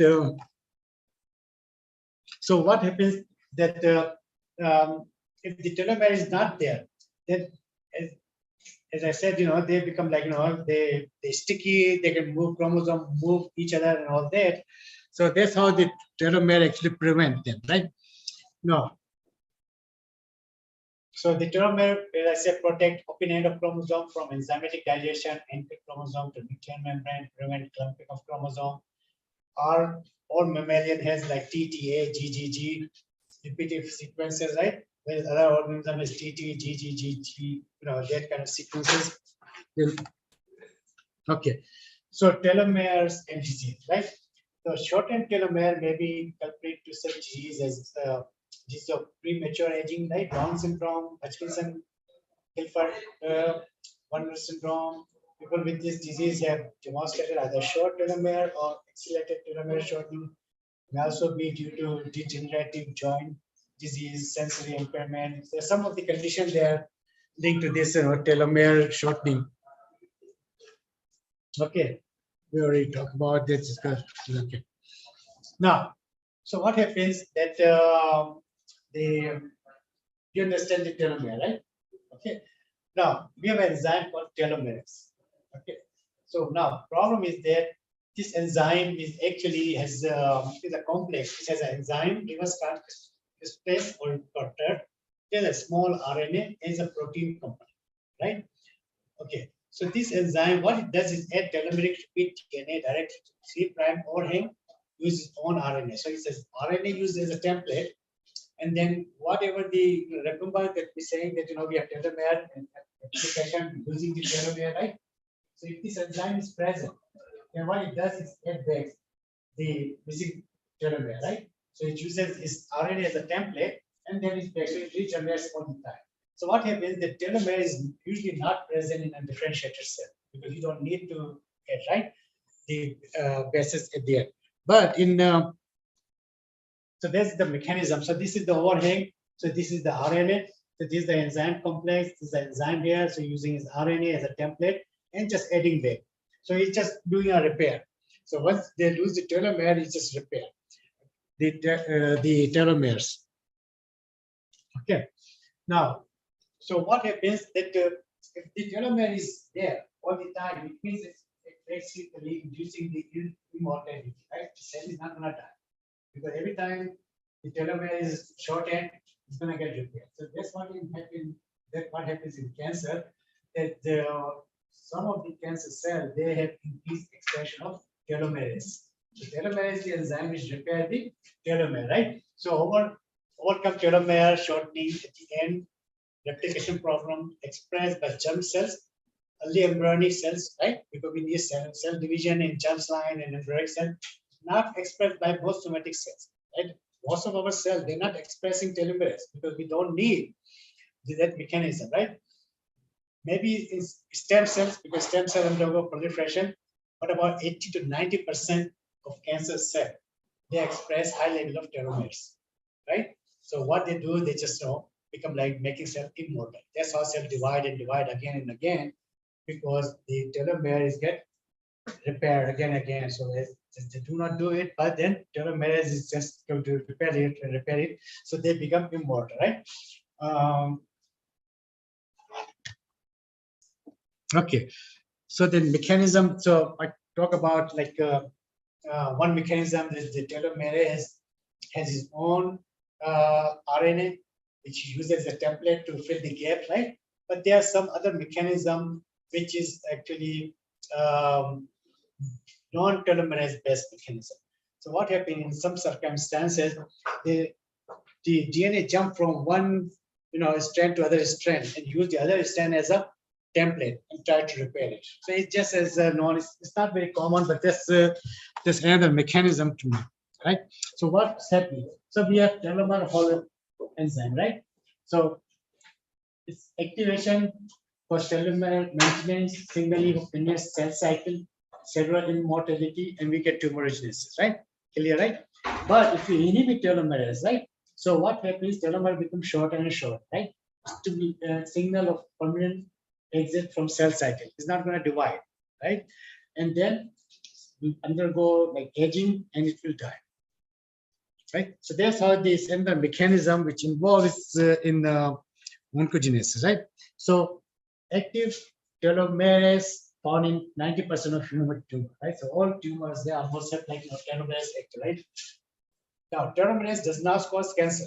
Remember, just telomerase itself does not cause cancer, right? It allows cells to continue proliferate, right? These cells have telomerase deactivated, allowing them to maintain telomere, right? Cancer cell may activate telomerase through G1 to S checkpoint, right? In 30% of human tumors, gene they code for this HDR, which is the enzyme, is amplified, right? Meaning more likely to for telomerase to be active. I think we are just coming towards the end. Okay. Anyone to telomerase inhibitors? Yeah. Yeah, there are telomerase. People try. Yeah, yeah. People try. They use telomerase inhibitor to treatment. Yeah, there's that. But the thing is that some of these drugs then become like cytotoxic, and people try to avoid it. And then sometimes they become like resistant to those drugs. But there are some. Yeah, they're telomerase inhibitors. So let's conclude the oncogenes and proto-oncogenes and some other kind of genetic mechanism involved. So after lunch, we will go on epigenetics. So there's the processes which actually has to do with DNA sequencing, right? There's no deletion, no mutation, nothing, but the processes which involve like regulate the expression. So yeah, so we will talk about that. Okay. All right, so we have lunch break, right? Want to do? Oh, you're welcome.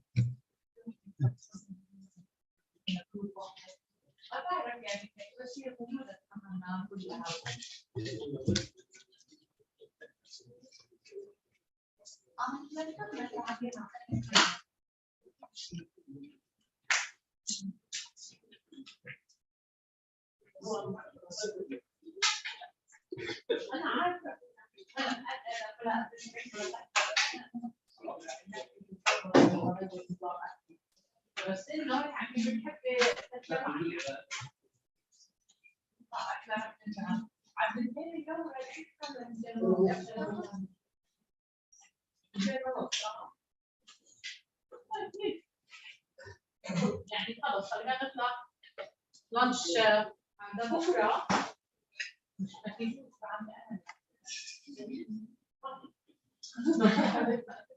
بعدين اوكي فراح نعمل غدا نجي انا اجيب معجنات اجيب بيتزا كم شوي كنيسه يلا نعمل اليابان ناخذ هون وحكيت لها عميدتكم جاي كمان الرولات راح تكون موجوده يمكن عميدة اذا بدك راح يكون هيك بدل ما احنا نطلع ونرجع في هالبلد نضلنا هون اكبر ونكمل تمام مثلا بدنا نطلع نشوفكم كلكم بكره for lunch. Okay, we can leave this there. So it's leave Zoom connected. Okay. Now my bag, can I leave somewhere or? No, leave it here. It's got everything here. No, خليني بلاش يعني. طيب خليني اتاكد جلال والله لانه نترك الاغراض والكمبيوتر تحكي لعبد يسكر الغرفه. معك المفتاح. He's closing the door. Oh, his business, I just leave it here. I'll be leaving for my lecture at 1. Oh, okay. And I'll be joining after. Okay, sure. So I just leave it here. Keep it here, I will close. Oh, okay. Because I don't like.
Okay. I think you. So people at Zoom, can you hear me? I'm not sure if. Yeah. Then.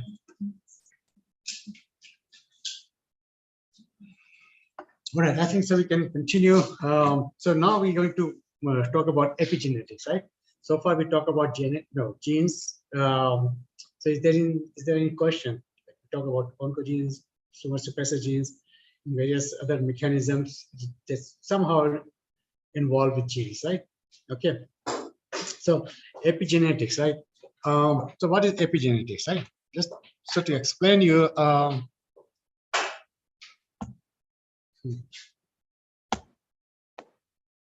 Okay. You have seen, like, sometimes you see that, like, these are the mice and litters, right? They're born from same parents, like same mother and father, right? But if you see their coat color, right, the difference, some are very light and some are, very brown, right? I mean, the thing is that they have like same genetic material, right? So they probably have like same genetic makeup, but they are the color of their skin is a little different, right? Now, sometimes what happens, you have twins, right? Now, they are twins, but they're different color, right? So they're two different. Sometimes you see in one same individual, like this dog, there's an eye, one eye is brown and one eye is kind of bluish, right? Okay, and then, so all these things, and not only that, sometimes you see like, different pigmentation in the same eye, right? So how is it happening? Why it's happening, right? Because the thing is that all the genes which are expressed in eyes are all same, right? Same as in two different twins, they have probably same gene, but they have the different, color of hair and all that. This happens because of what we call epigenetics, right? So the thing is that we have all the genes, but it's not necessarily that all the genes are expressed same way, right? Different people or different individual have the same gene, but it may express differently. Maybe expressed in one individual, but may not be expressed in different individual, right? So epigenetics, it means above or in addition to. So it means like, I can read it better here. Okay, so genes, the DNA. Okay, genes. If anything happens to genes, we get changes, right? But what happens in this case, nothing is happening to DNA structure, right? But it's above the genes, right? Something is happening beyond this structure, right? So, how do different stem cells know their fate? Like, we know that we have stem cells, right? One cell, but then they can, lead to different, differentiate into different, like, myoblast can only form muscle cell, right? Keratinocytes only form skin cell. Hematopoiesis only become blood cell, right? But all have identical DNA. Right? So basically, what happens that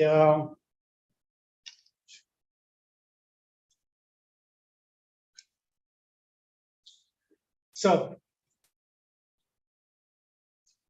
when we have a stem cell, right? So in stem cells, all the genes are expressed.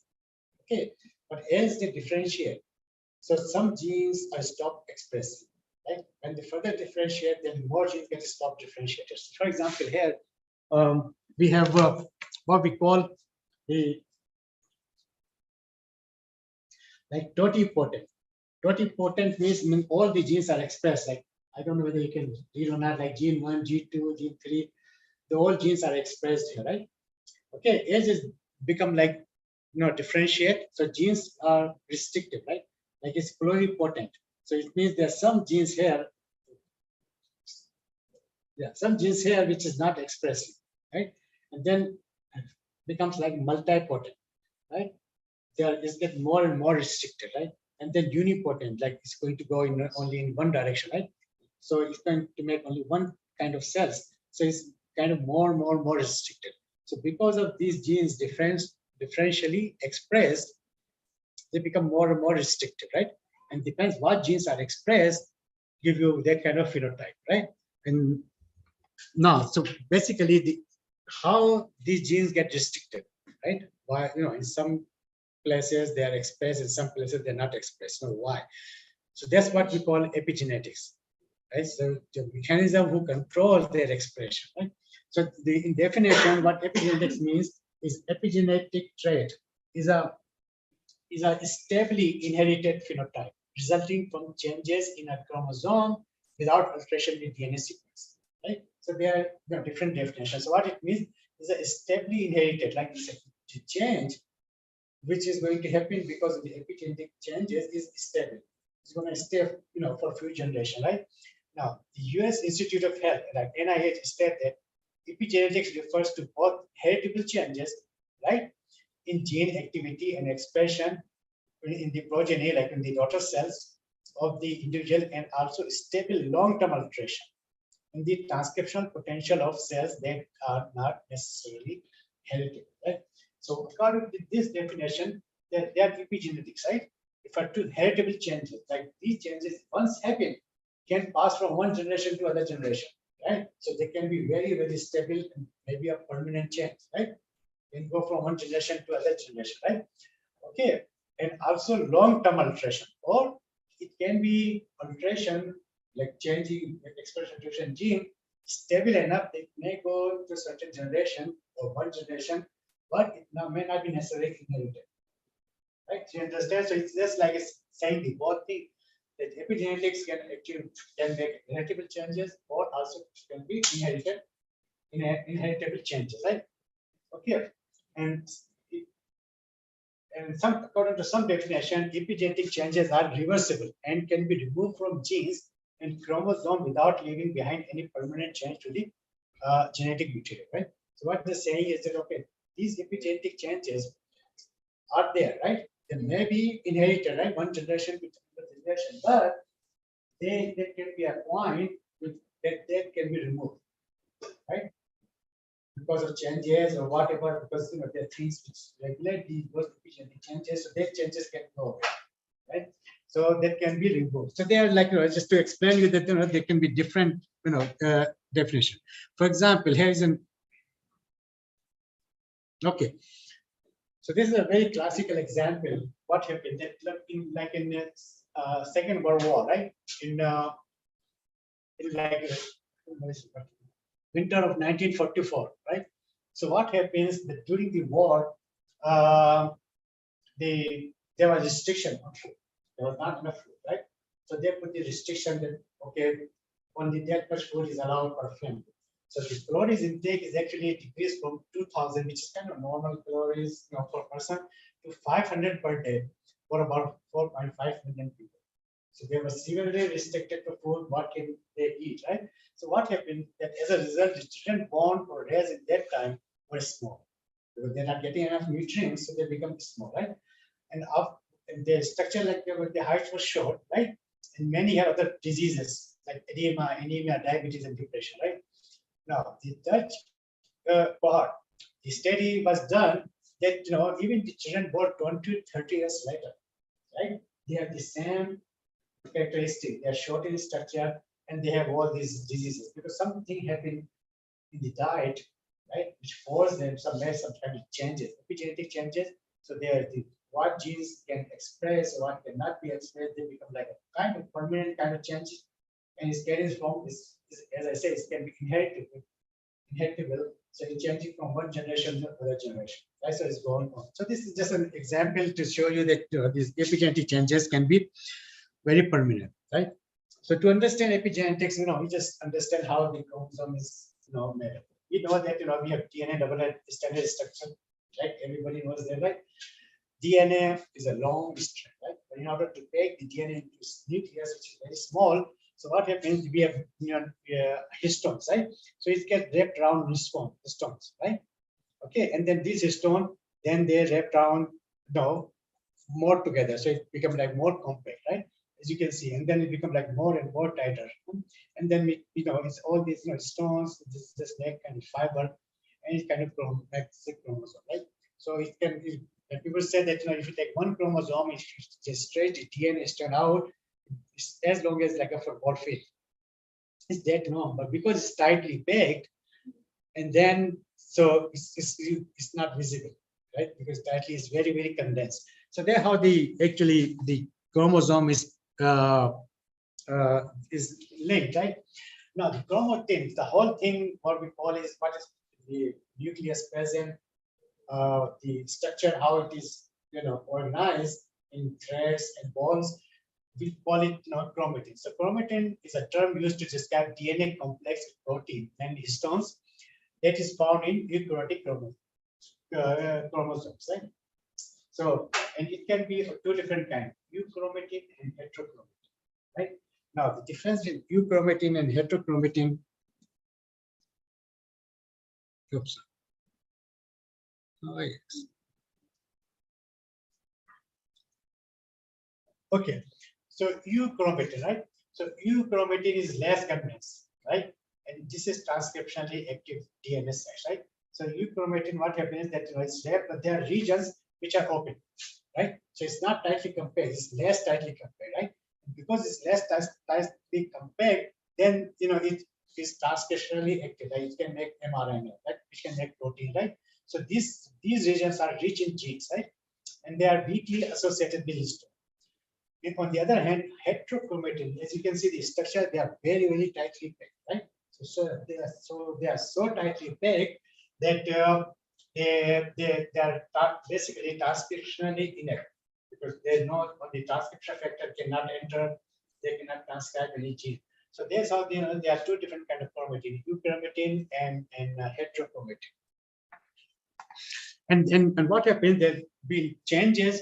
Euchromatin can be converted into heterochromatin in not the whole, some part of the chromosome can be like converted. So when it does happen, like if active, like euchromatin is converted into heterochromatin, what happens? The gene which are expressing here will not express there, right? So it will be like becoming from transcriptionally active, it become like inactive, because it's so tightly packed, right? So these can be, and there are mechanism, when and what condition they can, tightly pack.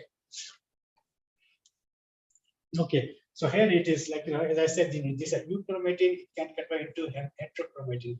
So the euchromatin here, and then it is transcriptionally active.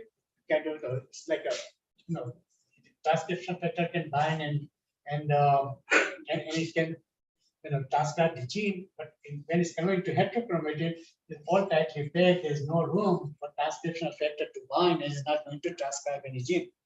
And most of the region is like the ends, telomere, and the orange region. These are heterochromatin. So these regions are tightly packed. And these regions are euchromatin, where most of the genes are present.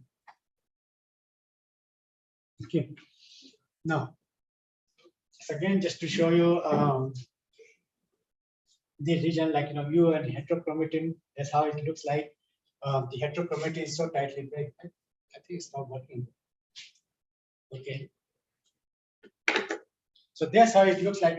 These are heterochromatin, so tightly packed, and this is open, and this is kind of example of euchromatin. Okay. So what causes conversion of euchromatin into heterochromatin, or a heterochromatin into euchromatin, right? So these are what we call epigenetic changes, right? There are two types of changes. It's like DNA methylation or histone modification, because we have only two things in the chromosome, right? DNA and histone. DNA wrap around the histone. So they both undergo modification, right? So one good example of DNA methylation is genomic imprinting, and we will explain you what is genomic imprinting, right? So before we explain this, we have to understand what is a DNA methylation process, right? So what happens, we have a DNA structure. I mean, in DNA we have a lot of cytosine, right? Cytosine, they have like hydroxyl group, right? So this is a cytosine here, right? Okay, and then this is so basically what happens, this cytosine, we have an enzyme which is called DNA methyltransferase. So they actually transfer a methyl group from S amino, basically the donor is S adenosine methionine, right? Because they have biochemistry, like these are methyl donor, right? So they donate a methyl group. So DNA methylation is a covalent modification. So it basically is a reaction, covalent reaction of DNA into methyl group is transferred from S adenosine methionine to the C-fifth position of cytosine by a family of cytosine DNA methyltransferase, right? Very simple, right? So that's what happens. That there are certain methyl transferases that transfer the methyl group to the cytosines. Yeah. Okay. Now, in addition to having genetic causes, cancer can be considered as an epigenetic disease. So what happens? What is that? Okay. Okay, regulation by genetics involve a change in DNA sequence, right? Whereas epigenetic regulation involves alteration in chromatin structure. So understand, like, what happens that, we get genetic changes, like, in cancer, but the epigenetic changes involve big changes in chromatin structure. So that could also lead to, cancer formation, right? So what happens, like, so epigenetic mechanism is number one, DNA methylation. So DNA methylation has long been correlated with retention of gene expression. All right. So what happens? Remember we talk about euchromatin and heterochromatin, right? Euchromatin is the transcriptionally active area where we get gene expression, right? When euchromatin is converted to heterochromatin, it's not going to have genes, right? So when there is a DNA methylation, so basically methylation process actually blocks the transcriptional factor to come and sit on the DNA response element, right? So it's going to be transcriptionally inactive, right? So that's what happens. DNA methylation has long been correlated with repression of gene expression. So some of the genes which are expressed, they're not expressing anymore, right? And DNA methylation mostly occur in CpG. Okay, what it means that remember we talk about the cytosine. That's where the methylation takes place, right? Now, there are a lot of cytosine in DNA, but then DNA has regions. Those regions are rich in cytosine, and then cytosine has to next to be a guanine, CP, like C phosphate, and linked to the guanine. And remember the nucleotide, their nucleic base is linked with phosphate. They make phosphate diester bond, like one nucleotide ribose phosphate, then nucleotide ribose phosphate, right? That's how they make change, right? So that's what happens, that they have like CpG islands. So there's a lot of cytosine present. They call it island because they are all concentrated on a small region. So just imagine that they are all there, and if everything gets methylated, it means they're gonna block the S side, right? So that's how this is the mechanism. So this is like we have cytosine, it's getting from DNA methyl transferase, methylated, right? So here it is. Right, there's cytosine here next to a G, cytosine next to here, so it gets methylated, right? So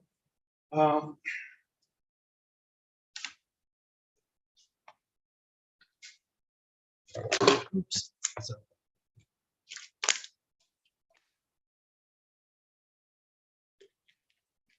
any questions so far about chromatin structure? Or okay, it's pretty simple, right? Okay, now there's certain facts about methylation, right? So we talk about DNA methylation, right? So in the normal cell, 5-methyl cytosine constitute only very small, 0.75 to 1% of all nucleotide in DNA, and in fact 70 to 80% of all CpG dinucleotide in the gene, right? It's very small, but wherever there is a region, the CP island, it gets affected by DNA methylation, right? Because the methylation happens only in those islands, right? Okay, now in fibroblasts, 99.98% of all methylation occur as CpG island, right? So all these happen on this side, but there are certain exceptions, right? Cytosine methylation is also observed outside of CpG sequence, right? Some places like we have CPA, like this is adenosine, right? Or CPT, thymine, okay? But non-CpG methylation occurs relatively rarely in differentiated cell. So when the cell says this happens in the embryonic cell, right? But in the differentiated cell, what we get mostly CpG island methylation, right? Embryonic and induced stem cell, as much as 25 of 5-methyl cytosine are found next to other nucleotide bases, adenosine in particular, right? So it does happen in embryonic cell that it can be methylated on different, like, in addition to CpG, can be methylated on CPA and CPT places. Okay. Now more recently, what they found, instead of 5-methyl cytosine, they found 5-hydroxymethyl cytosine, right? Which is just hydroxymethylation instead of just methylation. And previously it was considered there's maybe an oxidative product that somehow the methyl cytosine is oxidizing into hydroxymethyl cytosine, right? But then later they found out there is a specific enzymatic process. There's a certain enzyme which actually, instead of transferring methyl group only, they transfer hydroxymethyl group. The importance is still not known, but that's how what they found, right? Now it has been calculated that the human genome contains about 29,000 CpG region, right? CpG sequence in genome are frequently grouped in clusters, so-called CpG islands. So basically, they are typically about 500 or more base pairs. So that many base pairs are present all in one place. That's why it kind of referred as like an island.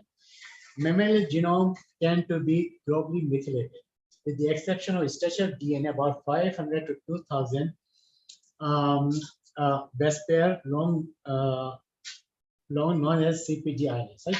So remember I showed you the structure of chromatin, like if we can go back, right here, right?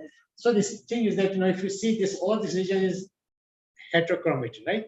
And this is all the region of heterochromatin. So it means this is really highly methylated. So these are not expressed. Only genes are expressed on this euchromatin region.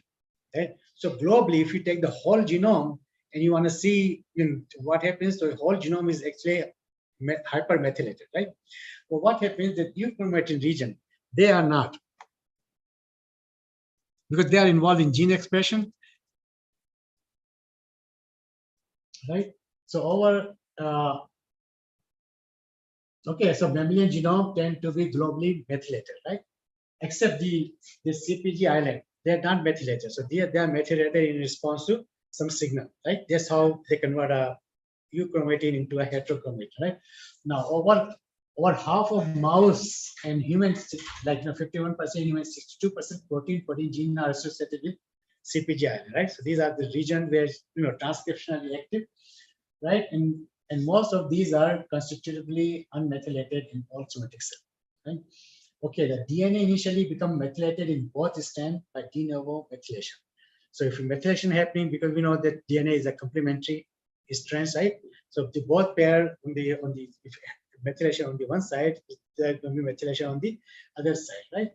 Okay, the methylation in a CpG island, the promoter region may be recognized by protein capable of binding specifically to the methylated DNA. They provoke the recruitment of chromatin bonding factor, right, by a family of methyl CpG binding protein, right? So what it is, there's a purpose of this methylation, right? So what it does is methylation is actually, attract proteins, which we call, DNA methylation binding protein. So these are binding proteins. So once the DNA in the CpG islands is methylated, this protein comes and, kind of sit there, right? So they provide some kind of a place to sit binding, and then I will describe, their function. They could be deacetylases or acetylases, which then perform other reaction, right? So, and then we already talked about the conversion to heterochromatin form, inhibits gene expression. Okay, now gene silencing.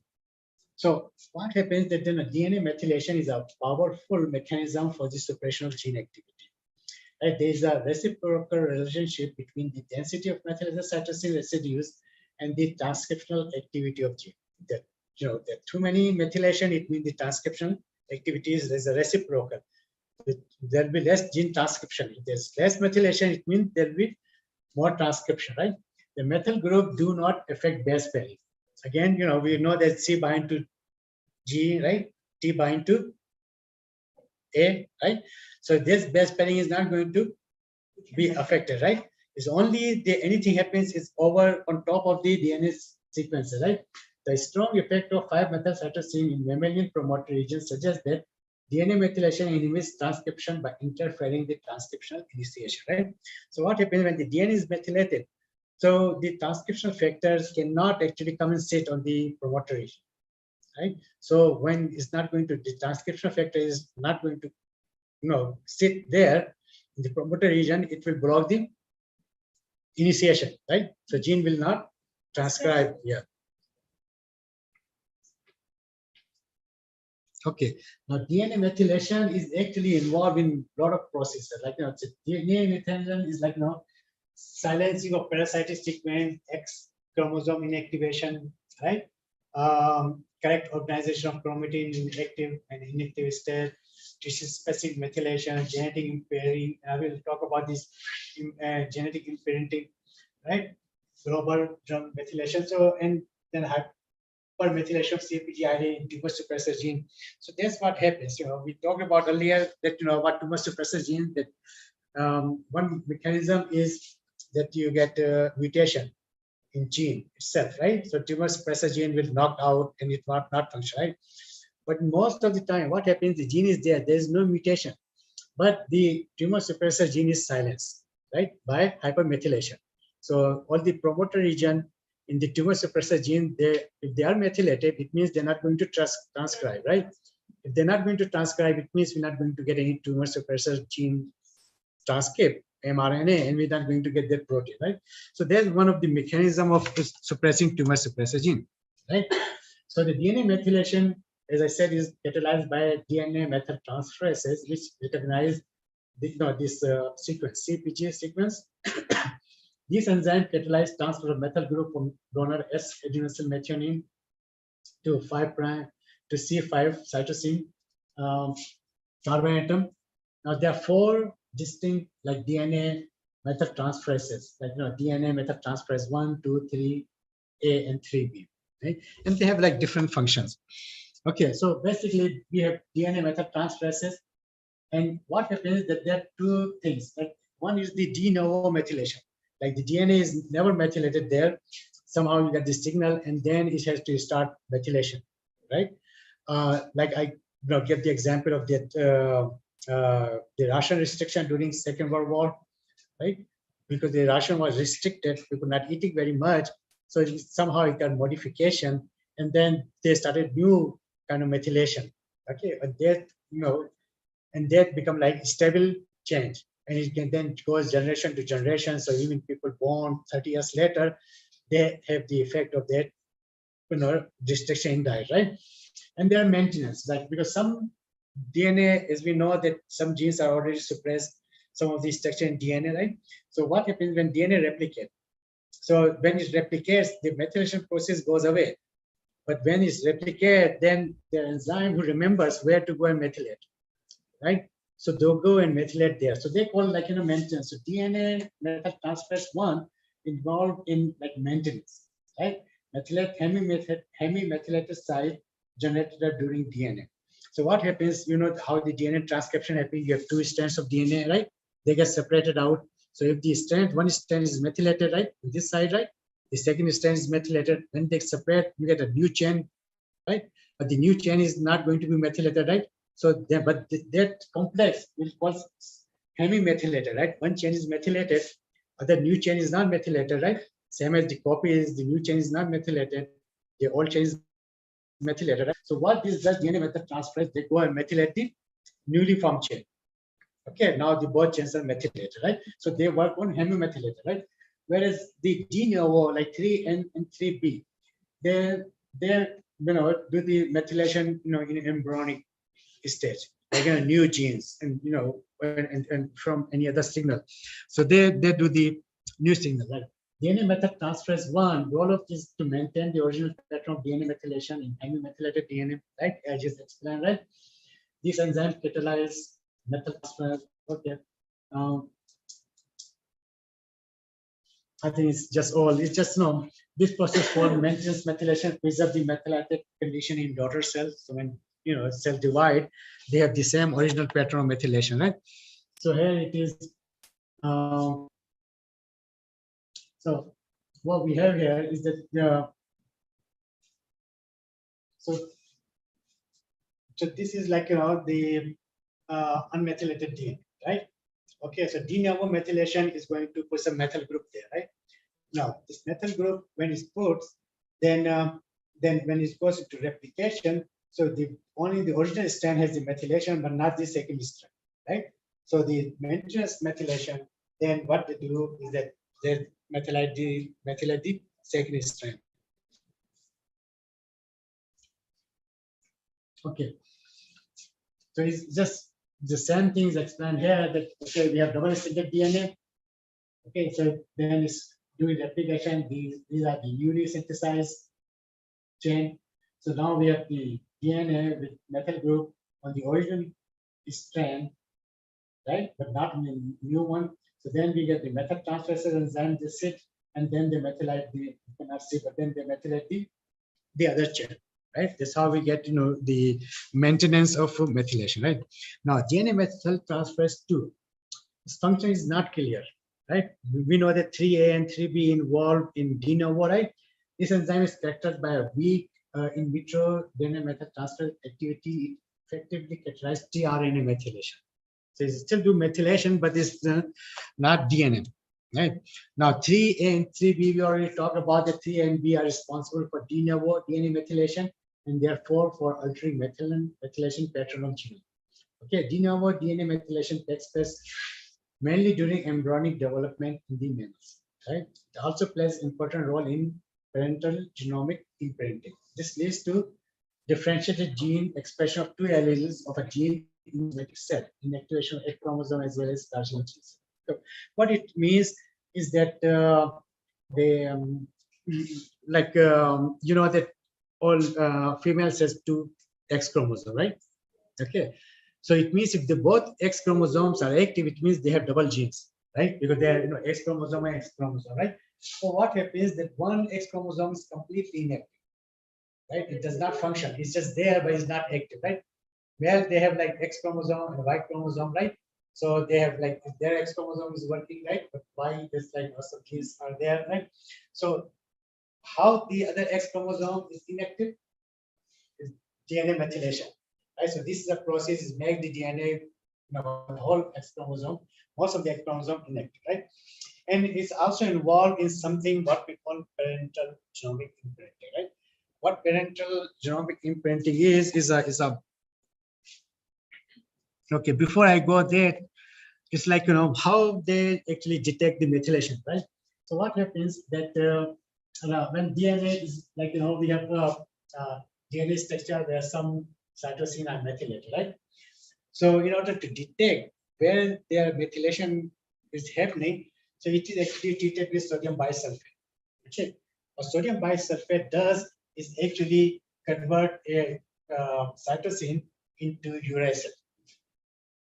Okay, so when it's converted into uracil, then when you do sequencing, so they are actually recognized as T, right? So and then you have the other one which is no treatment, right? So the thing is that like when there's no treatment, the C is recognized as a C, right? But when you do this treatment, sodium bisulfate, it can become like converted into uracil, right? And then it is recognized as T. So what happens that you get sequence with this and this, right? Then you compare this sequence, and then you know that which cytosine is changed. Then you know that this cytosine is actually methylated, right? So by comparing that, that's how you can discover the methylation pattern. Now, okay, now some methylation is sometimes used to describe the covalent modification of nucleic acid by certain alkylating agent like dietary and nitrosamine, which reacts with nuclear base to form methylated derivatives like O6-methyl-guanine, right? This is also methylation, right? But what happens, this is not, it's a chemical modification because there are some chemicals, they are alkylating agent, they're, metal is alkylation, right? You guys probably know more than I do as a chemist, right? So what happens that, those chemicals, they are carcinogens, right? So what they do is they actually methylate different other regions of DNA. So this is also called DNA methylation, right? But this actually reaction is like non-enzymatic and causes a, is usually causes the DNA damage, right? Some of the example of alkylating agent is that like anti-cancer drug. Actually, there's some anti-cancer drug is actually designed this way. They are alkylating agents, so they can put the alkyl group on the DNA and breaks the DNA, right? And that's how the cell destroyed, because the cancer cell cannot function if you don't have, right? Okay, and this is some example of alkylating agent.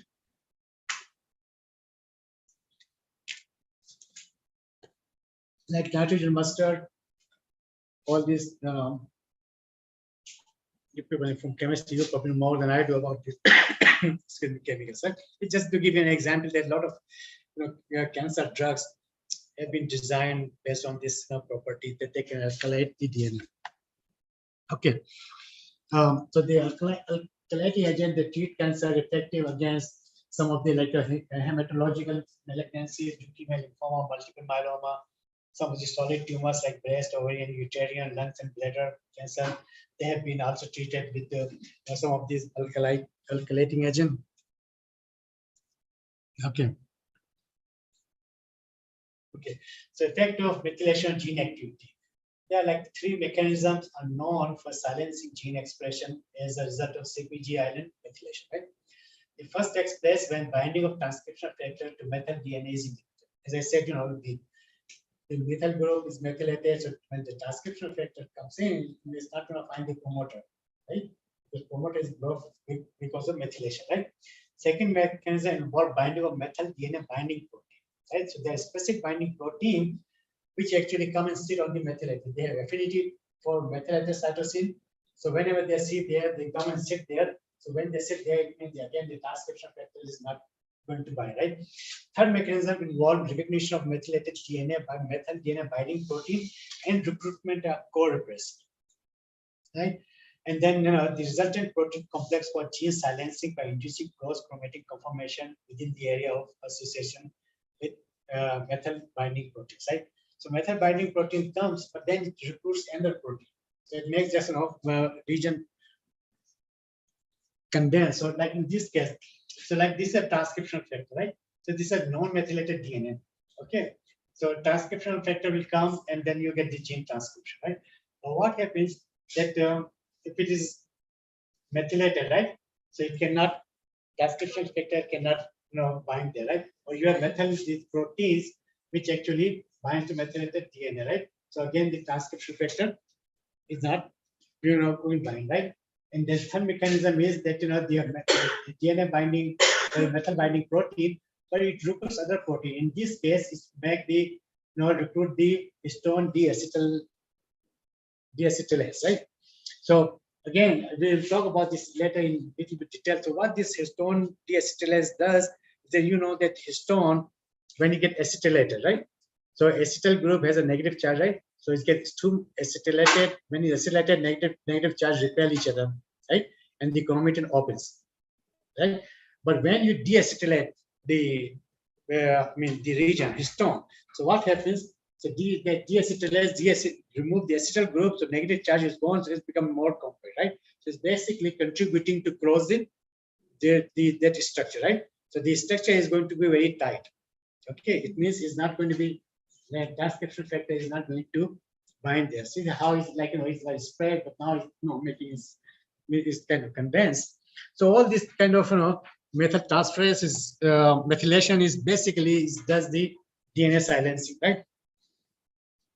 Okay, now DNA methylation in cancer-related disease, right? So alteration from DNA methylation pattern leading to local hypermethylation in promoter region of certain gene against background of local hypomethylation appears to be landmark feature of carcinogenesis, right? Okay, so as I said, like we globally we have more methylation on chromatin, right? But then we have region which is like hypomethylated, right? Normal, right? But then what happens that during cancer, okay, then there's a promoter region of certain gene against background local hypomethylation appears to be landmark of carcinogenesis. So it's like the local regions, they are hypermethylated and globally is less methylated, right? Okay, the cancer cell genome is characterized by decreased level of cytosine methylation relative to normal cell, right? So globally is like this is actually hypomethylated, but in the specific region, it's just very much methylated, right? Okay. No, low level of DNA methylation in this region increases gene instability, thereby promoting development of cancer, right? Global hypomethylation is accompanied by region-specific DNA hypermethylation, particularly typical of initiation stage, but also influencing further stage of tumor development, right? We already talked about it, like in normal cells, CPG island are only sporadically methylated. So they may be used as binding site for protein responsible for DNA in transcription, right? In contrast, cancer cells display a high level of methylation of CPG island, especially in the promoter region of gene preventing tumor growth, like tumor suppressor gene, right?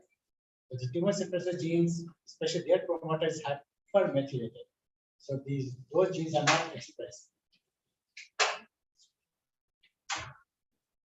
Okay, and there are some examples like in women prostate cancer. Like these are different prostate cancer cell lines like PC3, DUI145. Some of probably you are using some of these cell lines, and then CAP or DU Pro, TSU, PR1, and ND1. So they all have increased expression of DNA methyltransferase, right? Was found in comparison with benign prostate hyperplasia tissue, right? And again, we know what DNA methyltransferase does is put the transfer the methyl group on vesicular suppressor genes, right?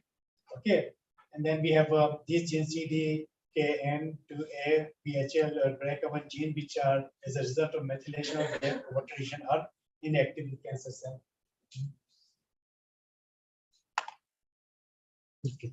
Now, these is just to show you that these are the hypermethylated genes, and then their function is in cell cycle, right?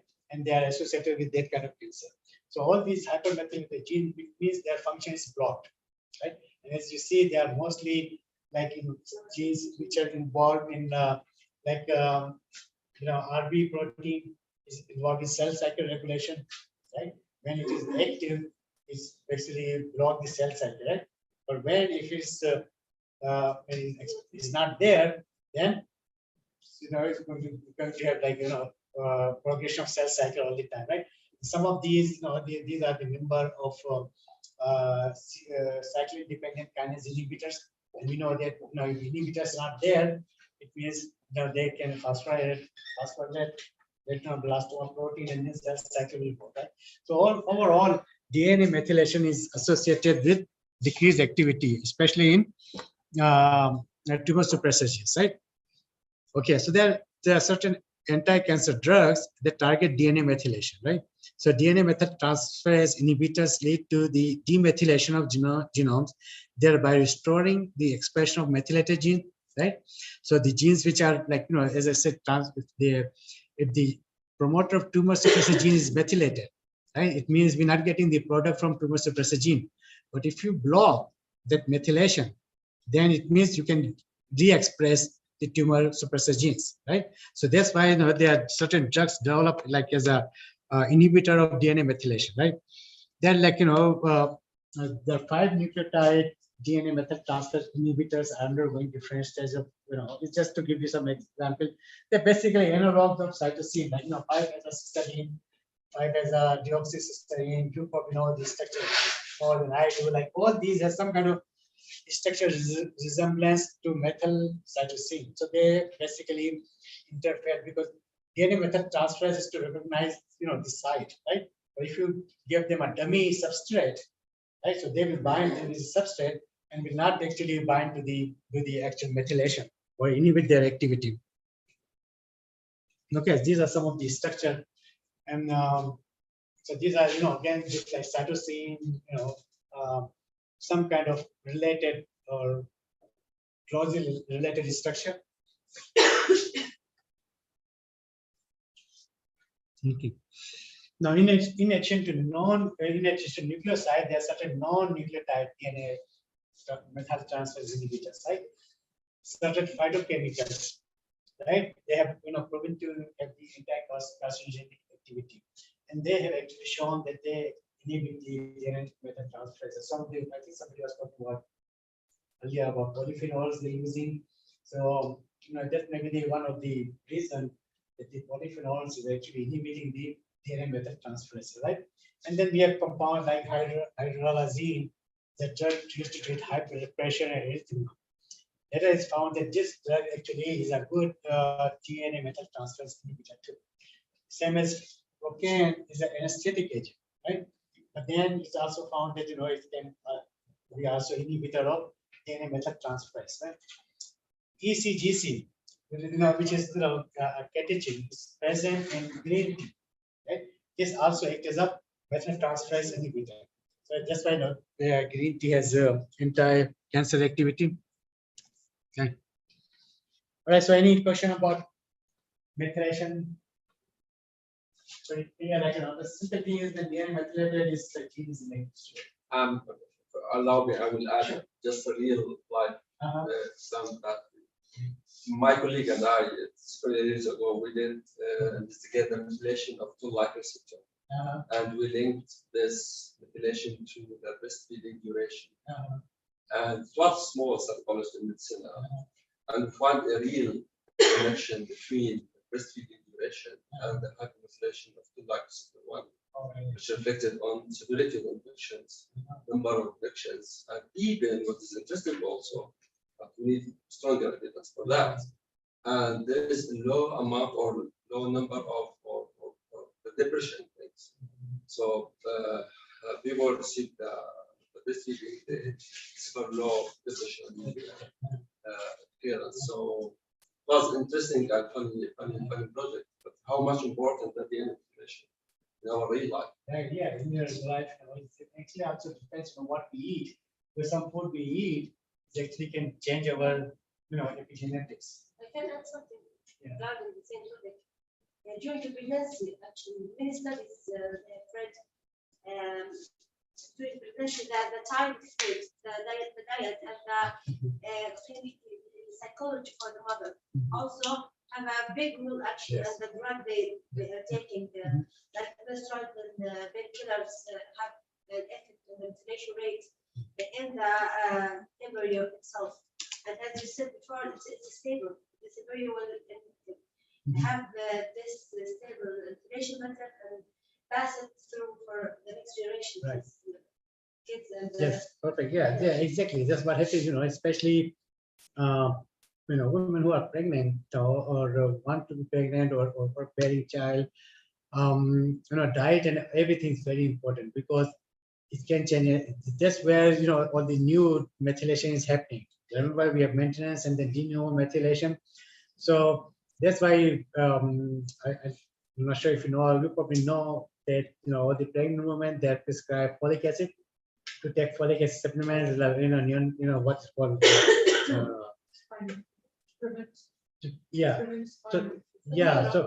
Because what they is that they provide is a source of methylation, right? So they want to make this enough methyl donor there, so if they don't run out of methylation. So there's some genes like need to be silenced, some genes need to be expressed. So that's why it's very important to have folic acid during pregnancy. So the last, I'm thinking that the hypomethylation agent it's kind of bad and good at the same time. I mean, it depends where it is happening. Yeah, because the thing is happening is in tumor suppressor gene. If it's happening at hypomethylation is good because then it will allow the gene expression, right? But if it's happening on oncogene area, right? So means methylation of those is good because some of the oncogenes not active, right? They are inactive because they are highly methylated, right? If something during the expression of or there's a defects in DNA methyltransferases, then those cannot be methylated, and then they start expressing oncogenes, right? That could be dangerous. So it depends, what gene you're talking about. There's a threshold for hypo or hypermethylation.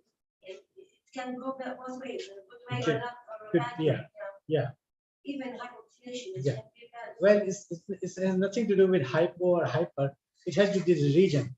Exactly. Yeah, it has to do with the region. I mean, it can be, like, Target genes. yeah, it's like total hypomethylation is, I don't know, it's good or bad, but you have, the region is probably important. Yeah, region is important. Now, genomic imprinting is nothing that you can say, but it's like a concept about, the methylation process, right? Okay. Now, genomic imprinting. What is genomic imprinting? It's a process where actually, the genes transfer from, parents to offspring, right? Okay, so what happens? The genomic imprinting is a parent of origin specific allele silencing or relative silencing of one parental allele compared to the other parental allele, right? It is maintained in part by differentially methylated region within or near imprinted gene and is normally reprogrammed in the germline, right? Confusing, right? Okay. No, actually, there's a mother cell line. The imprinted allele in the mother cell line will be inherited for the daughters for this cell. Yeah. So well, this depends, So the thing is that, like, everybody has, like, the gene, one gene comes from mother side, one gene comes from the father side, right? Okay, they have one pair of gene, right? Okay, what happens that when we have one pair of gene, right? Only one gene is expressive, other one is silenced, right?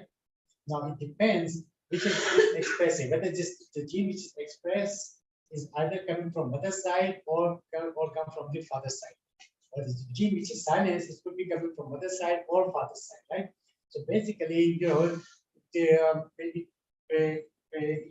it is the origin, parental origin, like, maybe inheriting so for example, you're synthesizing a protein in your body. This protein is actually representing the gene you got it from your father or maybe from your mother. The other part is silence, right? So that's why it's called genomic imprinting. But why it is important? Because it becomes, yeah, something goes wrong. So for example, like what happens that like, okay, for example, someone's, a mother has gene, right? One is defective, right? Okay, and one is working. So for example, a tumor gene, there's a mutation is not working, right? But the other gene is, active, is working, right? In father, it happens that one is, silence gene, the other one is active, right? Okay, offspring inherit a gene which is silenced in the father, right? And inherit another copy which is mutated in the mother. So what will happen? There's no protein. There's no protein because one is, mother one is already mutated, right? And the father one is not expressed, right? So it means they won't have the protein, right? So that's why it become very important. So genomic imprinting, right? So that's how they discover is that, like, X chromosome inactivation, right? So as I explained, male X and Y chromosome, female X and X chromosome, and then what happened? Mammalian doses compensation occur, right? If you have two X chromosome, so somehow we need to compensate the dose because you have, a woman has double dose of X, right? So it happens by X inactivation, a process whereby one of the chromosome in female cell is somehow selected, usually more or less randomly. Although in specific circumstances, is the parent of origin dies. And quite early in embryonic development to undergo a dramatic process of gene silencing over virtually the entire chromosome, right? So basically virtually the entire chromosome gets silenced, right? Okay, nearly all genes on the mouse inactive, like, X chromosome, what happens are fully silenced. Most genes are human XY chromosome are fully silenced, but there are some examples of X-linked human genes which escape inactivation, and when deficient, these genes contribute to at least one clinical disorder, Turner syndrome, right? So it's like, the X chromosome is completely inactive, but somehow, some region is escaped, and then, it starts transcribing. So the silencing of gene is mostly through, like, genomic imprinting, and basically involve DNA methylation, right? Okay, so the express allele of imprinted gene is dependent upon parent. I'm back actually. Okay, So we already talked about it. So here just, it shows that, okay, what we have a, is the paternal gene, it's coming from father, right? So gene 1 is on, but gene 2 is off, right? In the maternal chromosome, gene 1 is off and gene 2 is on, right? So, right? So what's going to happen in the, again, with in the offspring, it depends, what gene is, is inherited from mother or father, right? So, well, we can skip this for times. Okay, so so basically how genomic imprinting was discovered, right? So it was first discovered, and the first imprinted gene was insulin-like growth factor, right? Insulin-like growth factor 2, the growth factor, right? So what happened in it's not that old, in 1991, what they found is that homozygous IGF2 null mice, right, is approximately 50% smaller. So IGF-1 is involved in basically growth, right? If you don't have IGF-1, it means the structure, people who has less IGF-1, they are shorter, right? So what happens, what we're saying is homozygous IGF null mice. Homozygous means the both chromosomes are same, right? Null means they don't have any genes. Okay, so they don't have any genes, then you expect that, okay, they are 40% smaller. You expect that, right? Because you don't have IGF gene, right? Okay, with the wild type, when they were born, consistent with the non-growth effect of IGF-1, right? Importantly, draw phenotype was also observed in heterozygous mice, but only when the mutated alleles was inherited from father, right? What happens when it's a heterozygous, right? So in heterozygous, so in heterozygous, you think that, there's a one gene is like you have working, right? It's not homozygous. It's that one gene is working, one gene is not, right? So if the gene is still working, you would not expect that the mice will be smaller, right? We expect different size, right? So then what they found is that the find only happens when if the genes comes from the father side, right? So it means, this genes IGF2 genes is always comes from the father side, okay?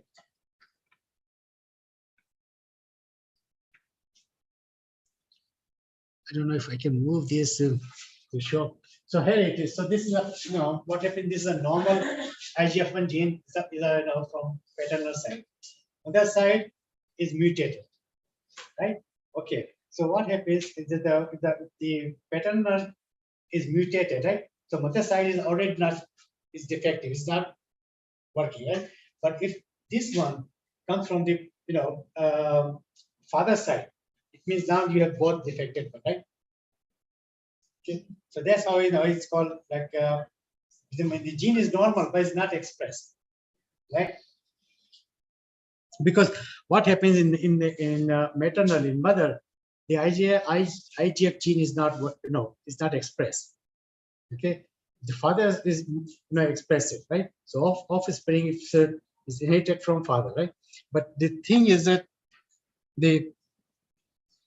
so that was the first imprinted gene. Now the second imprinted gene was actually is receptor.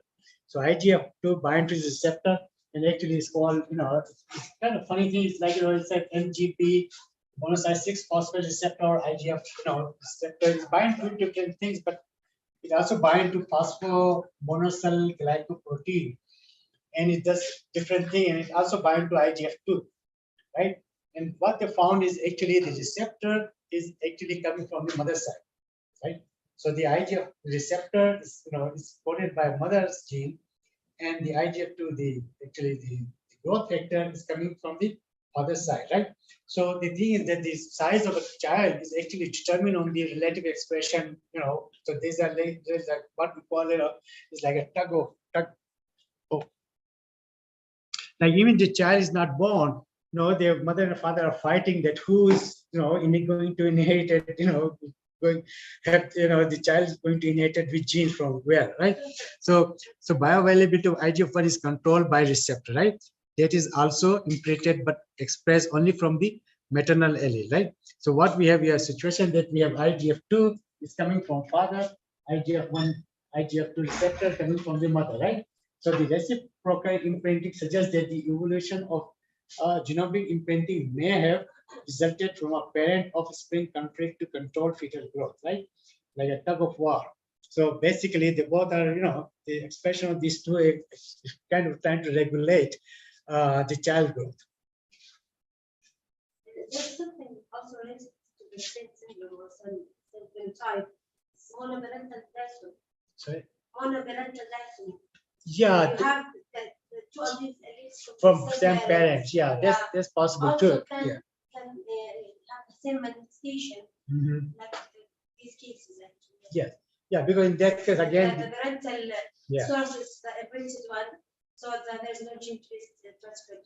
Exactly, because if they, what she's saying that as we know that we happens that in offspring one gene is coming from the father's side, one coming from the mother's side, right? But sometimes it happens that instead of one coming from father, one coming from mother, the both genes come from one parent, either from father or from mother. So it's from the same. So again, if it's so in this case, one is going to be imprinted, right? The other one would be working, right? But if there is a defect, then there won't be no expression, right? So at least when it comes from mother or father's side, then at least if one is defective, the chance that other one would be active, right? Okay. So that was just a basic concept, explaining the genetic imprinting, right? So now we have the imprinted oncogenes and tumor suppressor genes, right? Now what happens that imprinted genes are normally involved in embryonic growth and behavior, right? Occasional inappropriate expression can affect expression of oncogenes and tumor suppressor genes, right? So same as like just loss of heterozygosity or uniparental dystrophy. We just talk about this is the one which we just talking about, that if the both genes come from the same parent, right? So they have the same kind of consequences, right? Deletion of only functional copy of an implanted tumor suppressor gene increase expression of. So basically, deletion of only functional copy of an imprinted tumor suppressor gene, right? Now you have only one copy of tumor suppressor gene. If you delete them, then the person has more chance of developing cancer, because there is nothing to stop cancer, right? Or increase expression of an imprinted proto-oncogene. Oncogene is like it's coming from mother or father, which is already kind of active there. And this is just an example of various imprinted genes like IGF2, WT1, all these, they are different imprinted genes are known. And actually this imprinting is very common in plants, like seed plants, some insect species, and also in mammals. Okay, so any question about DNA methylation? We have gone into a lot of details, but simply DNA. Most common examples for the imprinting and the genomic sourcing, maternal angular and gradual read.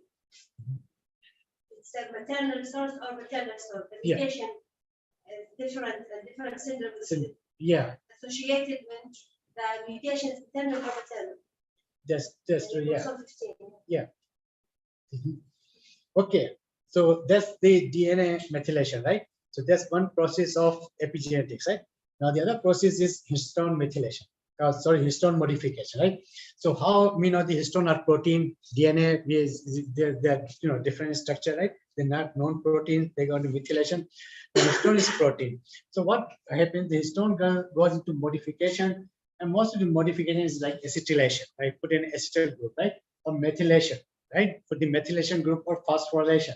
So these are the important processes, and they are involved in transcriptional regulations, right? And many are stably maintained during cell division, although the mechanism for this epigenetic inheritance is not yet well understood, right?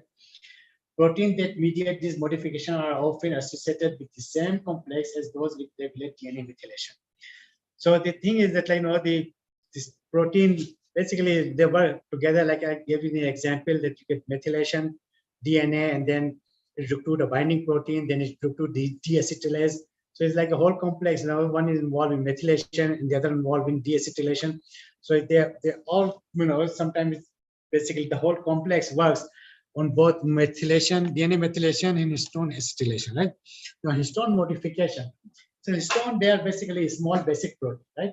They contain a globular domain and flexible amino terminal known as histone tail. And I'll show you the structure. So histone has like, it's a globular structure, kind of globe like a ball kind of structure, and then is a tail sticking out, right? Now the histone tail undergo colon modification, and there are a number of processes like acetylation. If you put acetyl group, right? Methylation, you put a methyl group, right? Phosphorylation, you put a phosphorate group, right? Ubiquitation, you put a ubiquitin, and stimulation and ribosylation, you put other like functional group there. Then they all can be done. And just to show you, see how complex it is. So this is actually these are nucleosome. So they are histone here. So we have two pairs, sorry, one pair of each. Like we have H2, 2H2, 2H3, 2H2A, and 2H2B. So they're all kind of make a complex, and DNA is actually wrapped around the histone. I'll show you this structure. And every histone has a tail. For example, this is a tail for H2B, this is a tail for H2A, and then this is tail for H4. This is a tail. So you see how all this tail, and this tail has all these amino acid which can undergo modification. And here is shown that how they go the modification. So it's there's actually key underneath to show that what is happening. So okay, here it is. Like the green one shows it's got acetylation, light green deacetylation, and then these are the enzymes involved in methylation, phosphorylation, phosphorylation, ubiquitation. If I can find somewhere purple color. Yeah, here it is, right? Okay, so all these tails undergo all this extensive modification, and this modification has consequences.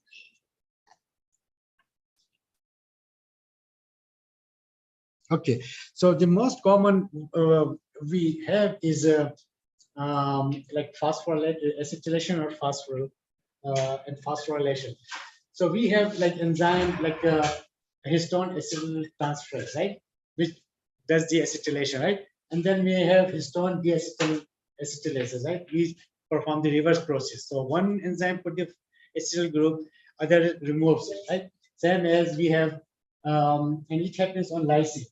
And lysine also got this methylation, and then there's like reciprocal, like the histone methyl transferases and histone demethylases, right? And then we have ubiquitation, so we have UB ligase and UB protease. And then you have phosphorylation, so we have kinase and the phosphatase. So one put the phosphate group, the other enzyme removes it. Same as we have methylation and we have demethylation. So you have methyl transferase and deaminase, right? So we have the histone can modify it, or it can be reversed by the reciprocal enzyme. Okay. Now, nucleosome, what is a nucleosome? Is a fundamental repeating unit of chromosome. So what happened about 145 to 147 DNA base pair are left-handed around a core of histone proteins, right? Two of each 4 histone proteins are beneath, like H2A, H2B, H3, and H4. So each has like two of these, and two of these. They make a complex, right? And then actually it gets sealed by histone 1. So that's how they are arranged. So they have like, there are 2 copies of each. They're all, and then DNA about 145 bases are wrapped around. And then we have this linker H1, which kind of seals so that they don't get easily unwrapped, right? So it's like, you putting, and then you're putting a, something so that, they stay like wrapped. Okay, so that's how this is a very small structure. And then this happens very often. And then you get, kind of neat, structure of chromosome. Right? So again, what happens that this is like a DNA histone. When you get acetylated, right? You get the DNA kind of opens because the histone acetyl transferases during the acetylation. As it does the acetylation, this relaxed chromatin, and it can is transcriptionally active, right? But histone deacetylases, what it does is actually removing the acetyl group, right? When you remove the acetyl group, the chromatin condenses and does not transcribe.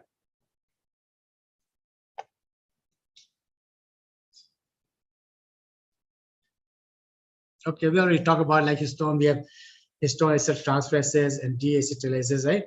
And then methyl and methyl demethylases, and we have kinase and phosphatase and all that. Okay. And this just to show you how the methylation, acetylation occurs. So this is basically lysine group here, and it's just we get the acetylation by the acetyltransferase. So acetyltransferase is to the methyl group here. Actually, C double bond CH3 here. So this is acetyl group CH3, C double bond also. This acetyl group present here, and then deacetylase just remove the acetyl group and this become lysine.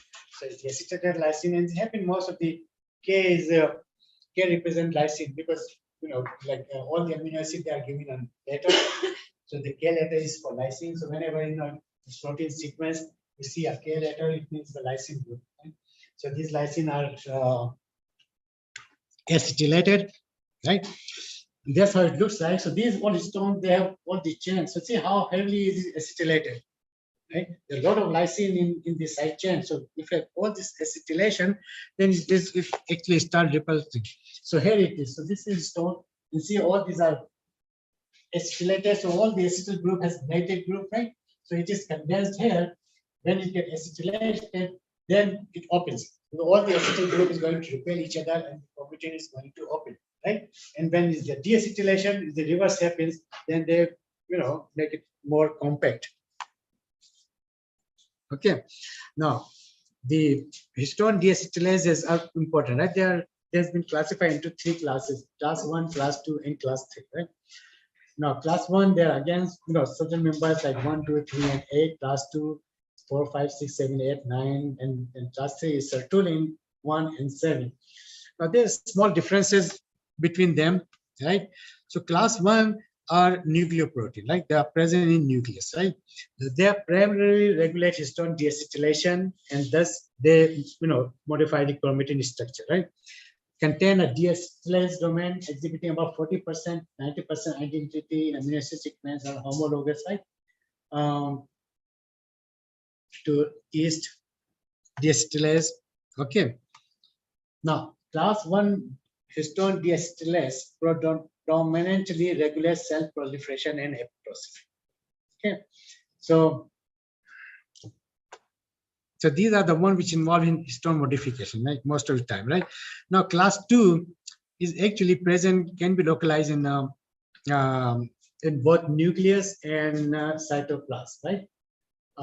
They are also homologous to yeast HDA1. Okay. They preferentially deacetylate non-histone proteins. So they are not really involved in chromatin modification, right? Is the class 1 are mostly involved, right? Class 1 histone deacetylase are more specifically involved in regulation, cell migration, and angiogenesis, right? The molecular twofold, they are larger in size. Class 2 is larger in size than class 1. Okay? Now the class 3 histone deacetylases, they are a little different, right? They are all like they're giving name sertolin because they were first identified in yeast, and they're a little different because they are structurally distinct from NAD dependent enzyme found in both the nucleus and cytoplasm. So they are present in both, but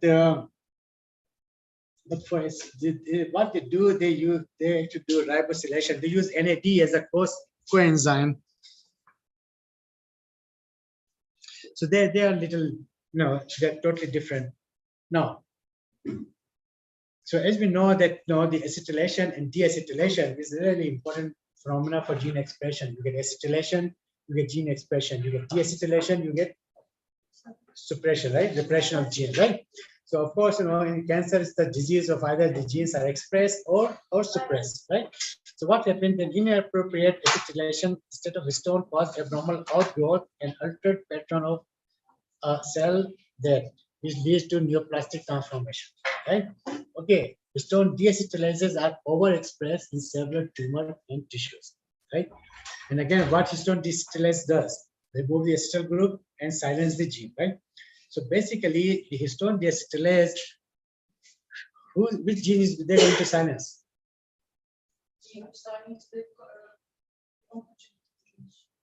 No, the histone deacetylase. The histone deacetylase, they are overexpressed in cancer, right? So it means they're going to silence gene, right? Because they're going to remove the acetyl group, chromatin going to be condensed, right? Going to silence tumor suppressor gene, right? So that's what happens there. Most of the cases, what happens in neoplastic stem cell, the expression of tumor suppression such as P53, P21, and gelsolin are repressed, whereas the tumor activators such as hypoxia-inducing factor, vascular endothelial growth factor are upregulated, right? So basically, this histone deacetylase is HDAC. People usually just call it HDAC. They are overexpressed in cancer because they usually suppress the tumor gene. Okay. Abnormal gene expression is attributed to aberrant recruitment of HDAC. Therefore, the inhibitor of HDAC activity as well as the disruption of HDAC complex has been recognized as a potential target for cancer, right? Because we know that there's increased HDAC activity. If you block the HDAC activity, then basically they cannot deacetylate the tumor suppressor gene, right? Hyperacetylation histone that are induced by HDAC inhibitor change the chromatin structure and lead to de-repression of specific genes that are replaced by HDAC, right? So, okay, the expression of these protein induced growth arrest, deformation of transform cells to normal ones, and apoptotic death in a variety of transform cells as well as neuroblastoma, melanoma, and leukemia, right? Okay. So, of course, if you're re-expressing the tumor suppressor protein, then they're going to do the growth arrest, and do all these, transform the cell into, more differentiated stage, and basically inhibit the oncogenic process, right? Now, overexpression of HDAC induced angiogenesis both in vitro and in vivo through the increased expression of VGF as well as suppression of P53 and VHL. These are tumor suppressor protein, right? HDAC plays a significant role in hypoxia-induced angiogenesis that is highly related to carcinogenesis, right? In HDAC inhibitors such as trichostatin A and FK228 induce the expression of P53 and this VHL protein and the hypoxia. So these are basically the gene they regulate is involved in angiogenesis, the HDAC, right? So inhibiting the HDAC or histone deacetylase activity is basically prevent the angiogenic formation, right? Okay. Just some example, alteration of individual HDAC in tumor sample has also been reported. HDAC is overexpressed in prostate, gastric, colon, and breast carcinoma. HDAC is overexpressed in colon, cervical, and gastric cell. HDAC6 is overexpressed in breast cancer. So, most of the cancer, they have overexpressed HDAC activity. Okay. And then it just shows that HDAC inhibitors are involved in all these processes. I hope I can move this here, so it's kind of blocking the. There's a way to do it, but I don't know. I don't want to do this with disconnect the Zoom. Okay. So basically, what it is like, this is a cell cycle process, right? The angiogenesis is like a cell proliferation apoptosis, and it's like a, I can see it's like a histone modulation, immune modulation, right? So all these, the HDAC inhibitor have multiple mechanisms to activate anti-tumor pathway, right? So it means like the HDAC inhibitor inhibit the HDAC activity, which can cause the inhibition of cell cycle, right? Or inhibit the process of angiogenesis, as we see that HDAC is really heavily involved in angiogenic process, or cell proliferation, or or it can induce the apoptotic process, right? Or enhance the immune mechanism, right? So all this now has been shown that HDAC inhibitor has a very significant effect on regulating cancer growth. Okay, and this is just an example of various HDAC inhibitor, like hydroxymic acid, short-chain fatty acid, benzonamide, cyclic peptide, thiolate, non-hydroxymic acid, carbamide, and oxadiazoles. Right, so these are some of the HDAC inhibitors has been in market on in clinical trials. Right. Now, one thing important is like the short-chain fatty acid, right? Now, what happens is that remember it says that taking fibers is good for you, right? So fibers, what happens to fiber is that the fiber goes into the gut, right? One way they do is that they decrease the absorption of carcinogen because they bind the carcinogen, and if you eat a lot of fiber, then actually you feel like going to bathroom more often. So the carcinogen does not stay very long in your gut. So it is you get efficient removal, right? In addition to this, fiber is actually used by bacteria. So our gut bacteria, they use fiber, right? And what they do, they produce short-chain fatty acid, most importantly, butyric acid. And butyric acid is actually a very good inhibitor of HDAC activity, right? So it's a natural mechanism, like you eat a lot of fruits and vegetables, the fibers, which are fermented in the gut, is actually going to produce butyric acid, right? And butyric acid is like, the short-chain fatty acid, they use the sodium butyrate, valproic acid, so all this related structure, they has been shown to have very effective HDAC inhibitor. So there's one way to do is, so the fiber is also good for it, right? Now, HDAC3, like sertraline, I just want to describe because there's a HDAC inhibit, they are HDAC, they are deacetylase, but they, the mechanism is a little different. What they do, they use this thing which we call NAD. You all probably know NAD, like is involved with oxidation reduction. So we have nicotine, adenine, diphosphate, ribose, and then so it's called nicotine adenine dinucleotide because we have adenine here, and then we have adenine here and nicotine here, and it's kind of two nucleotides, so it's like dinucleotide, right? So what happens is that we have this acetylated protein. So this protein is here, which is kind of acetylated, right? So deacetylate, what it does is remove this acetyl group from here and actually transfer the acetyl group to this ribose here, right? And then the bond is broken here, so we get free nicotinamide and we get acetylated ADPR. ADPR in ribose, so adenosine diphosphate ribose, which is acetylated here, right? So it does the deacetylation too in histone, but it uses a different mechanism. It uses as a NAD as a perfector. Right? And this is actually sertraline is involved in actually a lot of mechanisms, right? In all different organs like liver, skeletal muscle, digestive constitution, pancreas. And what actually it was found that actually the sertraline activity is linked to longevity.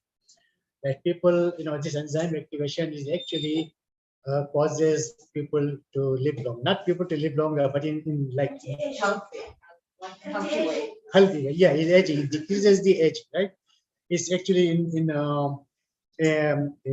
sometimes it's like a fruit fly. I think it was done that the fruit flies lives longer, right? When they they use activate sertraline, so sertraline is also activated during fasting. Like during fasting, what happens at the same mechanism, the sertralines get activated, and it has really a positive effect, right? Because deacetylate, the stone to a different mechanism, but this somehow linked to the or we have like resveratrol, which is present on red wine. So they have effect on different organs, and that's just a mechanism, like they increase the insulin secretion, increase the fat mobilization, increase the mitochondrial biogenesis, or increase the oxidative capacity. So all these things are related to actually it's good for health, right? So sertraline activation is actually linked to a healthier life, right? Okay, I think it just shows that sertraline may regulate cellular senescence, DNA repair, chromosomal stability, cell cycle progression, and transcriptional activity of important proteins such as P53, P73. These are all the these are tumor suppressor genes, but this NF-kappa B is like inflammatory mediator, and Fox family of protein circumstances evidence that the deregulation expression function of this enzyme may be oncogenic, right? So, there's normal activation, but they say that, this enzyme, that abnormal expression, right, is linked to oncogenic process, right? But it's not proven. It's like, there's some circumstantial evidence, right? Consistent with this notion, like overexpression of sirtuin 1, 2, and 3, and 17 has been documented in a range of tumor. Sirtuin 2 is deleted in gliomas. The expression of sirtuin in glioma drives cell line, reduce their chronogenic activity, is mean their carcinogenic potential is reduced. So they say somehow it is linked, but it's still not, proof that they are causing the tumor prevention, right? Okay, so just towards the end, so what we have is the DNA the epigenetics, right? Is basically histone modification and DNA methylation, right? So that's what we call histone code, right? So distinct histone modification from a histone code. Acetylation of histone lysine, for example, is generally associated with transcriptional activation, right? The tail protruding from histone are kept on acetylation state in case of transcriptional gene, but in the deacetylated state in case of hypermethylated or silent gene, right? The histone deacetylase HDAC act to maintain the deacetylation state in these histone tails and may be targeted to appropriate genomic region by DNMTs, like methyltransferases, and by group of chromatin protein known as methylchromatin